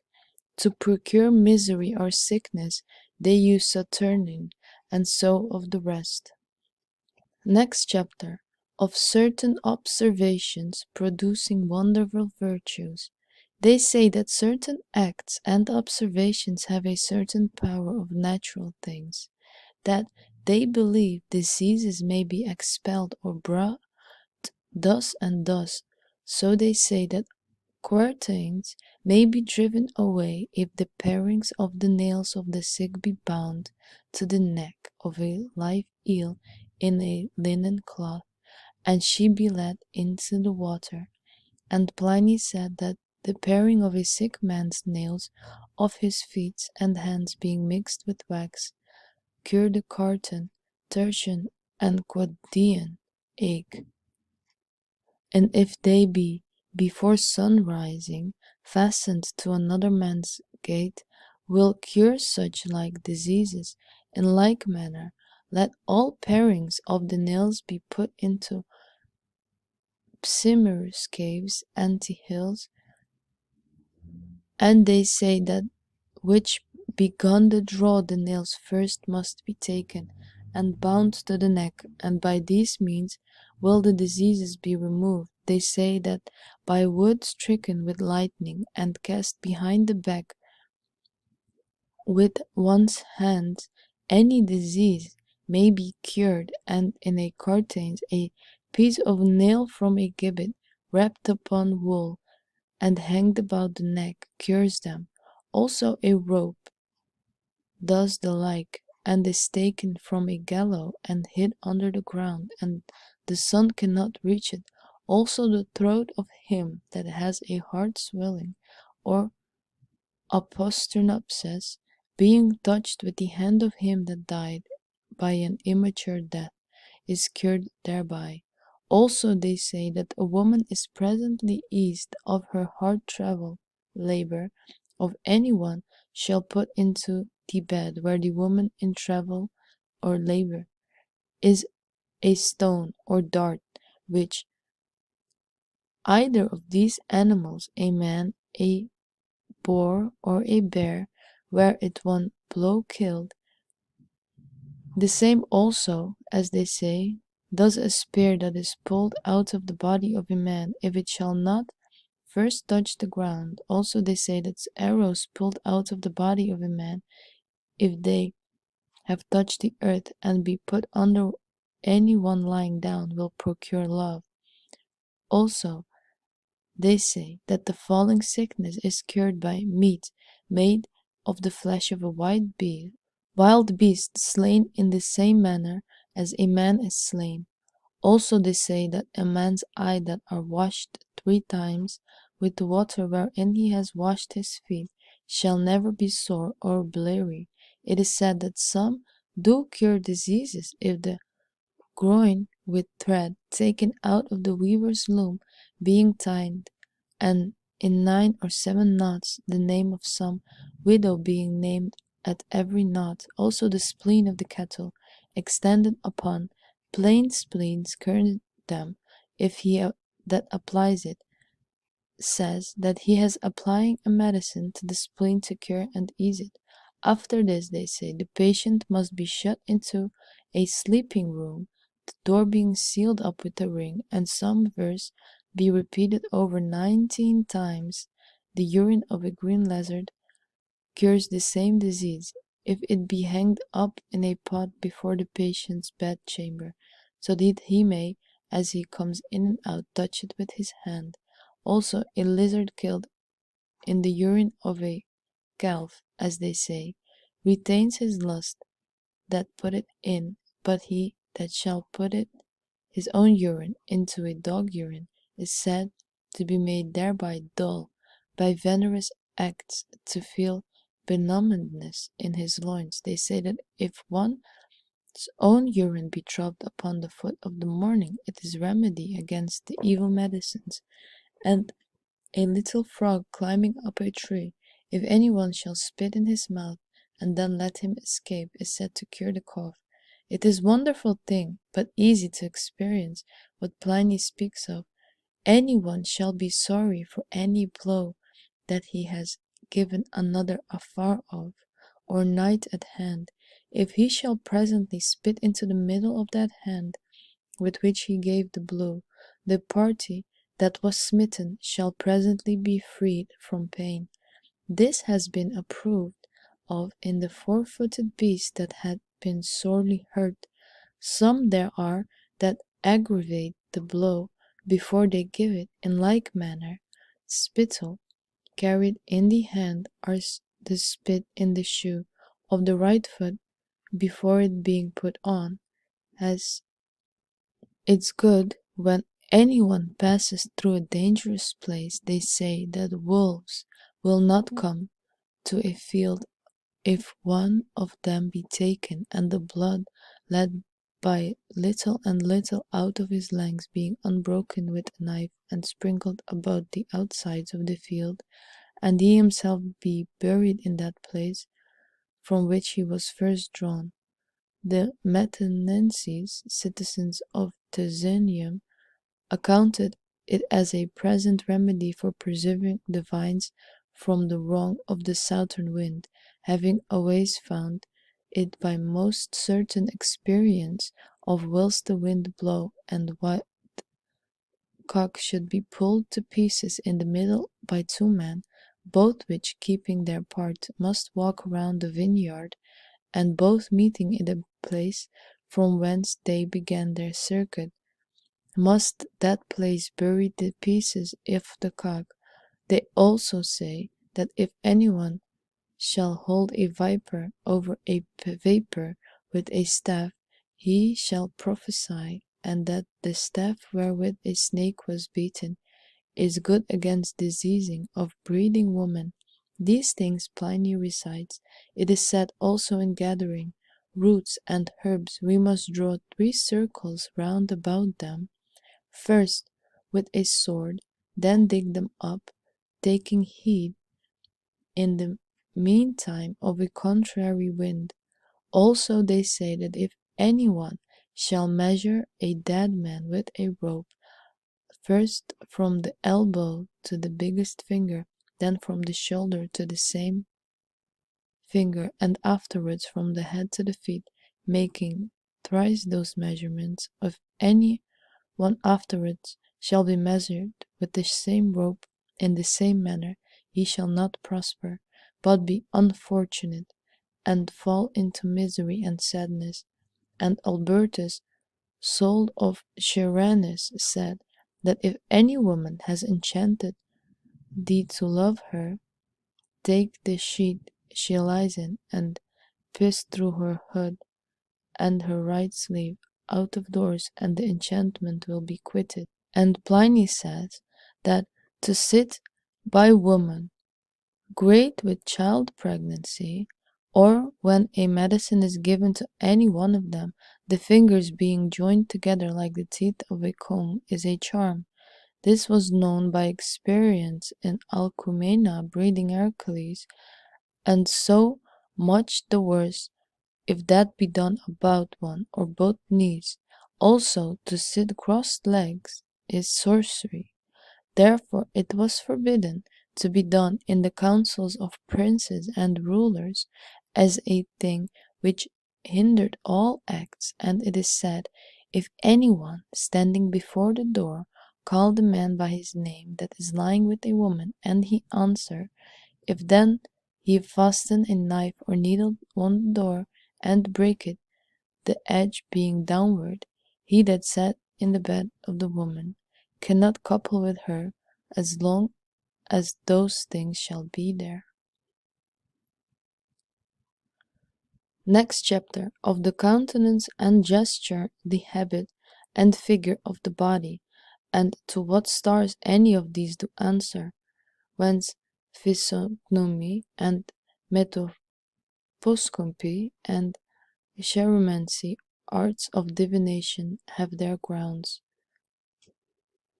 The countenance, gesture, the motion, setting, and figure of the body, being accidental to us, conduce to the receiving of celestial gifts, and expose us to the superior bodies, and produce certain effects in us, no otherwise than in Hellebore, which when you gather up, you pull the leaf upward, it draws the humors upward, and causes vomiting.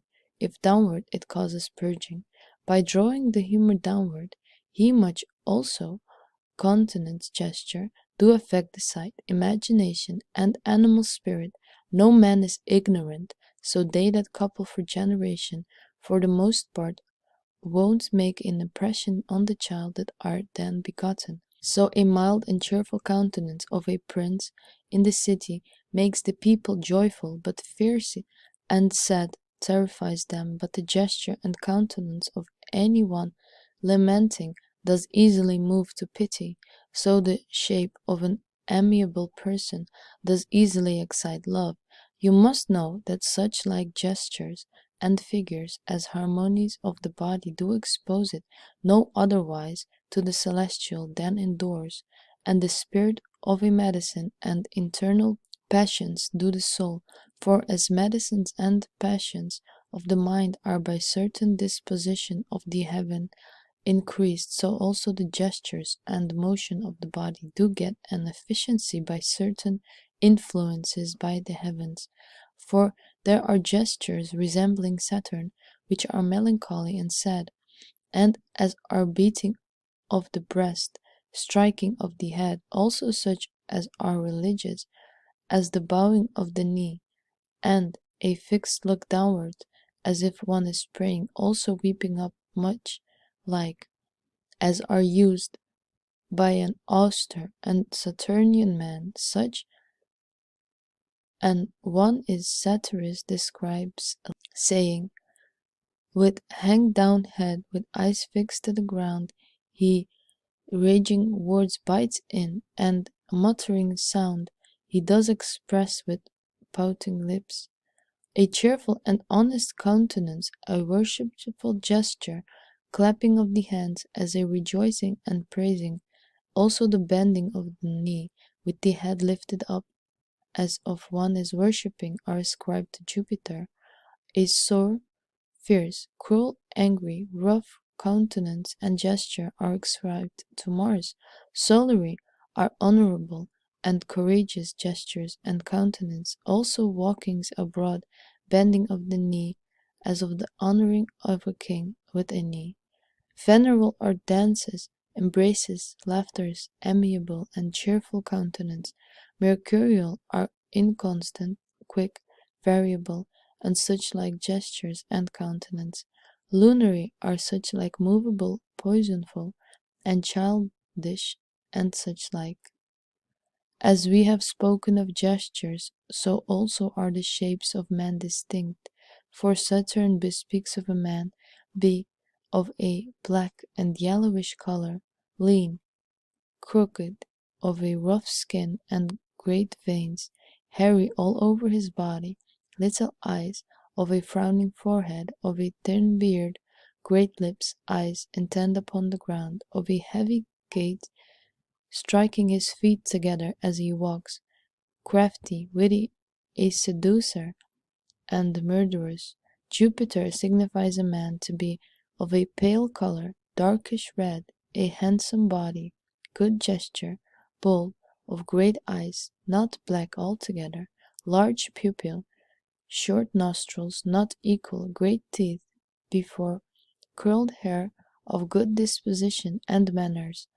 Mars makes a man red, of red hair, round face, yellowish eyes, of a terrible and sharp looks, bold, Chussoid, proud, crafty. The sun makes the man tawny, colory, betwixt yellow and black, dashed with red, of a short stature, yet of a handsome body, without much hair, and curled, of yellow eyes, wise, faithful, desirous of praise. Venus signifies a man to be tending towards blackness, but more white, with mixture of red, of a handsome body, fair, and round face, fair hair, fair eyes, the blackness whereof is more intense, of good manners, and honest love, also kind, patient, and jocund.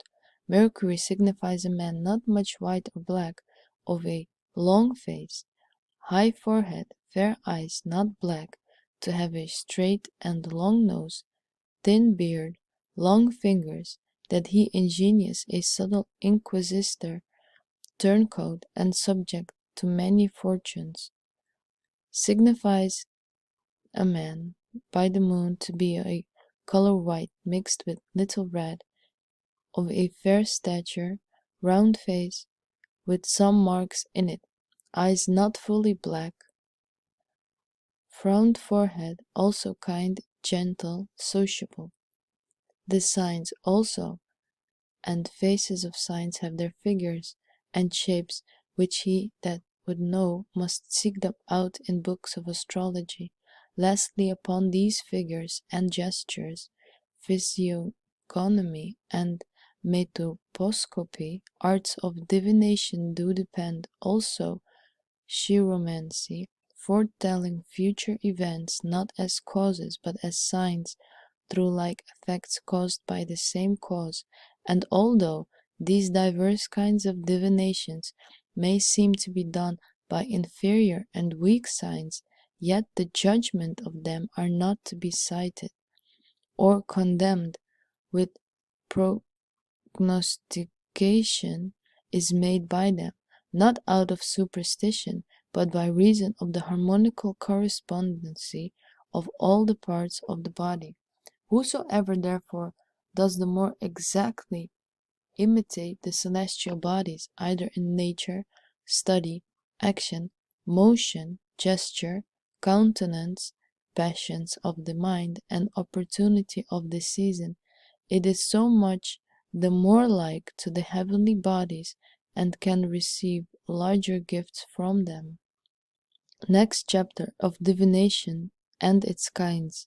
There are some other kinds of divinations depending upon natural causes, which are known to everyone in this art, and experience to be in diverse things, by which physicians, husbandmen, shepherds, marines, and every other of these out of probable signs do prognosticate.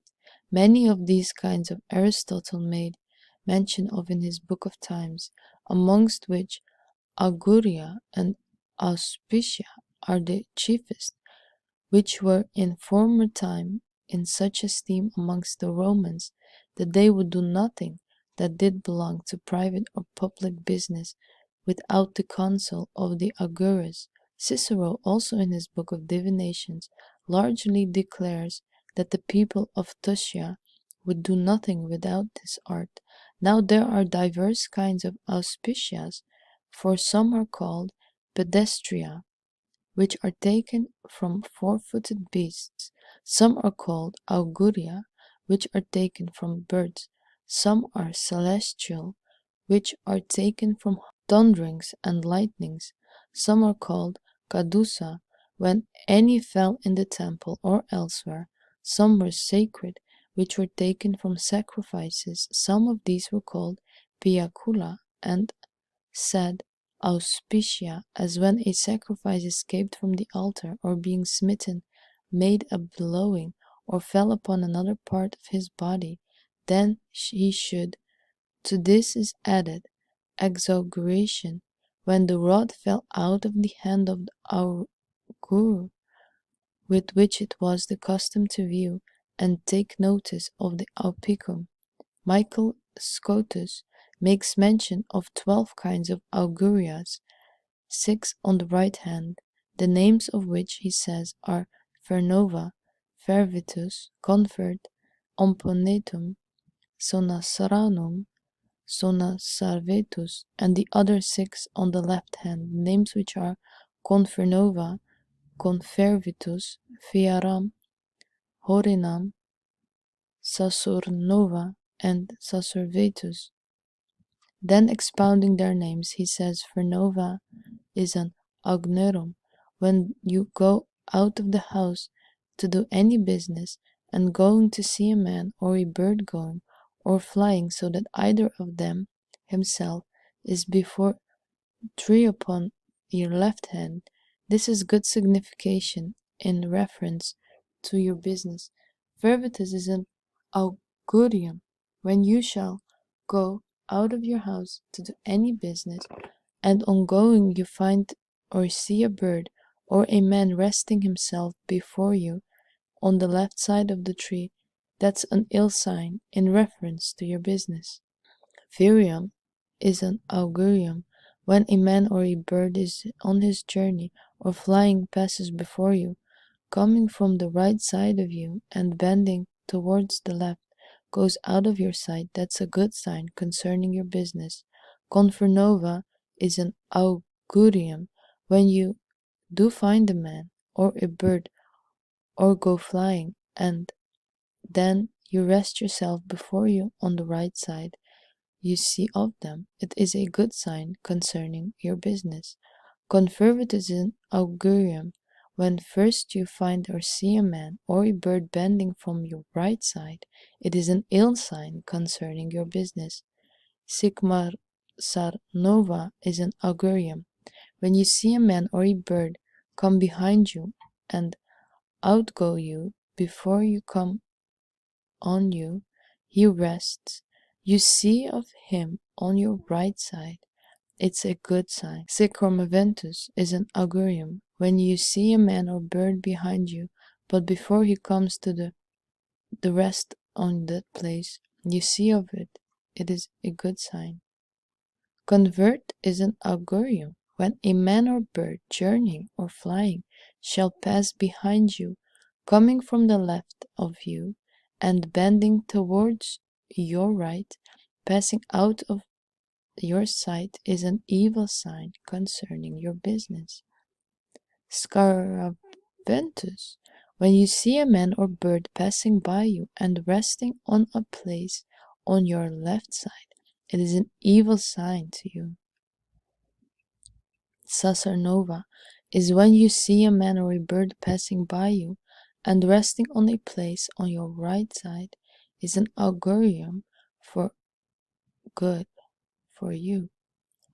Emponentem is when a man or a bird coming from your left side and passing to your right goes out of your sight without resting, it is a good sign. Hartena is an augurium. If a man or a bird coming from the right passes behind you to the left and through, you shall see him resting anywhere, it's an evil sign. Thus much Scotus. The ancients did also prognosticate from sneezing, of which Homer and the 17th book of the Odyssey makes mention, because they thought they proceeded from a sacred place, the head in which the intellect is vigorous and operative, whence also whatsoever speech came in the breast or mind of a man rising in the morning unawares is said to be some passage on an augurium. Next chapter, of diverse certain animals and other things which have a significance in augurious. All the auspices which first happen in the beginning of any enterprise is to be taken notice of. If in the beginning of your work you shall perceive that rats have gone thy garments, desist of your undertaking. If going forth you shall stumble at the threshold, or if in the way you shall dash your foot against anything, forbear your journey. If any ailment happen in the beginning of your business, put off your undertakings, lest your mention of the whole frustrated, or accomplished to no purpose, but accept and wait for a fortunate hour for the dispatching of your affairs with a better omen. We see that many animals are by natural power inbred in them, prophetical. Do not the cock by his crowing diligently tell you the hours of the night and morning, and with his wings spread forth chase away the lion, and many birds with their singing and chattering, and flies by their sharp pricking foretell rain, and dolphins by their often leaping above the water forerun of tempests. It would be too long to relate all the passages which the Phrygians, Cilicians, and Arabians, Umbrians, Tusians, and other people which follow the augurias learned by birds. These they have proved by many experiments and examples, for in all things the oracles of things to come are hid, but those are the chiefest among ominal birds shall foretell. These are those which the poets relate were turned from men into birds. Therefore what the daw declares, herks, and marks, observing her setting as she sits, and her manner of flying, whether on the right hand or left, whether clamorous or silent, whether she goes before or follows after, whether she waits for the approach of him that passes by, or flies from him, in which way she goes, all things must be diligently observed. Or as Apollo said in his hieroglyphics, those that are twins signify marriage, because this animal brings forth two eggs, out of which male and female must be brought forth, but if, which seldom happens, two males be generated, or two females, the males will not couple with any other females, nor females with any other males, but will always live without a mate in solitary. Therefore they that meet a single daw divine thereby that they shall live a single life, the same as does a black hen pigeon betoken, for after the death of her mate she always lives single.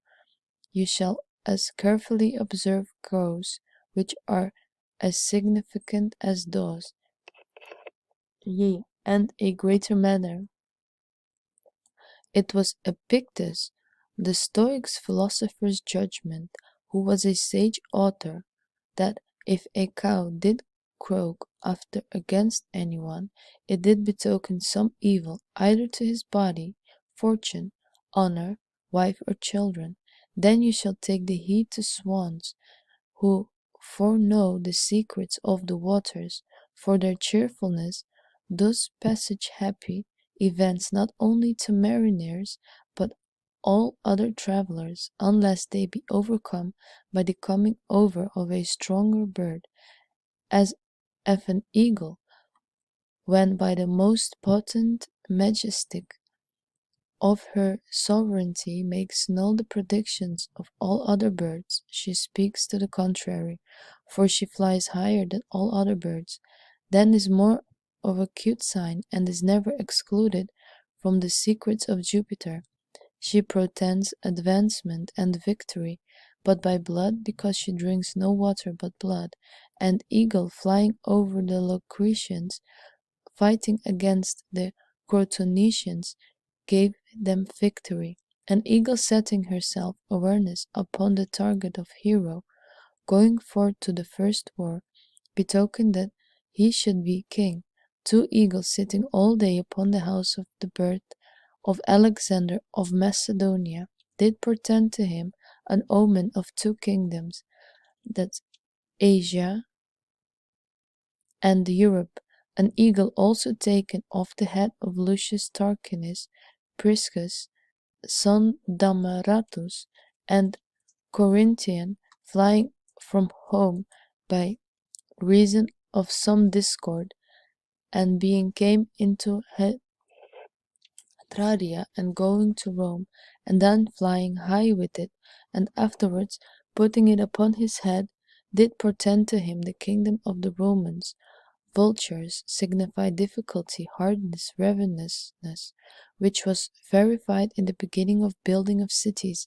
Also they foretell the places of slaughter, coming days of the 7 days beforehand, and because they have most respect to that place where the greatest slaughter shall be, as if they gaped after the great number of the slain. Therefore the ancient kings were wont to send out spies to take notice what place the vultures had most respect to. The phoenix promised singular goodness success, which being seen anew, Rome was built very auspiciously. The pelican, because she hazards herself for her young, signifies that a man shall out of the zeal of his love undergo much hardship. The painted bird gave the name of the city Pictavia, and foreshewed the lenity of the people by its color and voice. The heron is augurium of hard things. The stork is a bird of concord, and makes concord.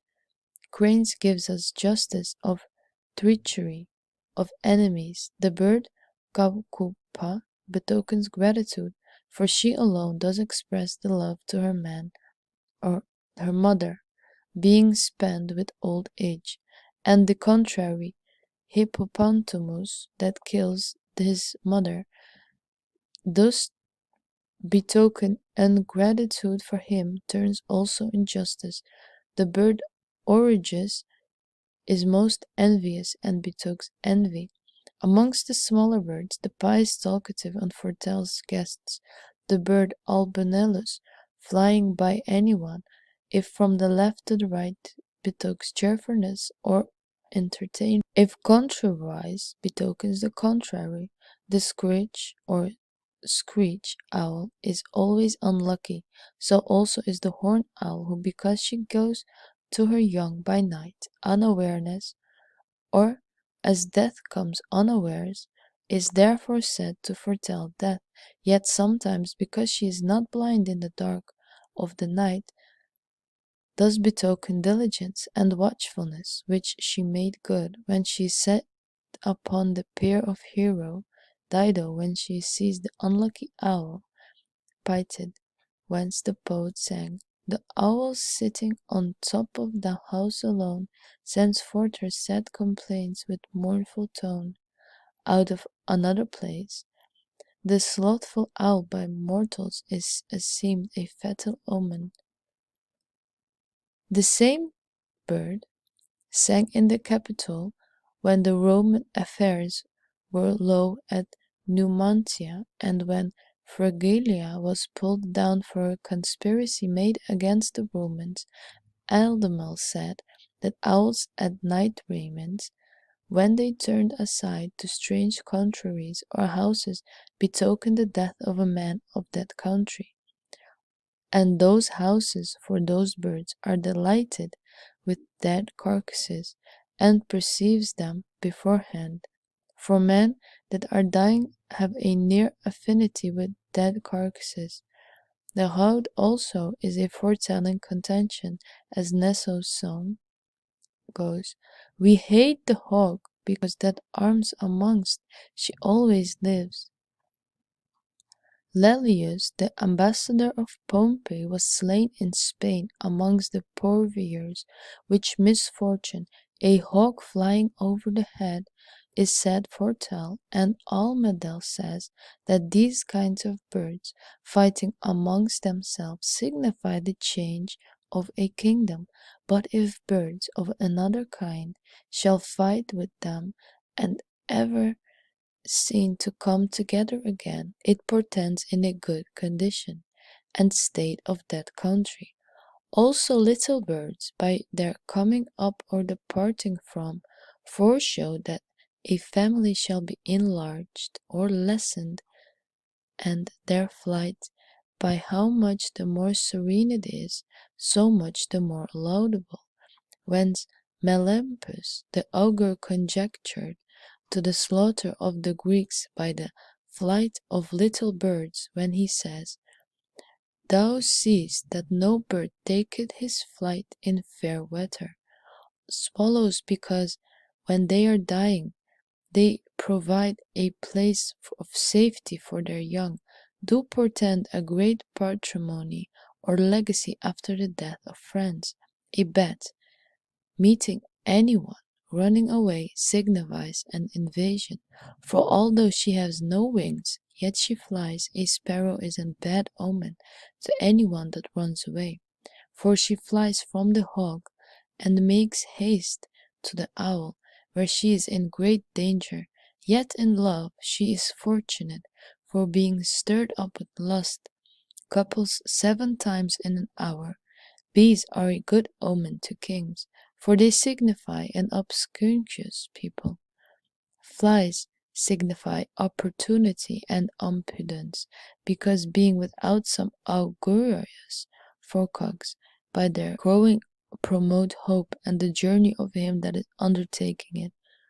Moreover, Livia, the mother of Tiberius, when she was great with him, took a hen egg and hatched it in her bosom, and at length came forth a cock chick with a great comb, which the augurious interpreted that the child that should be born of her should be king. And Cicero writes that at Tiberius cocks by their crowing all night did presage that the Bithynians would obtain victory against the Laudemonians, and the reason is according to the augur's interpretations, because that bird which he is beaten is silent, but when he himself has overcome crows.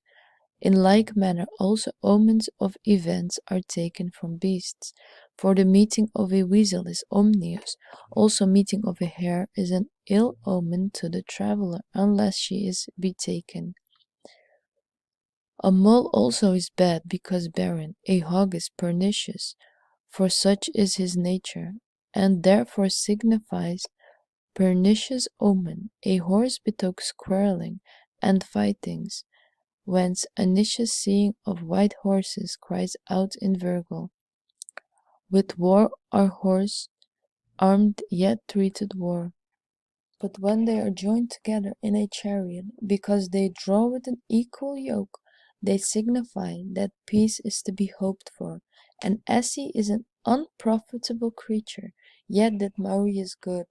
But when he was pronounced an enemy to his country, so an Essie disdaining provender that was offered to him, and running to the water, by which augury he, supposing he saw a way of safety showed to him, entreated the aid of his friends that they would convey him to the sea, which being granted, he was set into a little ship, and so escaped the threats of Sylla the conqueror. To the fall of an assay meet any going to an augury, he signifies labor, patience, and hydroens. A wolf meeting anyone is a good sign, the effect whereof was seen in Hiero of Sicilia, from whom a wolf, snatching away a book whilst he was at school, confirmed to him the success of the kingdom, but yet the wolf makes him speechless whom he sees first. A wolf rent in pieces a watchman of P. Africanus and C. Fulvius at Minturn, when the Roman army was overcome by the fugitives in Sicilia. Also he signifies prefudent men, such as you can give no credit to, which was known in the progeny of Romans, for the faith which they long since sucked from the mother of the wolf, and kept to themselves from the beginning, as by certain law of nature, passes over to their posterity to meet a lion, seeing she amongst lion animals of the strongest, and striking terror into all the rest is good, but for a woman to meet a lioness is bad, because she hinders conception, for a lioness brings forth but once. To meet sheep and goats is good. It is read also in the Austerian of Tucians, of this animal shall wear any unusual color portends to the imperial plenty of all things, together with much happiness, whence Virgil it Apodio sings to us. But in the medius realms shall scarlet bear, and changing sometimes golden fleeces wear.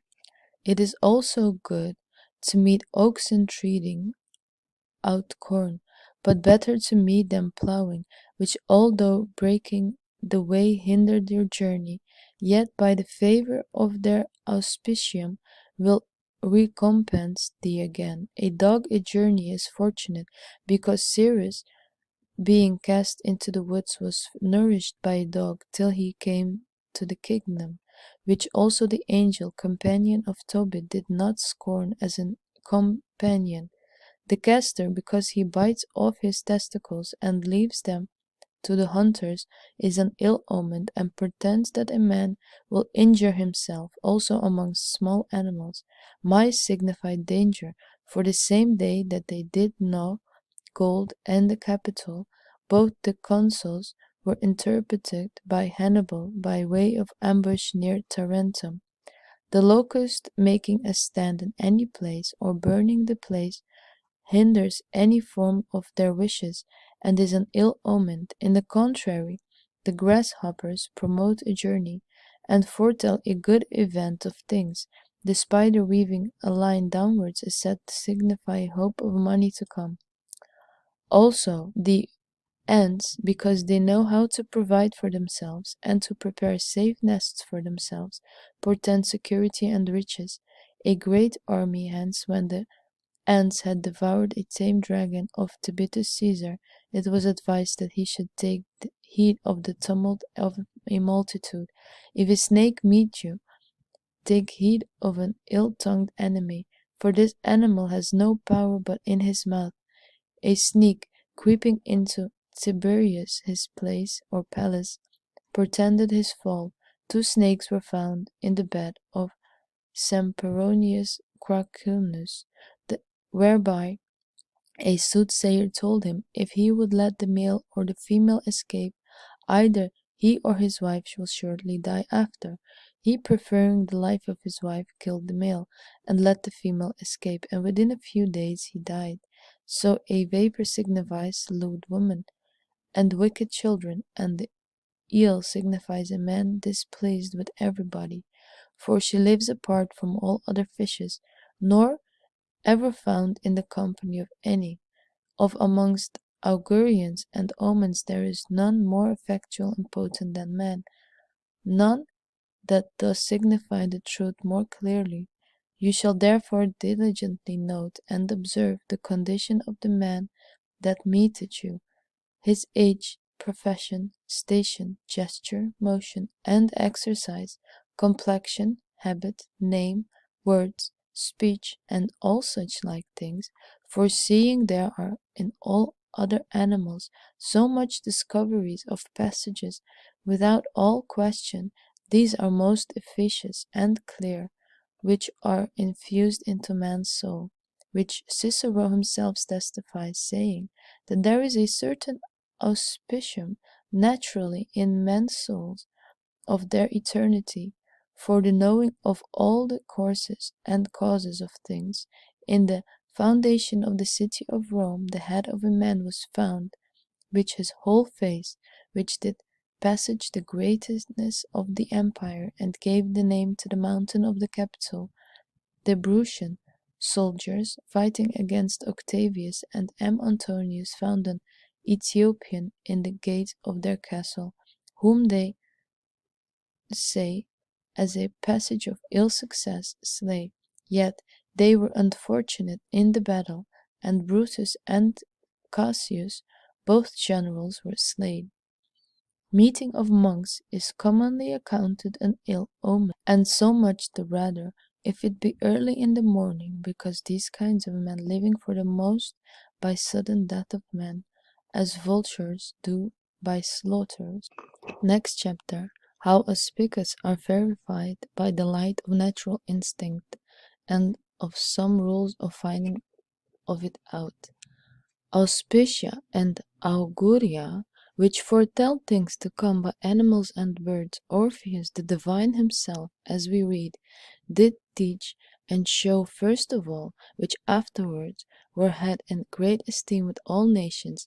Now they are verified by the light of natural instinct, as if from this some lights of divination may descend upon four-footed beasts, winged, and other animals, by which they are able to presage to us of the events of things which Virgil seems to be sensible of when he sings, nor think I heaven on them such knowledge states, nor that are produced, or as above the fates. Now this instinct of nature, as says William of Paris, is more sublime than all humane apprehensions, and very near and most like to prophecies. By this instinct there is a certain wonderful light of divination in some animals naturally. By this it is manifestly appears in some dogs, who know by this instinct thieves and men, and find them out and apprehend them, falling upon them with a full mouth. By the like instinct vultures foresee future slaughters in battles, and gather together into places where they shall be, as if they foresaw the flesh of dead carcasses. By the same instinct partridges know their dam, which they never saw, and leave the partridge which stole away her dam's eggs and set upon them. By the same instinct also her hurtful and terrible things are perceived, the soul of the man being altogether ignorant of them, whence terror and horror seizeth much upon men when they think nothing of these things.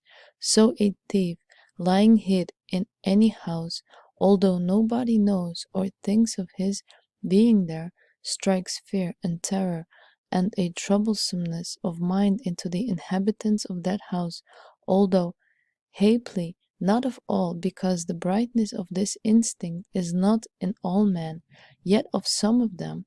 So a harlot, being hid in some very large house, is sometimes perceived to be there by some one that is altogether ignorant of her being there. It is mentioned in histories that Hieresias, a certain Egyptian, a man of a divine nature, could discern unclean women, not only by his eyes, but by their voice, being heard afar off, and thereupon did fall into a most grievous headache.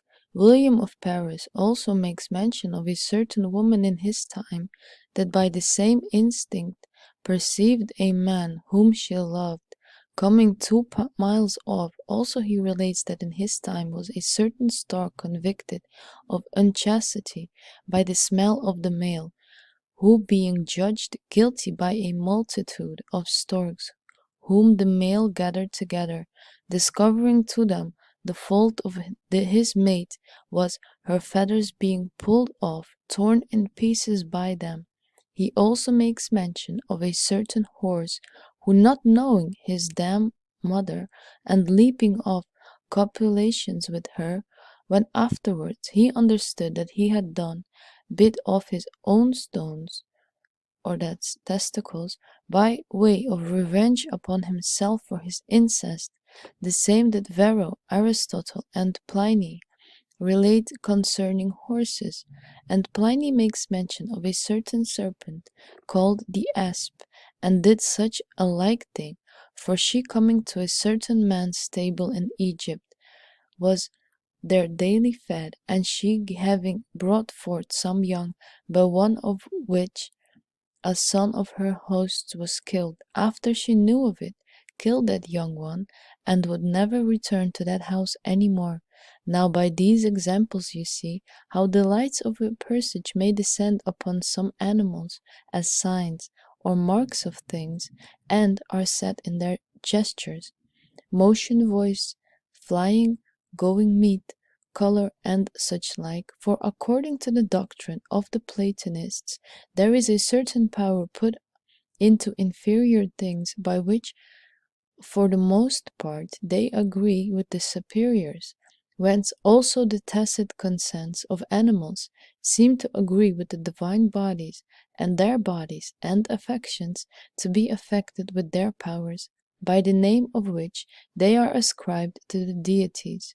We must consider, therefore, what animals are saturnal, what are jovial, and what are martial, and so of the rest, and according to their properties to draw forth the presages, so also those birds which resemble Saturn and Mars are all of them called terrible and deadly, as to Scritch, O, the Holdet, and others which we have mentioned before, also the horned owls, because she is a Saturnia, solitary bird, also nightly, and is reputed to the most unfortunate omnius, of which the poet said, "The ugly owl, which no bird will resent, foretells misfortunes and the most sad events. But the swan is a delicious bird, venerable, of Venus, and dedicated to Phoebus, and is said to be most happy in her presages, especially in the auspicious of mariners, because she is never drowned in water.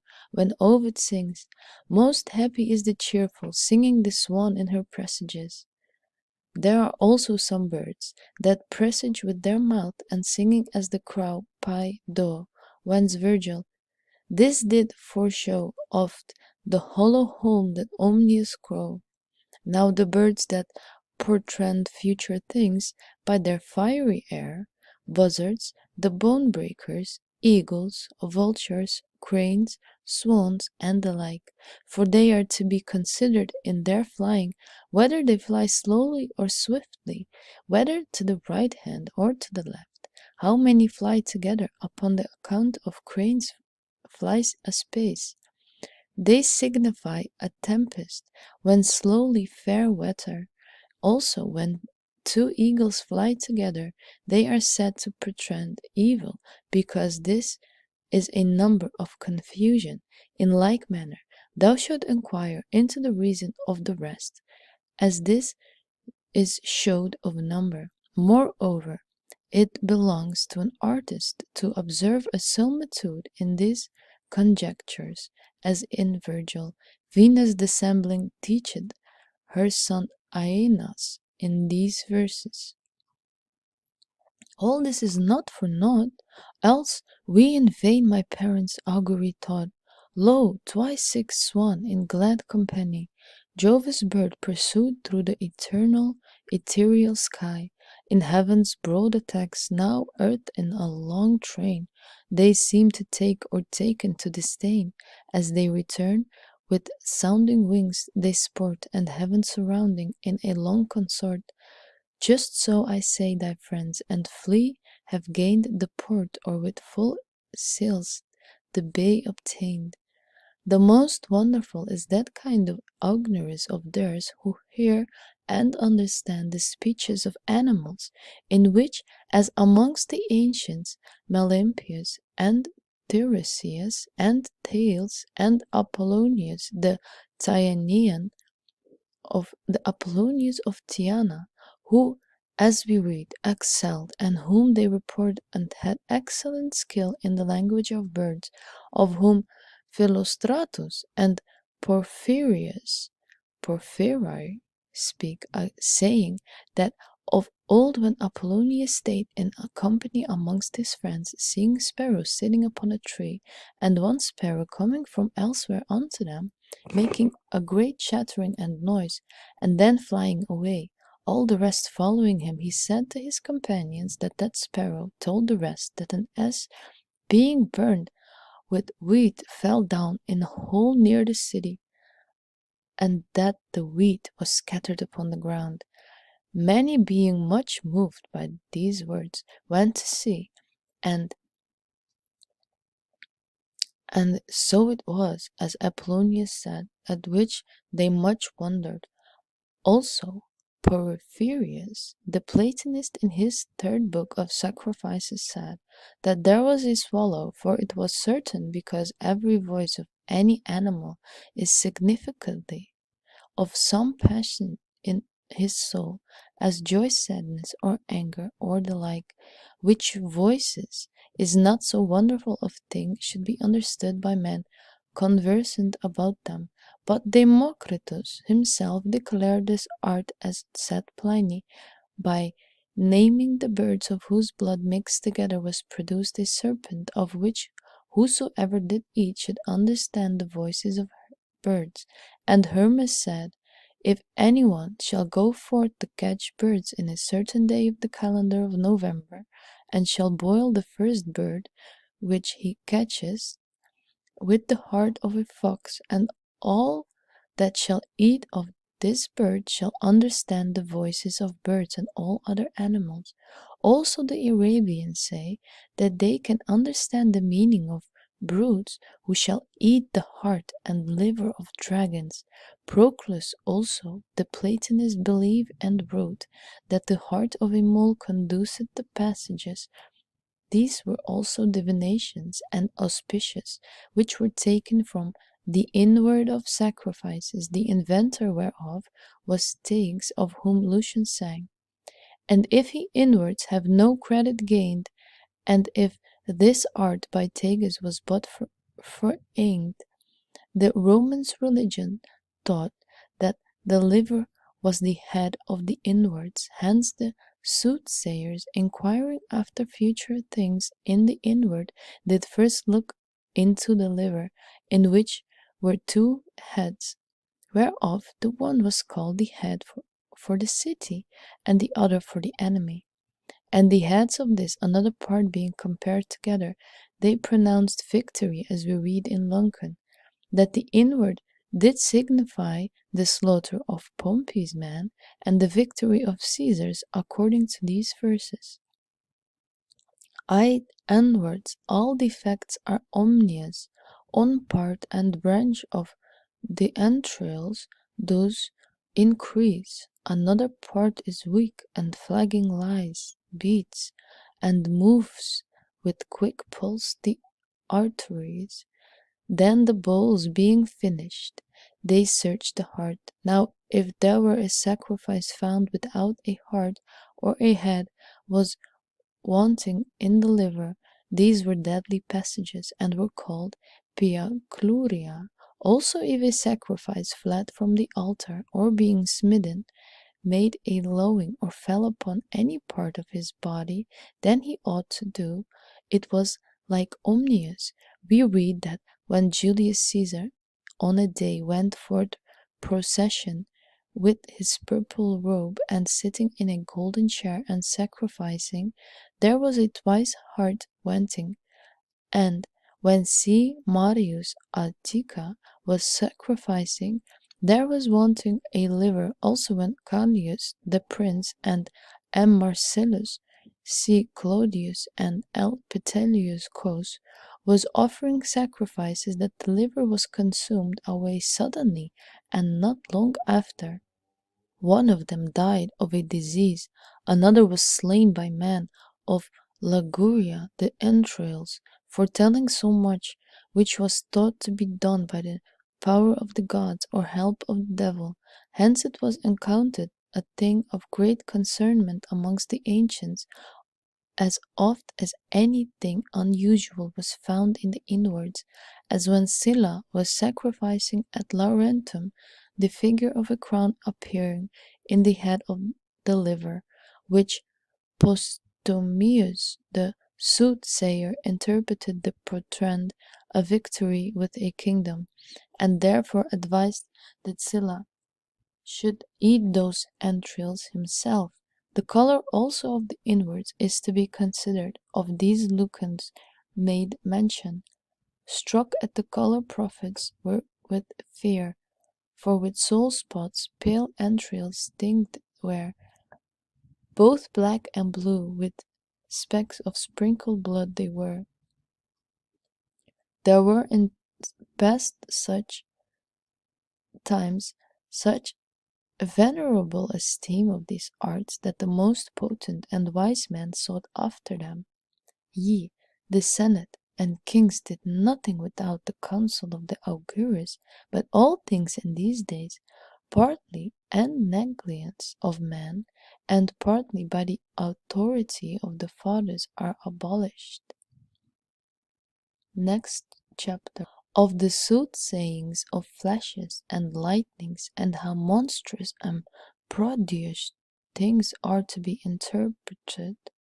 Now the soothsayers of flashes and lightnings, and of wonders, and how monstrous and prodigious things are to be interpreted, the prophets and priests of Hatrusus have taught the art, for they have ordained 16 religions of the heavens, and have ascribed gods to every one of them, and besides 11 kings of lightnings, and 9 gods which should dart them forth, by showing rules for understanding the significance of them. But as often as monstrous, prodigious, and wondrous things happen, they do presage, as is most certain, some great matter. Now their interpreter must be some excellent conjecture of similitudes, as also some curious searcher, and of them who at time are employed about the affairs of princes and provinces, for the celestials take such care only for princes, peoples, and provinces, that before the rest they might be prefigured and admonished by stars, by constellations, by wonders, and by prodigies. Now if the same thing or the like has been seen in former ages, we must consider that very thing that what happened after that, and according to these, to foretell the same or the like, because the same sign are for the same things, and the like for like. So prodigies have come before the birth and death of many eminent men and kings, as Cicero makes mention of Midas, a boy, into whose mouth while he was sleeping, the ant put corns of wheat, in which an omen of great riches. So be set upon the mouth of Plato, when he was sleeping in the cradle, by which was foretold the sweetness of the speech. Hecuba, when she was bringing forth Paris, saw a burning torch, which should set on fire Troy and all Asia. There appeared unto the mother of Phalaris the image of Mercury, pouring blood upon the earth, with which the whole house was overflowed. The mother of Dionysus dreamed she brought forth a satyr, which prodigious dreams the event that followed made good. The wife of Tarquinius Precus, seeing a flame lick the head of Servius Tullius, foretold that she should have the kingdom. In like manner, after Troy was taken, Aeneas disputing with Anchises his father concerning a flight, there appeared a flame, licking the crown of Asinius his head, and doing him no harm, which thing, seeing it did portend the kingdom of Ausinius, persuaded him to depart, for monstrous prodigies did forswear great and imminent destruction.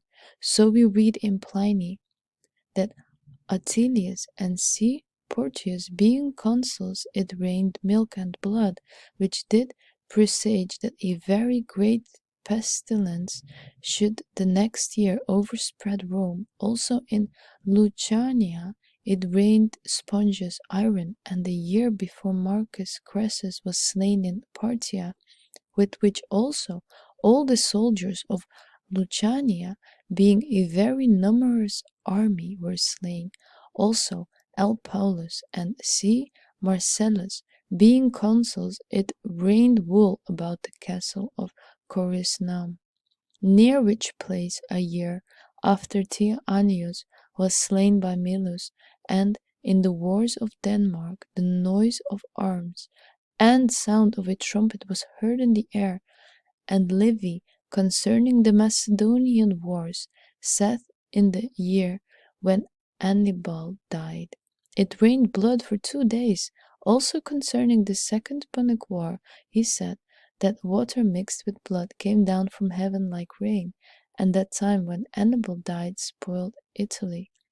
A little before the destruction of Leuctra, the Lacedaemonians heard the noise of arms in the temple of Hercules, and at the same time in the temple of Hercules the doors that were shut with bars opened themselves, and the arms that were hanged on the wall were found on the ground. The like events may be prognosticated of other like things, as oftentimes past something has been foretold of them. But concerning these also, the judgment of celestial influences must not be neglected, of which we shall no more largely treat in the following chapters. Next chapter, of geomancy, hydromancy, aeromancy, pyromancy, 4 divinations of elements. More of the elements themselves teach us fatal events, when those 4 famous kinds of divinations, geomancy, hydromancy, aeromancy, and pyromancy, have gotten their names, of which sorceress in Lucian seems to boast herself when she says, the earth, the air, the chaos and the sky, the sea, the field, the rocks and the mountains high foretell the truth. The first therefore is geomancy, which foreshoot future things by the motions of the earth, as also the noise, the swelling, the trembling, the chops, the pits, and exhalations, and other impressions, the art of which Almandel the Arabian set forth. But there is another kind of geomancy, which divines by points written upon the earth by a certain power in the fall of it, which is not present speculation, but of that we shall speak hereafter. Now, hydromancy does perform its presages by the impressions of water, their ebbing and flowing, their increases and depressions, their tempests and colors, and the like, to which also are added visions, which are made in the waters, a kind of divination found in the Persians, as Varro reports. A boy saw in the water the effigies of Mercury, which foretold in 150 verses all the events of Mithridates, his war. We read also that Numa Pompilius practiced hydromancy, for in the water he called up the gods, and learned of them things to come, which also Pythagoras, a long time after Numa, practiced. This there was also an old boy of hydromancy, had in great esteem amongst the Assyrians, and it was called Lisonomancy, from a skin full of water, upon which they put plants of gold and silver and precious stones, written upon with certain images, names, and characters. To this may be referred that art by which lead and wax being melted and cast into the water do express manifest marks of images, what we desire to do. There were also in former years fountains that did foretell things to come, as the father's fountain of Achaia, and that which was called the water of Juno in Epidaurus. But of these more in the following chapters. Here we shall speak of oracles. Hither also may be referred the divination of fishes, of which kind there was use made by the Lycians, and a certain place which was called Dinah, near the sea, in a wood dedicated to Apollo, made hollow in dry sand, into which he that went the consult of future things let down roasted meat, and presently that place was filled with waters, and a great multitude of fishes, and of strange shapes unknown to man, did appear, by the forms of which the prophet foretold what should come to pass. These things does Athenaeus more at large relate out of Polycarmus in the history of Lycians. After the same manner does aeromancy divine by airy impressions, by the blowing out of winds, by rainbows, by circles about the moon and stars, by mists and clouds, and by imaginations and clouds, and visions in the air. So also pyromancy divines by fiery impressions, and by stars with long tails, by fiery colors, by visions and imaginations in the air. So also pyromancy divines by fiery impressions, and by stars with long tails and fiery colors, by visions and imaginations in the fire. So the wife of Cicero foretold that he would be consul to next year, because when a certain man, after the sacrifice was ended, would look in the ashes, there suddenly broke forth a flame. Of this kind are those that Pliny speaks of, that terrene, pale and buzzing fires presage tempests, circles about the snuffs of candles betoken rain. If the flame fly tuning and winding, it portends wind. Also torches, when they take strike the fire before them and are not kindled. Also when a coal sticks to pots taken off from the fire, and with the fire casts off the ashes and sparkles, or when ashes are hard grown together on the hearth, and when a coal is very bright. To these is added capnomancy, so called smoke, because it searcheth into the flame and smoke, and tin colors, sounds, and motions, and where they are carried upright, or on one side, or round, which we read in these verses in Statius. Let pity be bound, and on that altar laid, let us implore the gods for divine aid. She maketh acute, red, towering flames, and bright, increased by the air, the middle being white. And then she makes the flames without all bound, for to wind in and out, to run round like to a serpent. Also the Achaean caves and fields of the nymphs in Apollonia augurs were taken from fires and flames joyful, and they did receive what was cast into them, and said if they did reject them. But these things we shall speak in following chapters amongst the answers of the oracles. Next chapter, of the receiving of the dead, and of sleeping, and wanting victuals many years together. The Arabian philosophers agree that some men may elevate themselves above the powers of their body, and above their sensitive powers, and those being surmounted receive into themselves by the perfection of the heavens and intelligences a divine figure. Seeing therefore all the souls of men are perpetual, and also all the spirits obey the perfect souls, magicians think that perfect men may by the power of their soul repair their dying bodies with other inferior souls newly separated, and inspire them again, as a weasel that is killed is made alive again by the breath and cry of this damned mother. The lions make alive their dead whelps by breathing upon them, and because, as they say, all like things, being applied to their like, are made of the same natures, and every patient and thing that receives into himself the act of any agent is endowed with the nature of that agent, and made connatural.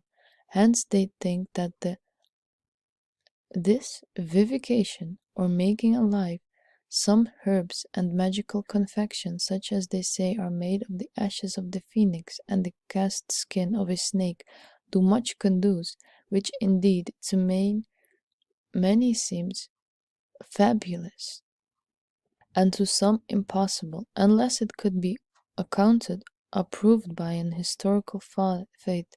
For we read of some that have been drowned in water, others cast into the fire and put upon the fire, others slain in war, others otherwise tried, and after a few days were alive again. As Pliny testifies of Aviola, a man pertaining the council of Lamia, Cauus, Tibero, Corpheus, Cabinus, and many others. Also we read that Aesop the tale-maker, Thunderus, Hercules, and Pelici, the sons of Jupiter, the Thalia being dead, were raised to life again. Also that many were by physicians and the magicians raised from dead again. As the historians relate of Asclepius, and we have above mentioned out of Juba and Xanthus and Philostratus concerning Tilo, and a certain Arabian, and Apollonius the Tyanean. Also we read that Glacius, a certain man that was dead, whom they say beyond all exception, the physicians come to see the herb dragonwort restored to life. Some say that he revived by the putting into his body a medicine made of honey, whence the proverb, Glaucus was raised from the dead by taking in honey into his body. Apelius also related the manner of these kinds of restorings to life, said of Zakla, the Egyptian prophet. The prophet being thus favorable, lays a certain herb upon the mouth of the body of a young man being dead, and another upon his breast. Then turning toward the east, or rising of the propitious sun, praying silently, a great assembly of people striving to see it, in the first place, have upon his breast, then makes a beating in his veins, then this body to be filled with breath, mouth to mouth, after which the carcass ariseth, and the young man speaks. If these things are true, the dying soul must, sometimes lying hid in her bodies, be oppressed with vehement ecstasies, and by freed from all bodily action, so that the life sense motion forsake the body, and so that the man is not yet truly dead, but lies astonished, dazed, and as it were dead for a certain time. And this is often found, that in times of pestilence many that are carried for dead to the graves, to the buried, revive again. The same also has often befallen women, by reason of fits of the mother, and Rabbi Moses, out of the book of Galen, which Patricia translated, makes mention of a man who was suffocated for 6 days, and did neither eat nor drink, and his arteries became hard, and it is said in this same book that a certain man, by being filled with water, lost the pulse of his whole body, so that the heart was not perceived to move, and he lay like a dead man. Also it is said that a man, by reason of a fall from a high place, or great noise, or long staying under the water, many men fall into a swoon, which may continue 48 hours, and so lay if he were dead, his face being very green. And in the same place there is mention made of a man that buried a man that seemed to be dead 72 hours after his seeming decease, and so killed him because he buried him alive. And there are given signs whereby it may be known who are alive, although they seem to be dead, and indeed will die. unless there be some means used to recover them, as phlebotomy or some other cure, and these are such as very seldom happen. This is the manner by which we understand magicians and physicians do raise dead men to life, as they that were tried by the stinging of serpents, whereby the nations of the Marsi and the Psylli restored to life. Now we many conceive that such kinds of ecstasies may continue a long time, although a man be not truly dead. It is endormis and crocodiles and many other serpents which sleep all winter, and are in such a dead sleep that they can scarce be awakened with fire. And I have often seen a dormice dissected and continue movable, as if she were dead, until she was boiled, and when presently in boiling the water the dissected members did show life. Also after it be heard to be believed, we read in some approved historians that some men have slept for many years together, and in the time of sleep until they awakened, there was no alteration in them, as to make them seem older. The same does Pliny testify of the certain boy, whom he said, being wearied with heat in his journey, sleep 55 years in a cave, who we read else that Opmidius Gnosius slept 57 years in a cave. Hence the proverb arose, the outsleep Epimedius. Damascenus tells that in his time a certain countryman, being wearied in Germany, slept for the space of a whole autumn and the winter following under the heap of hay until the summer, when the hay began to be eaten up. Then he was found awakened as a man half dead and out of his wits. Celestial histories confirm this opinion concerning the 7 sleepers whom they say slept 196 years. This was in Norway, a cave in a high seashore, whereas Paulus Damascus and Pedodius the martyr write, 7 men lay sleep a long time without corruption, and the people that went in to disturb them were contracted or drawn together, so that after a while, being forewarned by that punishment, they durst not hurt them. Now Xenocartus, a man of men repute amongst philosophers, was of opinion that this long sleeping was appointed by God as a punishment for some certain sin. But Marcus Damascenus proves, if by many reasons to be possible and natural, neither does he think it irrational, that some should without meat and drink, and avoiding extremes, without consuming or corruption, sleep many months, and this may befall a man by reason of some poisonous potion, or sleepy disease, or such like causes, for certain days, months, or years, according to the intention or remission of the power of the medicine, or of the passions of their mind. And physicians say that there are some antidotes with which they that take that too great a potion shall be able to endure hunger a long time, as Elias in former time being fed with a certain food by an angel walked and fasted in the strength of that meat 40 days. And John Boccatius makes mention of a man in his time in Venice who would every year fast for 4 days without any meat. But that was a greater wonder, that there was a woman in Lower Germany at the same time who took no food till the 13th day of her age, which to us may seem incredible, but that she lately confirmed it, as also tells of a miracle of our age, that this mother, Nicholas Stone, a Helvetian by nation, who lived 20 years in the wilderness without meat till he died. That also is wonderful, which Theophrastus mentioned concerning a man called Pilnus, who used no meat or drink besides milk, and there are grave authors who describe a certain herb of Sparta, with which they say the Scythians can endure 12 days of hunger without meat or drink, or they do but taste it or hold it in their mouth. Next chapter, of divinations by dreams.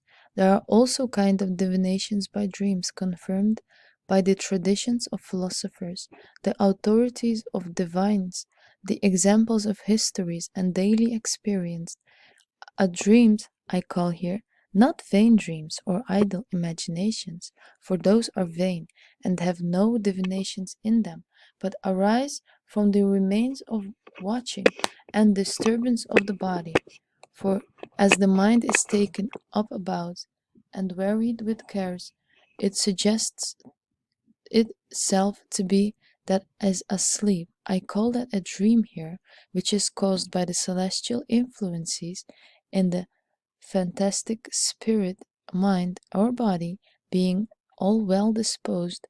The rule of interpreting this is found amongst astrologers in that part which is wrote concerning questions, but yet that is not sufficient, because this kind of dreams come by us to use divers men after a diverse manner, and according to the diverse quality and dispositions of the fantastic spirit.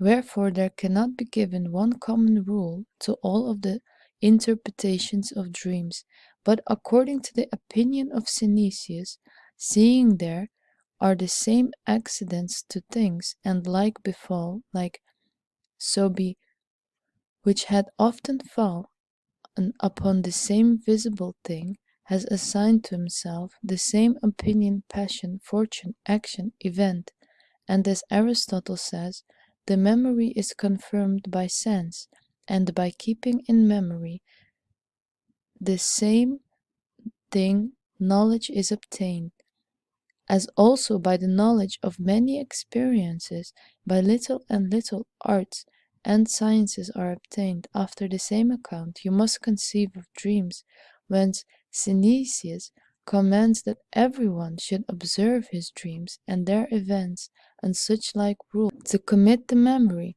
all things that are seen and accidents that befall, as well in sleep as in watching, and with diligent observations consider with himself the rules by which these are to be examined.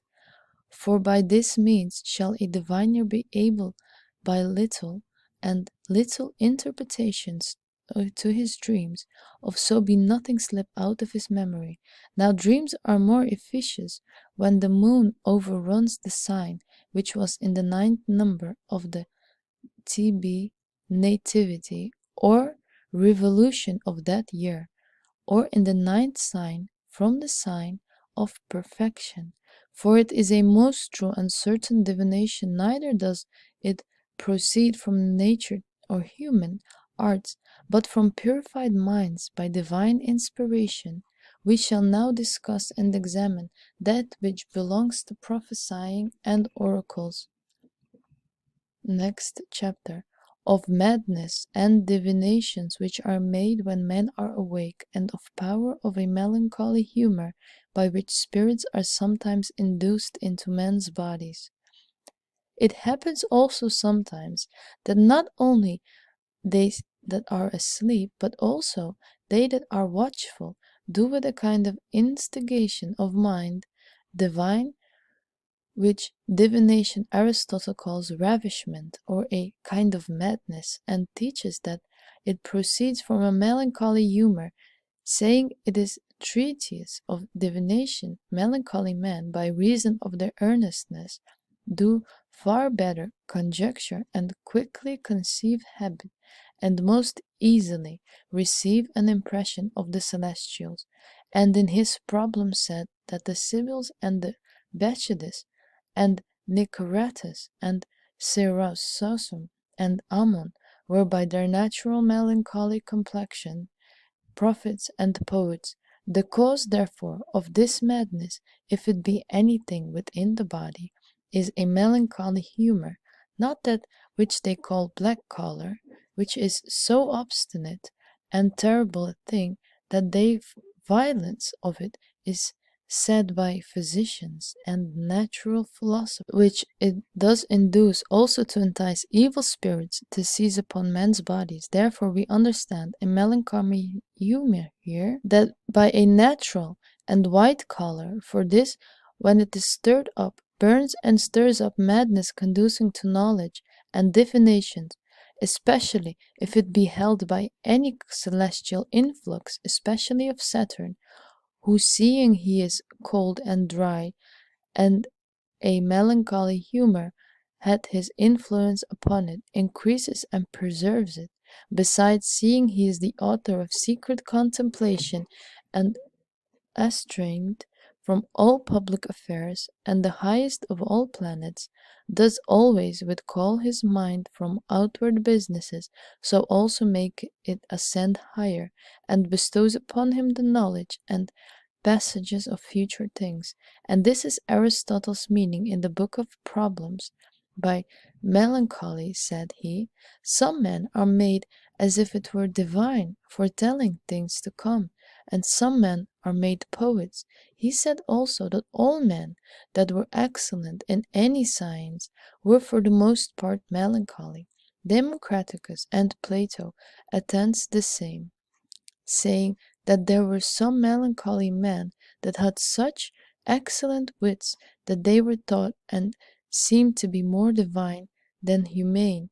So also there have been many melancholy men, at first root, ignorant and intractable, as they say Hesiod, Ion, Technicus, Calcenus, Homer, and Lucretius were, who on a sudden were taken with madness and became poets, and prophesied wonderful and divine things, which they themselves scarce understood.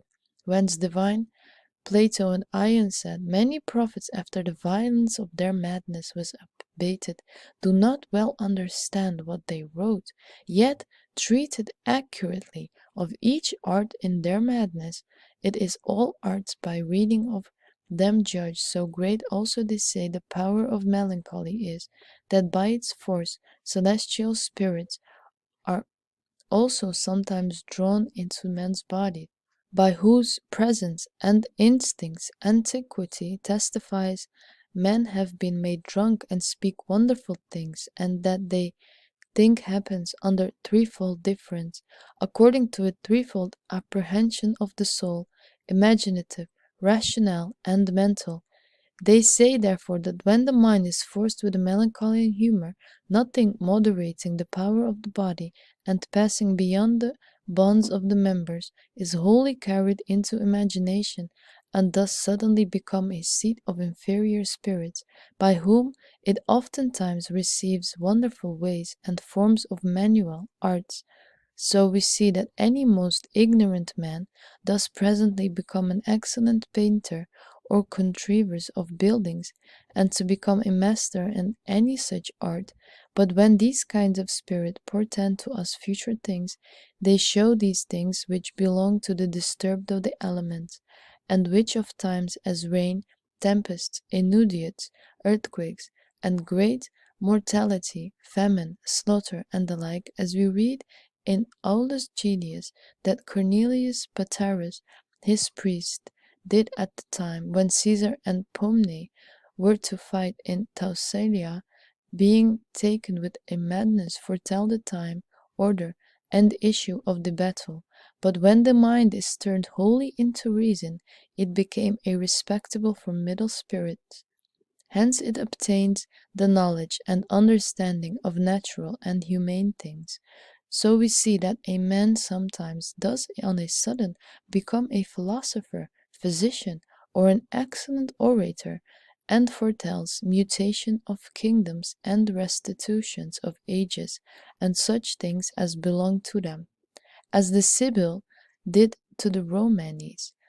But when the mind is wholly elevated and to understanding, then it becomes a respectable of sublime spirits, and learns of them the secrets of divine things, such as the laws of God, the orders of angels, and such things as belong to the knowledge of things eternal, and salvation of souls.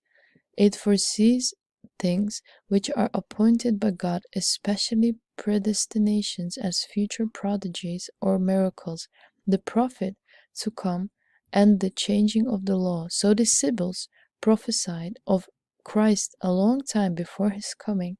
So Virgil, understanding that Christ was at hand, and remembering what Sibyl Camdia said, and sang to Polio, "Last times are come," Comnea prophesy. "Now from high heaven spring a new progeny, and the times great under now again is born. The maid returns, Saturnial realms return." And a little after, intimating that original sin shall be of no effect, said, "If any spirit of our old vice remained by thee, their void and fear shall leave the land. He a god's life shall take, with gods shall see, mixed heroes, and himself their object be, rule with paternal power, that appeased earth he shall."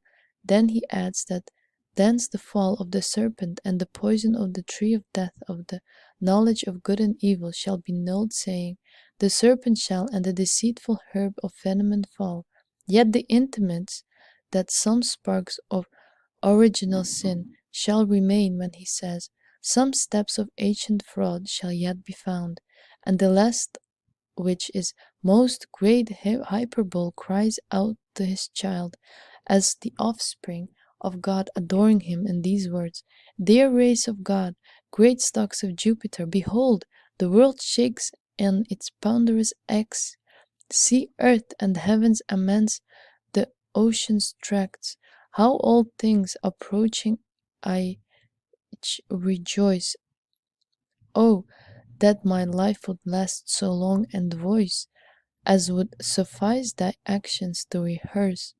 There are also some prognostics which are in the middle between natural and supernatural divinations, as in those who are near to death, and being wakened without old age, being weakened, so sometimes foresee things to come, because, as said Plato, by how much the more men are less hindered by their sense, so much the more accurately they understand, and because the nearer to the place whither they must go, and their bonds being as it were a little loosed, seeing they are no more subject to the body, easily perceive the light of divine revelations.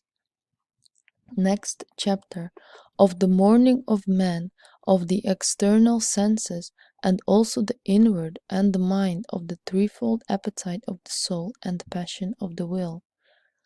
It is the opinion of some divines that God did not immediately create the body of man, but by the assistance of the heavenly spirits compound and frame him, which opinion Alcinous and Plato favor, thinking that God is the chief operator of the whole world of spirits, both good and bad, and therefore immortalized them, but that all kind of mortal animals were made of that command of God.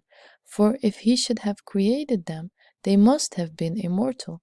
The spirits, therefore, mixed earth, fire, air, and water together, made of them all put together one body, which they subjected to the service of the soul, assigning in it several provinces, to each power therefore, to the meaner of them, mean and low places, as to anger the midriff, to lust the womb, but the more noble sense is the head, as the tower of the whole body, and then the manifold organs of speech.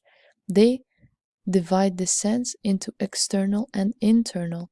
The external are divided into 5, known to everyone, to which are told 5 organs or subjects, as it were foundations, being so ordained that they which are placed in the more eminent part of the bodies have a greater degree of purity, for the eyes placed in the uppermost parts are the most pure and have an affinity with the nature of fire and light, and then the ears have in the second order of place and purity and are compared to the air.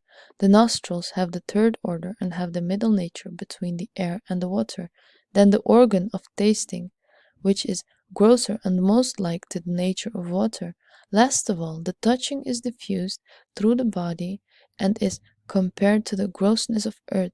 The more pure senses are those who perceive their objects farthest off, as seeing and hearing, and the smell and the taste, which does not perceive but those that are nigh. But the touch perceives both ways, for it perceives bodies nigh, and the sights discern the medium of air. So the touch perceives by the medium of stick or pole, bodies hard, soft, and moist. Now the touch only is common to all animals, for it is most certain that man has this sense and this taste, as he excels all other animals. But in the other three there is excelled by some animals, as by the dog who hears, sees, and smells more accurately than man, and lynx and eagles see more accurately than all other animals and the man. Now the interior senses are, according to Averroes, divided into four, whereof the first is called common sense, because it does first collect and perfect all the representations which are drawn in by the outward senses. The second is the imaginative power, whose office is seeing. It represents nothing, to retain those representations which are perceived by the former senses, and to present them to the third faculty of inward senses, which is the fantasy or power of judging, whose work is also to perceive and judge by the representations perceived. What kind of thing that is of which the representations are, and to commit those things which are thus discerned and adjunced to the memory to be kept.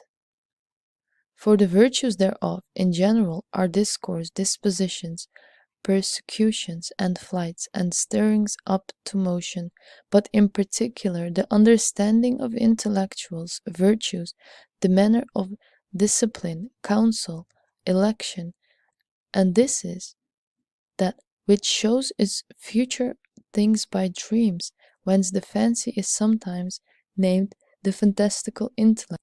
For it is the last impression of the understanding, which is said Lamblicus is belonging to all the powers of the mind, and forms all figures, resemblings of species and operations, and things seen, and sends forth the impressions of other powers unto others. And those things which appear by sense it stirs up into an opinion, but those things which appear by the intellect and second place it offers to opinion, but of itself it receives images from all, and by its property does properly assign them according to their assimilations, forms all the actions of the soul, and accommodates the external to the internal, and impresses the body with its impression. Now these senses have their organs in the head, for the common sense and imagination take up the two former cells of the brain, although Aristotle places the organ of the common sense in the heart, but the cognitive power possesseth the highest and the middle part of the head. And lastly, the memory of hinmost part thereof. Moreover, the organs of voice and speech are many, as the inward muscle of the breast between the ribs, the breasts and the lungs, the arteries, the windpipe, the bowing, and the tongue, and all most parts and muscles that serve for breathing. But the proper organ of speech is the mouth, in which are framed words and speeches, the tongue, the teeth, the lips, the palate, above the sensible soul, which expresseth the powers of the organs of the body. The incorporeal mind possesses the highest place, and it has a double nature, the one which inquireth into the causes, properties, and progress of those things which are contained in the order of nature, and is content in the contemplation of the truth, which is therefore called the contemplative intellect.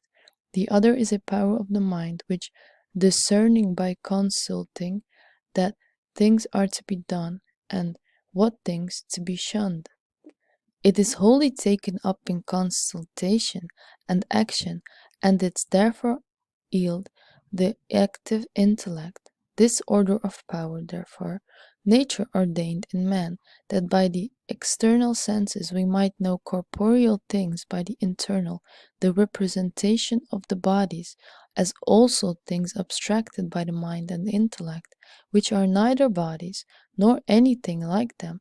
And according to this threefold order of the powers of the soul, there are three appetites in the soul. The first is natural, which is an inclination of nature into its end, as of a stone downward, which is in all stones. Another is animal, which the sense follows, and it is divided into irascible and consubsible. The third intellective, which is called the will, differing from the sensitive.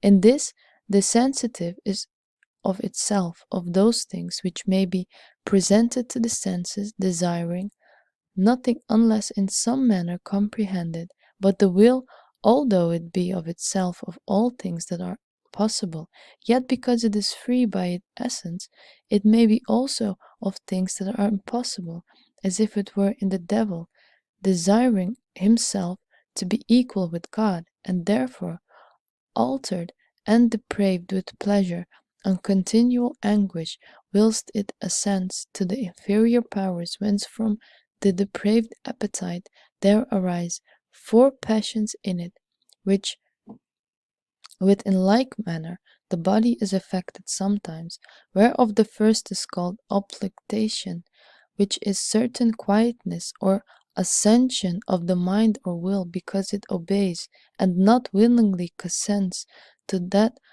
pleasantness which the senses hold forth, which is therefore defined to be an inclination of the mind to an affirmative pleasure. The second is called effusion, which is a remission of the dissolutions of the power. When beyond the oblectation, the whole power of the mind and intention of the present good is melted, and diffused itself to enjoy it. The third vaunting and loftiness, thinking itself to have attained to some great good, in the enjoyment of which it deprides itself and glorieth. The fourth and the last is envy, or a certain kind of pleasure or delight at another man's harm, without any advantage to itself.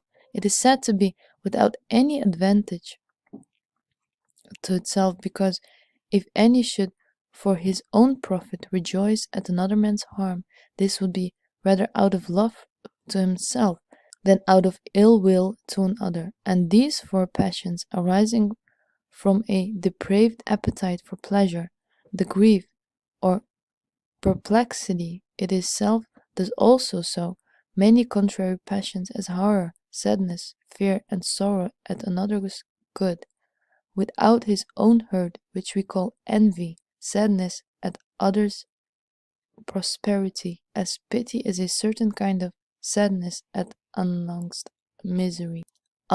misery. Next chapter: of the passions of the mind, their origin, difference, and kinds.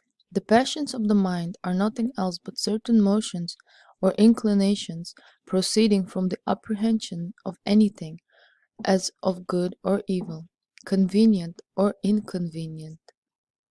Now these kind of apprehensions are of three sorts: visual, rational, and intellectual. And according to these three are three sorts of passion in the soul.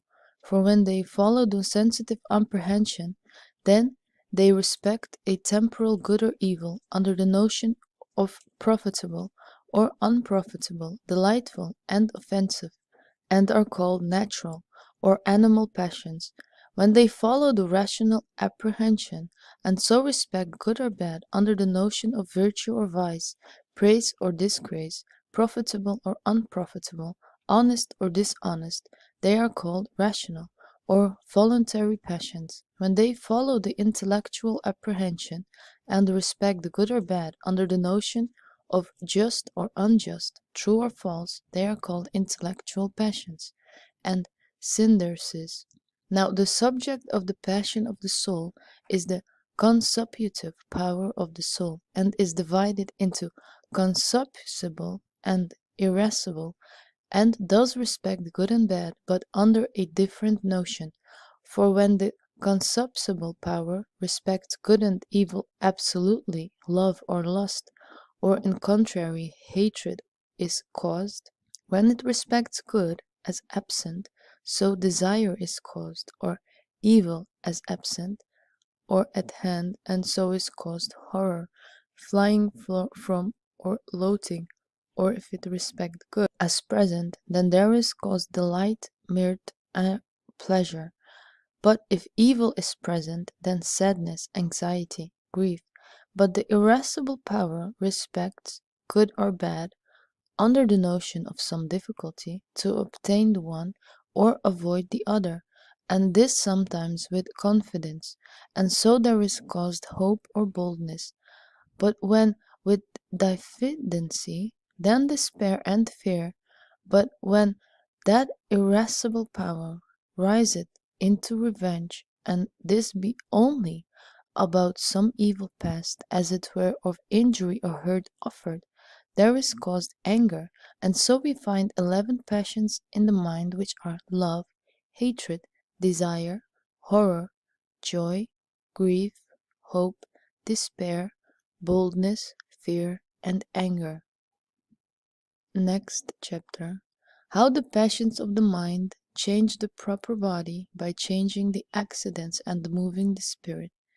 The fantastic or imaginative power has a ruling power over the passions of the soul, when they follow the sensual apprehension, for this does of its own power, according to the diversity of the passions, first of all, change the proper body with a sensible transmutation, by changing the accidents in the body, and by moving the spirit upward or downward, inward or outward, and by producing diverse qualities in the members.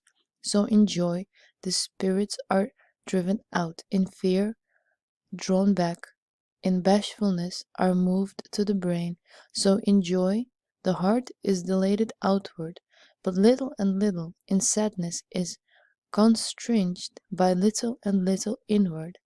After the same manner, in anger or fear, but suddenly again anger or desire of revenge produceth heat, redness, a bitter taste, and a looseness. Fear produces cold, trembling of the heart, speechlessness, and paleness. Sadness causes sweat and bluish whiteness. Pity causes a kind of sadness. Does often ill affect the body of him that takes pity. That itself seems to be the body of another man affected. Also it is manifest that amongst some lovers there is such strong tie of love, that what the one suffers, the other suffers. Anxiety induced dryness and blackness, and how great heats love stirs up in the liver and pulse. Physicians know, discerning by that kind of judgment the name of her that is beloved in a heroic passion. So now Stratus knew that Antiochus was taken with the love of Stratonica. It is also manifest that such like passions, when they are most vehement, may cause death, and this manifests to all men, that with too much joy, sadness, love, hatred, men many times die, and are sometimes freed from a disease. So we read that Sophilus and Dionysius, the Sicilian tyrant, did both suddenly die at news of a tragical victory. So a certain woman, seeing her son returning from the Cannanesian battle, died suddenly. Now, what sadness can do is known to all. We know that dogs oftentimes die with sadness from the death of their masters. Sometimes also by reason of this, like passions, long diseases follow and are sometimes cured. So also some men, looking from an high place by reason of great fear tremble, are dim-sighted and weakened, and sometimes lose their senses so fear and falling sickness. Sometimes follow sobbing, sometimes wonderful effects are produced, as in the son of Croesus, whom his mother brought forth dumb, yet a vehement fear and ardent affection made him speak, which naturally he could never do. So with a sudden fall, oftentimes life, sense, or motion on a sudden leave the members, and presently gain are sometimes returned. And how much vehement anger, joined with great audacity, can do, Alexander the Great shows, who being circumvented with the battle in India, who seen to send forth from himself lightning and fire. The father of Theodosius is said to have sent forth out of his body sparks of fire, so that sparkling flames did leap out with a noise, and such like things sometimes appear in beasts, as in Tiberius his horse, which is said to send forth a flame out of his mouth. Next chapter. How the passions of the mind change the body by way of imitation from some resemblance. Also of the transforming and translating of men, and what force the imaginative power has, not only over the body, but the soul. The foresaid passions sometimes alter the body by way of imitation. The reason of the virtue, which like likeness of the thing has to change it, which power the vehement imagination moves, as in setting the teeth on edge at the sight of hearing of something, or because we see or imagine another to eat sharp or sore things, so he which sees another yawns also. And some, when they hear one name sore things, their tongues waxeth tart. Also the seeing of a filthy thing causeth nauseousness. Many at the sight of a man's blood fall into a swoon. Some, when they see bitter meat given to any, perceive a bitter in their mouth. And William of Paris said that he saw a man that at the sight of a medicine went to stool as oft as he pleased, when as neither the substance of the medicine, nor the odor, nor the taste of it came to him, but only a kind of resemblance was apprehended by him. Upon his account, some that are in a dream think they burn, and are in a fire, and are fearfully tormented as if they did truly burn, when as the substance of the fire is not near to them, but only a resemblance apprehended by their imagination.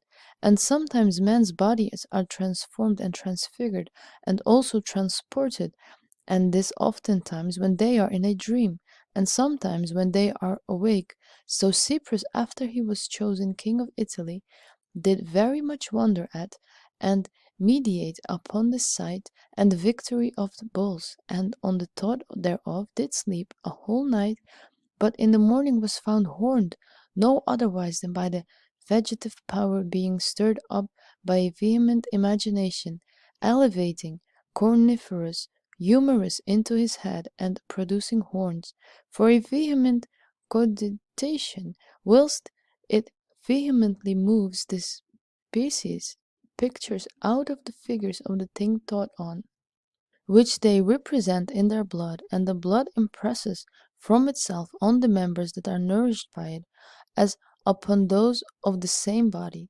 so upon those of others, as the imagination of a woman with a child impresses the mark of the thing longed for upon her child, and the imagination of a man with a mad dog impresses upon his urine the image of dogs, so men may grow grey on a sudden, and some by the dream of one night have grown up from boys into perfect men. Hither, though, may be referred those many scars of Kingdom Dagobertus and the marks of Franciscus, which they received in the whilst he was afraid of correction, he other whilst he did wonderfully meditate upon the wounds of Christ. So many are transported from place to place, passing over rivers, fires, and unpassable places, that when the species of any vehement desire or fear or boldness are impressed upon their spirit, and being mixed with vapors, do move the organ of the touch in the original together with fantasy, which is the original of local motion, whence they stir up the members and organs of motion to motion, and are moved without any mistake unto the imagined place, not out of sight, but from the inferior fantasy. So great a power is there of the soul upon the body, that which may soever that imagines, and dreams that it goes thither, it lead the body. We read many other examples by which the power of the soul upon the body is wonderfully explained, as it is that which Avicen describes of a certain man, who when the pleased could affect his body with the palsy, they report of Galnus Phoebus that did fall into madness, not casually, but on purpose, for whilst he did imitate madmen, he assimilated their madness to himself, and became mad indeed. And Austin, or that's Augustine, makes mention of some men who would move their ears at their pleasure, and some that would move the crown of their head to their forehead, and could draw it back again when they pleased, and of another that could sweat at his pleasure. And it is well known that some can weep at their pleasure, and pour forth abundance of tears, and that there are some that can bring up what they have swallowed when they please, as out of a bag, by degrees. And we see that in these days there are many who can so imitate and express the voices of birds, cattle, dogs, and some men, that they can scarce at all be discerned. Also Pliny relates by diverse examples that women have been turned into men. Pontanus testified in this time a certain woman called Saiteva, and another called Aemilia, who after many years after they were married were changed into a man. Now how much imagination can do upon the soul? No man is ignorant, for it is nearer to the substance of the soul than the sense is, wherefore it acts upon the soul than the sense does. So woman by certain strong imaginations, dreams, and suggestions, brought in by certain magical arts, do oftentimes bind them into a strong love of anyone. So they say that Medea only by a dream burnt in love towards Jason. So the soul sometimes is by a vehement imagination or speculation altogether abstracted from the body, as Celsus related of a certain presbyter, who as often as he pleased could make himself senseless and lie like a dead man, that when anyone pricked or burnt him, he felt no pain, but lay without any motion or breathing. Yet he could, as he said, hear men's voices, as it were afar off, if they cried aloud. But in these abstractions we shall discourse more fully in the following chapters. Next chapter: how the passions of the mind work out of themselves upon other bodies. The passions of the soul which follow the fantasy, when they are most vehement, can not only change their own body, but also can transcend, so as to work upon another's body, so that some wonderful impressions are thence produced in the elements and eccentrical things, and also can so take away or bring some disease of the mind or body. For the passions of the soul are the chiefest cause of temperament of its proper body. So the soul being strongly elevated and inflamed with a strong imagination sends forth health or sickness, not only in its proper body, but also in other bodies. So Avicen is of the opinion that a camel may fall by the imagination of anyone. So he which is bitten with a mad dog presently falls into a madness, and there appears in his urine the shape of dogs. So the longing of a woman with a child does act upon another's body when it signs the infant in the womb with the mark of the thing longed for. So many monstrous generations proceed from monstrous imaginations of women with child, as Marcus Damascenus reports that Petra Sancta, a town situated upon the territories of Pisa, wench that was presented to Charles, King of Bohemia, who was rough and hairy all over her body like a wild beast, whom her mother affected with a religious kind of horror upon the picture of John the Baptist, which was by her bed, in time of conception, afterwards brought forth after this fashion. And this we see is not only in man, but also is done amongst brute creatures. So we read that Jacob the patriarch, with his speckled rods set in the watering places, did discolor the sheep of Laban. So the imaginative powers of peacocks and other birds, whilst they be coupling, impress a colour upon their wings, whence we produce white peacocks, by hanging round the places where they couple white clothes. Now by these examples it appears how the affection of the fantasy, when it vehemently intends itself, does not only affect its own proper body, but also another's. So also the desire of witches to hurt does bewitch man most perniciously with steadfast looks. To these things Avicenna, Aristotle, Algazel, and Galen assent, for it is manifest that a body may most easily be affected with the vapor of another's diseased body, which we plainly see in the plague of leprosy. Again, in the vapors of the eyes, there is so great a power that can bewitch and infect any that are near them, as the cockatrice or basilisk, killing man with their looks, and certain women in Scythia amongst the Lyrians and Triballi killed whomsoever they looked upon angry. Therefore, let no man wonder that the body and soul of one may in like manner be affected with the mind of another, seeing the mind is far more powerful, strong, fervent, and more prevalent in its motion than vapors exhaling out of bodies.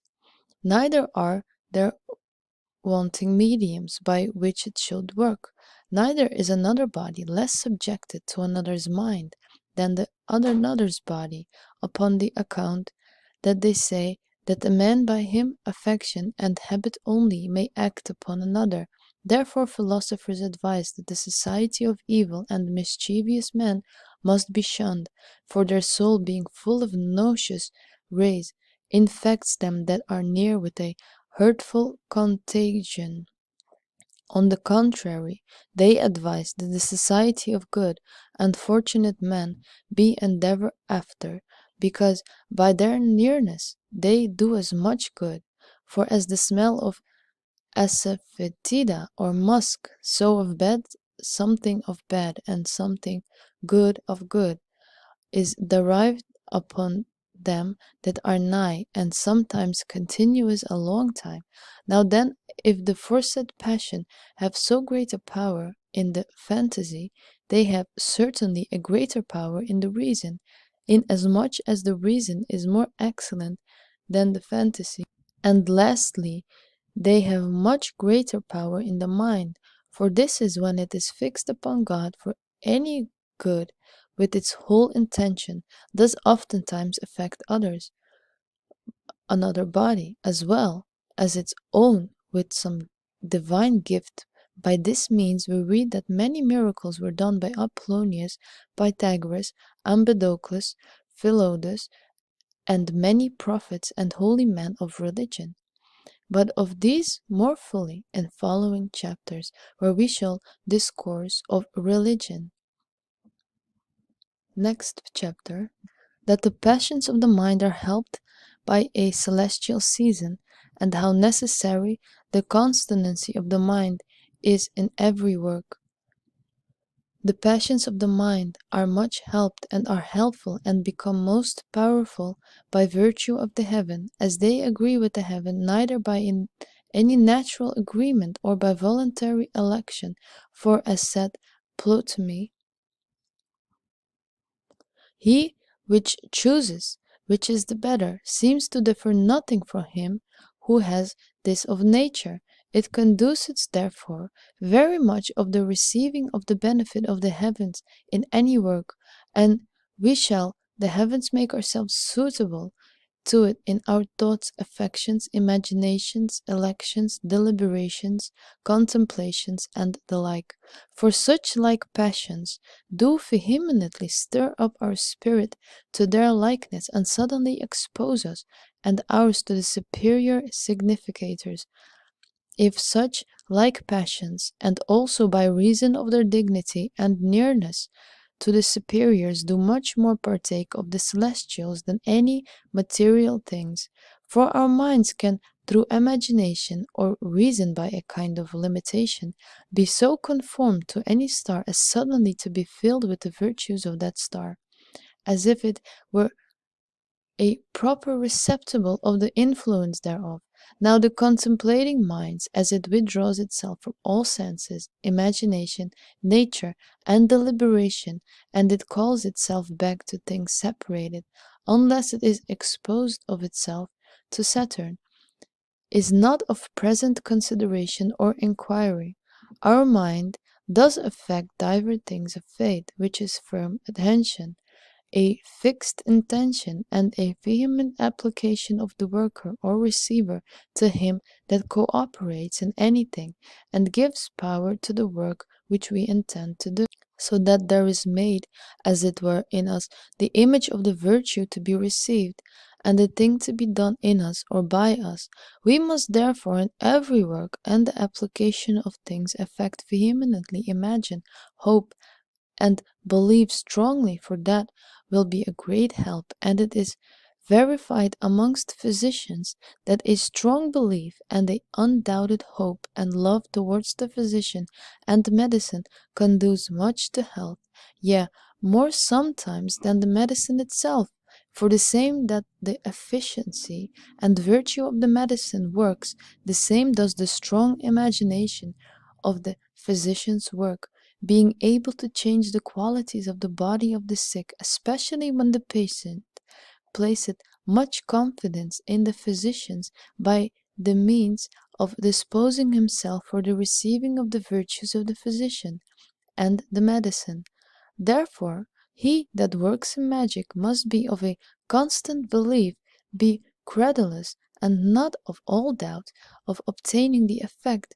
For as a firm and strong belief does work wonderful things, although it be a false work, so distrust and doubting does dissipate and break the virtue of the mind of the worker, which is the medium between both extremes, whence it happens that he is frustrated of the desired influence of the superiors, which could not be joined and united to our labors without a firm and solid virtue of our mind.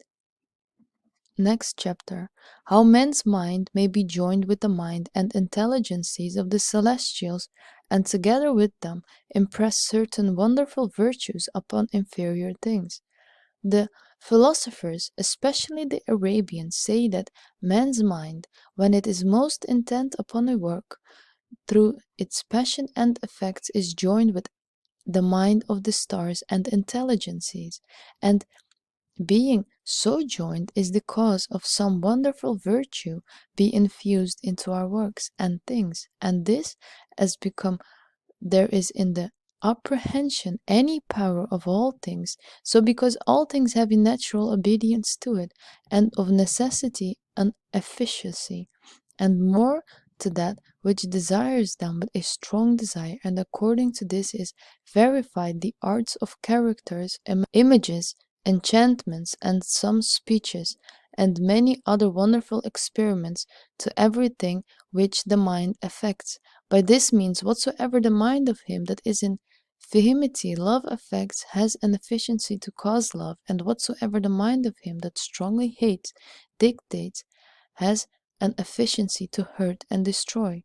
The like in other things which the mind affects with a strong desire, for all those which the mind acts and dictates by characters, figures, words, speeches, gestures, and the like, help the appetite of the soul and acquire certain wonderful virtues, as from the soul of the operator in that hour when such like appetite does invade it, so from the opportunity and celestial influence moving the mind in that matter. For our mind, when it is carried upon the great ecstasy of any passion or virtue, oftentimes presently takes of itself a strong, better, and more convenient hour or opportunity, which Thomas Aquinas in his third book against the Gentiles confesseth. So many wonderful virtues both cause and follow certain admirable operations by great affections in those things which the soul does dictate, and that hour to them. But know that such kind of things confer nothing, or very little, but the author of them, and to him which is inclined to them, is as it were the author of them. And this is the manner by which the efficacy is found out, and it is general rule in them that every mind that is more excellent in its desire and affections makes such like things more fit for itself, and also affectious to that which it desires. Everyone, therefore, that is willing to work in magic must know the virtue, measure, order, and degree of his own soul in the power of the universe. Next chapter. There is also a certain virtue in the minds of men, of changing, attracting, hindering, and binding to that which they desire, and all things obey them, when they are carried into a great excess of any passion or virtue, so as to exceed those things which they bind, for the superior binds that which is inferior, and converts it to itself, and the inferior is by the same reason converted to the superior, or is otherwise affected and wrought upon. By this reason, things that receive superior degrees of any star bind or attract or hinder things which have an inferior, according as they agree or disagree amongst themselves. Whence a lion is afraid of a cock, because the presence of the solary virtue is more agreeable to a cock than to a lion. So a lodestone draws iron, because the order it has a superior degree to the celestial bear. So the diamond hinders the lodestone, because in the order of Mars it is superior to it. In like manner, any man, when he is opportunely exposed to the celestial influences, is by the affections of his mind, so the due implications of natural things, if he becomes stronger in a solary virtue, binds and draws the inferior into admiration and obedience. In order of the moon, the servitude or infirmities; in a saturnal order, to quietness or sadness; in order of Jupiter to worship; in order of Mars to fear and discord; in order of Venus to love and joy; in a mercurial order to persuasion and obsequiousness, and the like. Now the ground of such a kind binding is the very vehement and boundless affection of the souls, which the concourse of the celestial order; but the dissolutions or hindrances of such a like bindness are made by a contrary effect, and that more excellent or strong for the greater excess of the mind binds also it looses and hinders. And lastly, when you fear Venus oppose Saturn, when Saturn or Mars oppose Venus or Jupiter, for astrologers say that these are most at enmity and contrary to one another, causing contrary effects in these inferior bodies. For in the heaven, where there is nothing wanting, and where all things are governed by love, there can in no wise be hatred or enmity. Next chapter. of speech and the virtue of words. It being showed that there is a great power in the affections of the soul, you must know, moreover, that there is no less virtue in words and the names of things, but greatest of all speeches and emotions, by which we chiefly differ from brutes, and are called rational, not from reason, which is taken for that part of the soul which contains the affection, which Galen says is the common to brutes, although in a less degree, but we are called rational from the reason which is according to the voice understood in words and speech, which is called declarative reason, by which part we do chiefly excel from all other animals. Logos in Greek signifies reason, speech, a word. Now, a word is twofold, internal and uttered. An internal word is a conception of the mind, and motion of the soul, which is made without a voice, is a dream. We seem to speak therein and dispute with ourselves, and whilst we are awake, we run over a whole speech silently. But an uttered word has a certain act in the voice and properties of locution, and is brought forth with the breath of a man, with opening of his mouth, and with the speech of his tongue, in which nature has coupled the corporeal voice and speech to the mind and understanding, that a declarer and interpreter of the conception of our intellect to the hearers. And if this we now speak, words therefore are the fittest medium between the speaker and the hearer, carrying with them not only the conception of the mind, but also the virtue of the speaker with a certain efficacy into the hearing. And this oftentimes is great a power, that oftentimes they change not only the hearers but also other bodies and things that have no life. Now those words are greater efficacy than others, which represent greater things as intellectual, celestial, and supernatural, as more expressly, so more mysteriously, also those that come from a more worthy tongue, or from any of a more holy order. So these, as it were, certain signs and representations receive a power of celestial and supercelestial things, as from the virtue of things explained, of which they are the vehicula, so from a power put into them by the virtue of the speaker. Next chapter. The virtue of proper names. The proper name of things are very necessary in magical operations. Almost all men testify, for the natural power of things proceeds first from the object to the senses, and then from these to the imagination, and from this to the mind, in which it is first conceived, and then is expressed by voices and words, that Platonists therefore say that in this very voice or word or name framed with its articles, that the power of the thing, as it were some kind of life, lies under the form of the significations, first conceived of the mind, as it were brought certain seeds of things, then by voices or words, a birth brought forth, and lastly kept in writings. Hence magicians say that proper names of things are certain rays of things, everywhere present at all times, keeping the power of things as the essence of the thing signified, rules, and is discerned in them, and know the things by them as by proper and living images. For as the great operator does produce diverse species and particular things by the influences of the heavens, and by the elements together with the virtues of planets, so according to the properties of the influences, proper names result to things, and are put upon them by him who numbers the multitude of the stars, calling them all by their names, of which names Christ and another place speaks, saying, Your names are written in heaven.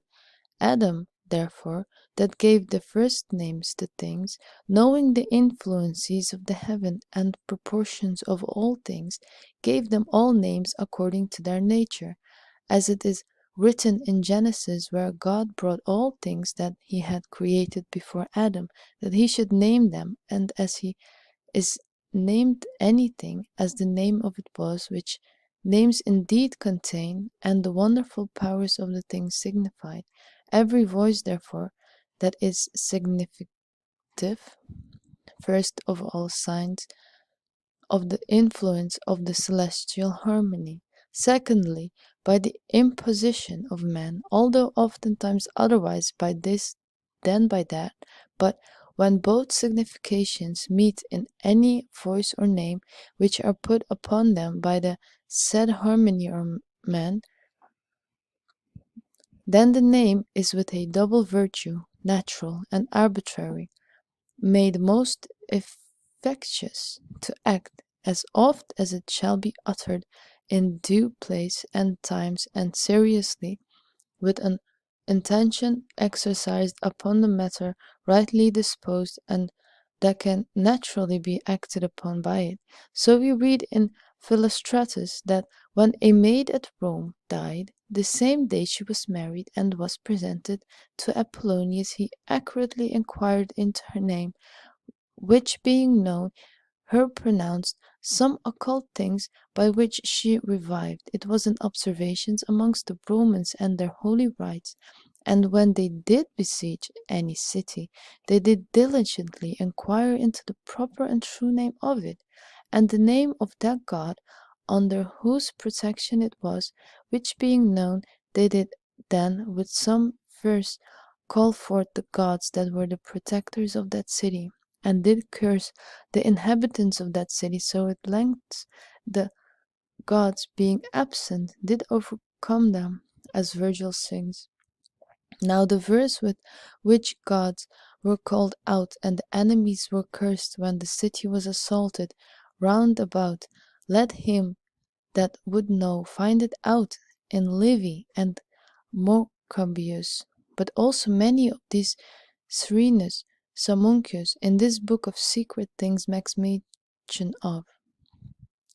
Next chapter. Of many words joined together as in a sentence and verse, and of the virtues of the abstractions of charms.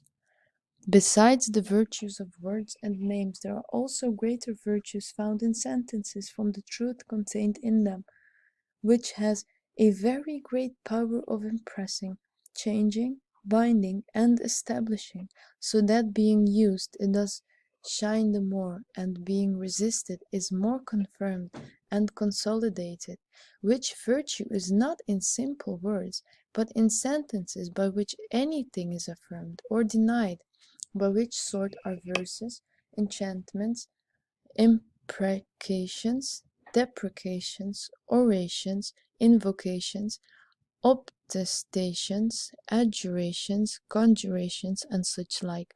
Therefore, in composing verses and orations for attracting the virtue of any star or deity, you must diligently consider what virtue any star contains, as also what effects and operations, and infer them in verses, by praising, extolling, amplifying, and setting forth those things which such kind of stars is wont to cause by way of its influence, and by vilifying and dispraising those things which it is wont to destroy and hinder, and by supplication and begging for that which we desire to get, and by condemning and detesting that which we would have destroyed and hindered, and after the manner to make an elegant oration and duly distinct by articles which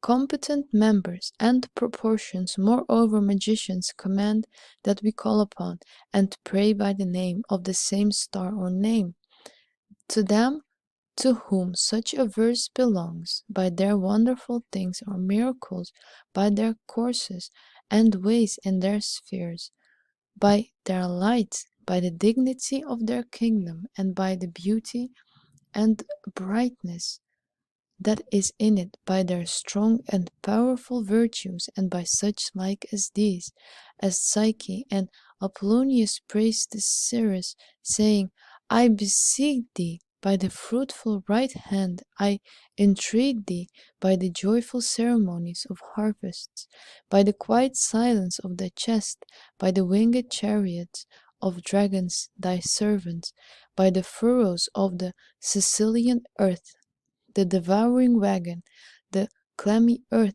by the place of going down into cellars at the night nuptials of Proserpina, and the returns at the light inventions of her daughter, and other things which are concealed in the temple of the city Eleusis in Antica. Besides, with the diverse sorts of the names of the stars, they command us to call upon them by the names of the intelligencies ruling over the stars themselves, of which we shall speak more largely in their proper place. They that desire further examples of this, let them search into the hymns of Orpheus, than which nothing is more efficacious in natural magic, if they together with their circumstances, which wise men know, be used according to a due harmony with all attention. But to return to all purpose, such like verses being amply and duly made according to the rule of the stars, and being full of significations and meaning and opportunity, pronounced with vehement affections, as according to the number of proportion of their articles, so according to the form resulting from the articles, and by the violence of imagination, do confer a very great power in the enchanter, and sometimes transfer it upon the thing enchanted, to bind and direct in the same purpose for which the affections and speeches of the enchanter are intended. Now, the instrument of enchanters is a most pure harmonical spirit, warm, breathing, living, bringing with a in motion, affection, and signification, composed of its parts, endued with sense, and conceived by reason, by the quality therefore of the spirit, and by celestial similitudes thereof, besides those things which have already been spoken of, verses also from the opportunity of time. Receive from above most excellent virtues, and indeed more sublime and infectious than spirits and vapors, in exhaling out of the vegetable life, out of herbs, roots, gums, aromatical things, and fumes, and such like. And therefore magicians enchanting things are wont to blow and breathe upon them the words of the verse, or to breathe in the virtue with the spirit, that so the world virtue of the verse of the soul be directed to the thing enchanted, being disposed of the receiving of the said virtue. And here it is to be noted that every writing, oration, and words, as they induce accustomed motions by their accustomed numbers and proportions and forms, so also besides their usual order being pronounced or wrote backwards, more unto unusual effects. Next chapter. Of the wonderful powers of enchantments. They say that the power of enchantments and verses is so great that it is believed they are able to subvert almost all nature, as says Apuleius, that with a magical whispering, swift rivers are turned back, the slow sea is bound, the winds are breathed out with an accord, the sun is stopped, the moon is clarified, the stars are pulled out, the day is kept back, the night is prolonged. Of these things sings Lucan. The course of all things did cease the night. Prolonged was, long before it was light.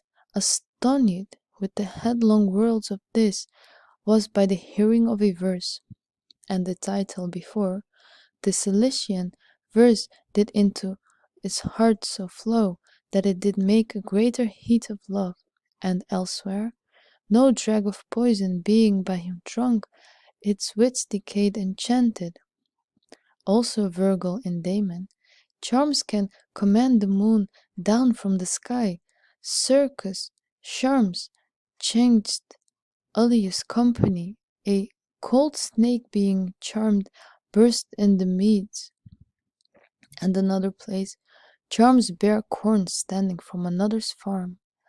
And Ovid in his book, Sign Titulo said, with charms thus with bring Ceres die, dried are the fountains all, acorns from oaks enchanted, grapes and apples from trees fall.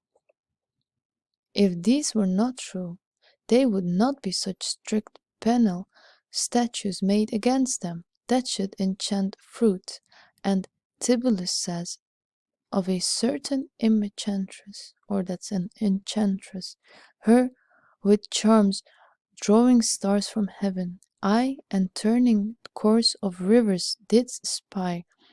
She parts the earth, and ghosts from sepulchres draws up, and fetcheth the bones away from fires, and her pleasures scattered clouds in the air, and makes it snow in summer Heton fair.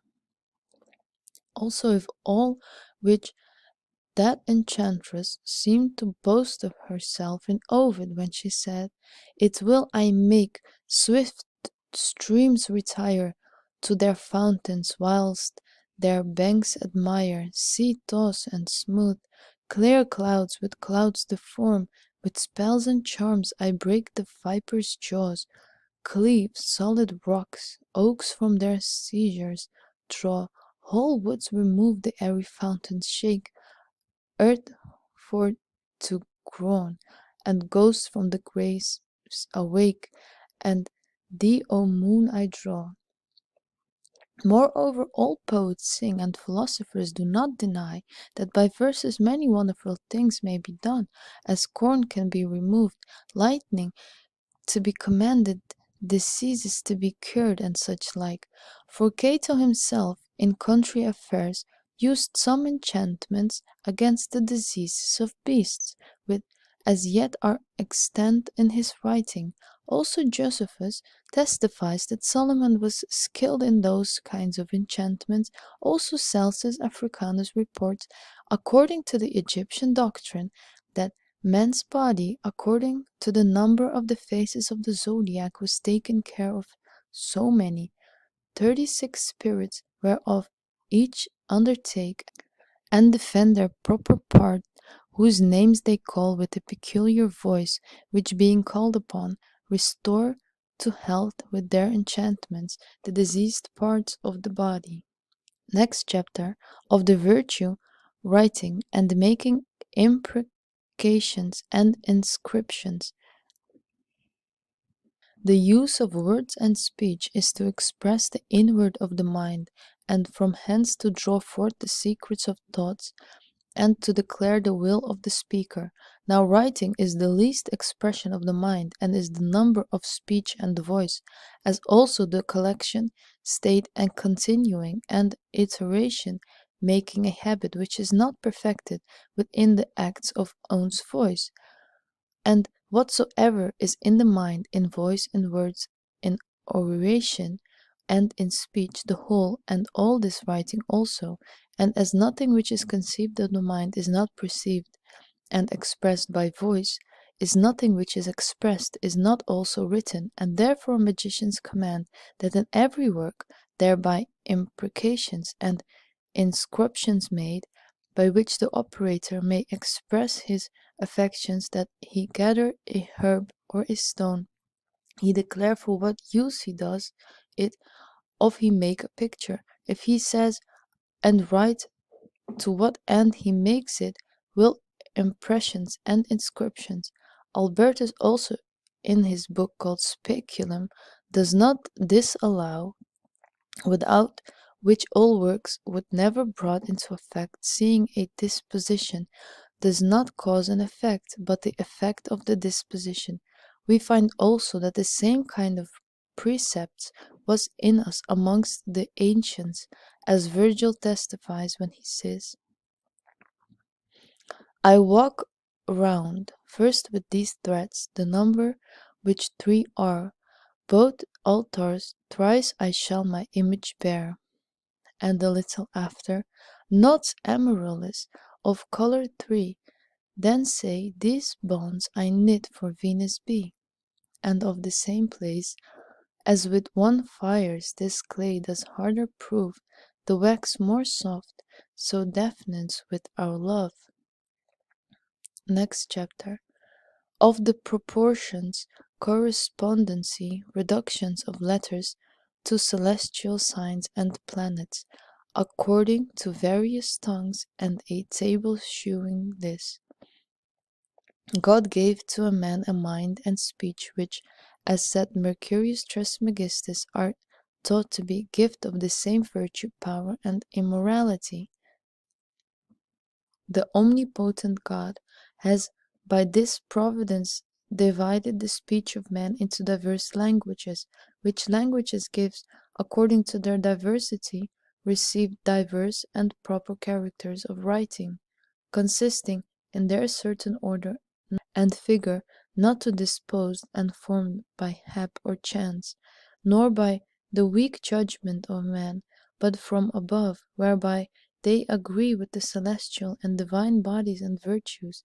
But before all notes of language, the writing of the Hebrews is of all most sacred, and the figures of characters, points of vowels, and tops of accents, consisting in matter, form, and spirit.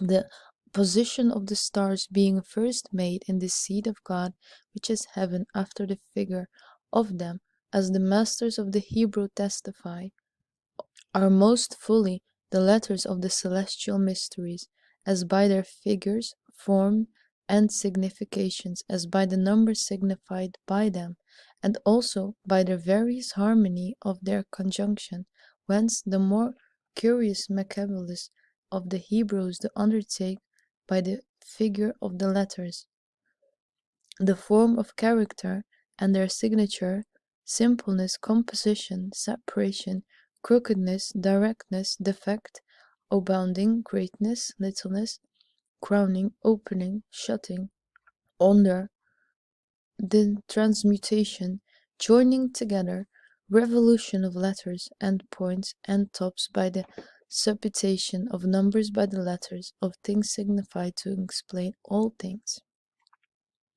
How they proceed from the first cause, and there again to be reduced into the same.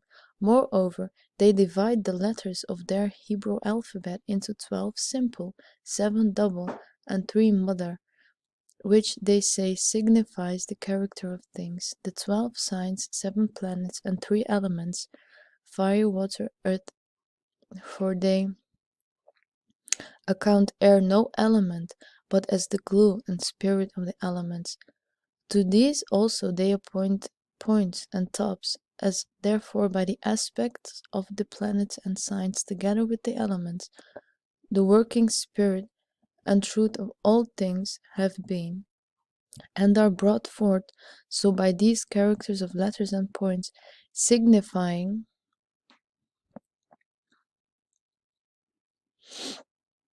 those things that are brought forth. The names of all things are appointed, a certain sign and vehicula of things explained, carrying with them everywhere their essence and virtues.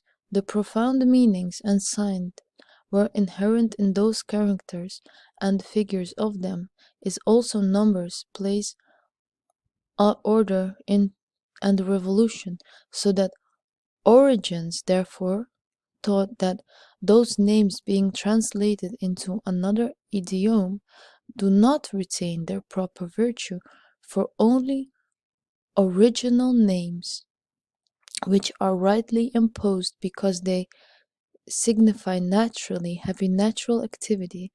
It is not so with them which signify at pleasure, which have no activity as they are signifying, but as they are certain natural things in themselves. Now if there be any original language whose words have a natural signification, it is manifest that this is in the Hebrew, the order of which he that shall profoundly and radically observe, and shall know to resolve proportionably the letters thereof, shall have a rule exactly to find out any idiom. There are therefore 22 letters which are the foundation of the world, and of creatures that are named in it, and every saying that every creature are of them, and by their revolutions receive their names, being and virtue. He therefore that will find them out must each joining together of the letters so long examine them until the voice of God is manifest, and the framing of the most sacred letters by opening and discovered.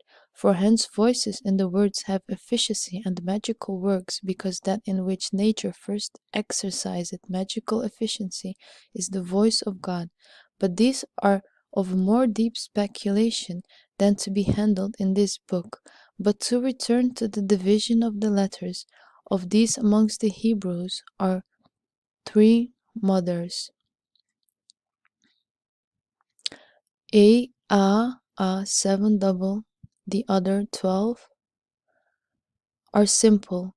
The same rule amongst Chaldeans, and by the imitations of these letters are of the tongues of the distribution of the signs, planets, and elements after their order. By the vowels of the Greek answer to the 7 planets are attributes to the 12 signs of the zodiac. To the other 5 represent the 4 elements and the spirit of the world.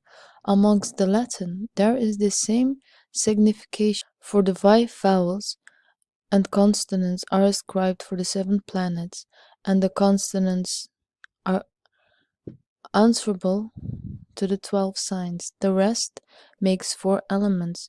The aspiration represents the spirit of the world.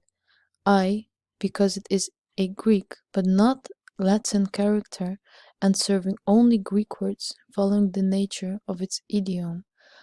But this you must not be ignorant of, that it is observed by all wise men that the Hebrew letters are the most efficacious of all, because they have the greatest similitude with celestials and the world, and the letters of the other tongues have not so great an efficacy, because they are more distant from them. Now the dispositions of those the following table will explain. Also all the letters have double numbers of their order extended, which simply express of what number the letters are according to their order, and collected, which recollect with themselves the numbers of all preceding letters. Also they have integral numbers, which result from the names of letters, according to their various manners of numbering, the virtues of which numbers he that shall know shall be able in every tongue to draw forth wonderful mysteries by their letters, as also to tell what things have been past, and foretell things to come. There are also other mysterious joinings of letters with numbers, but we shall abundantly discourse of all these in the following books, wherefore we will now put an end to this first book.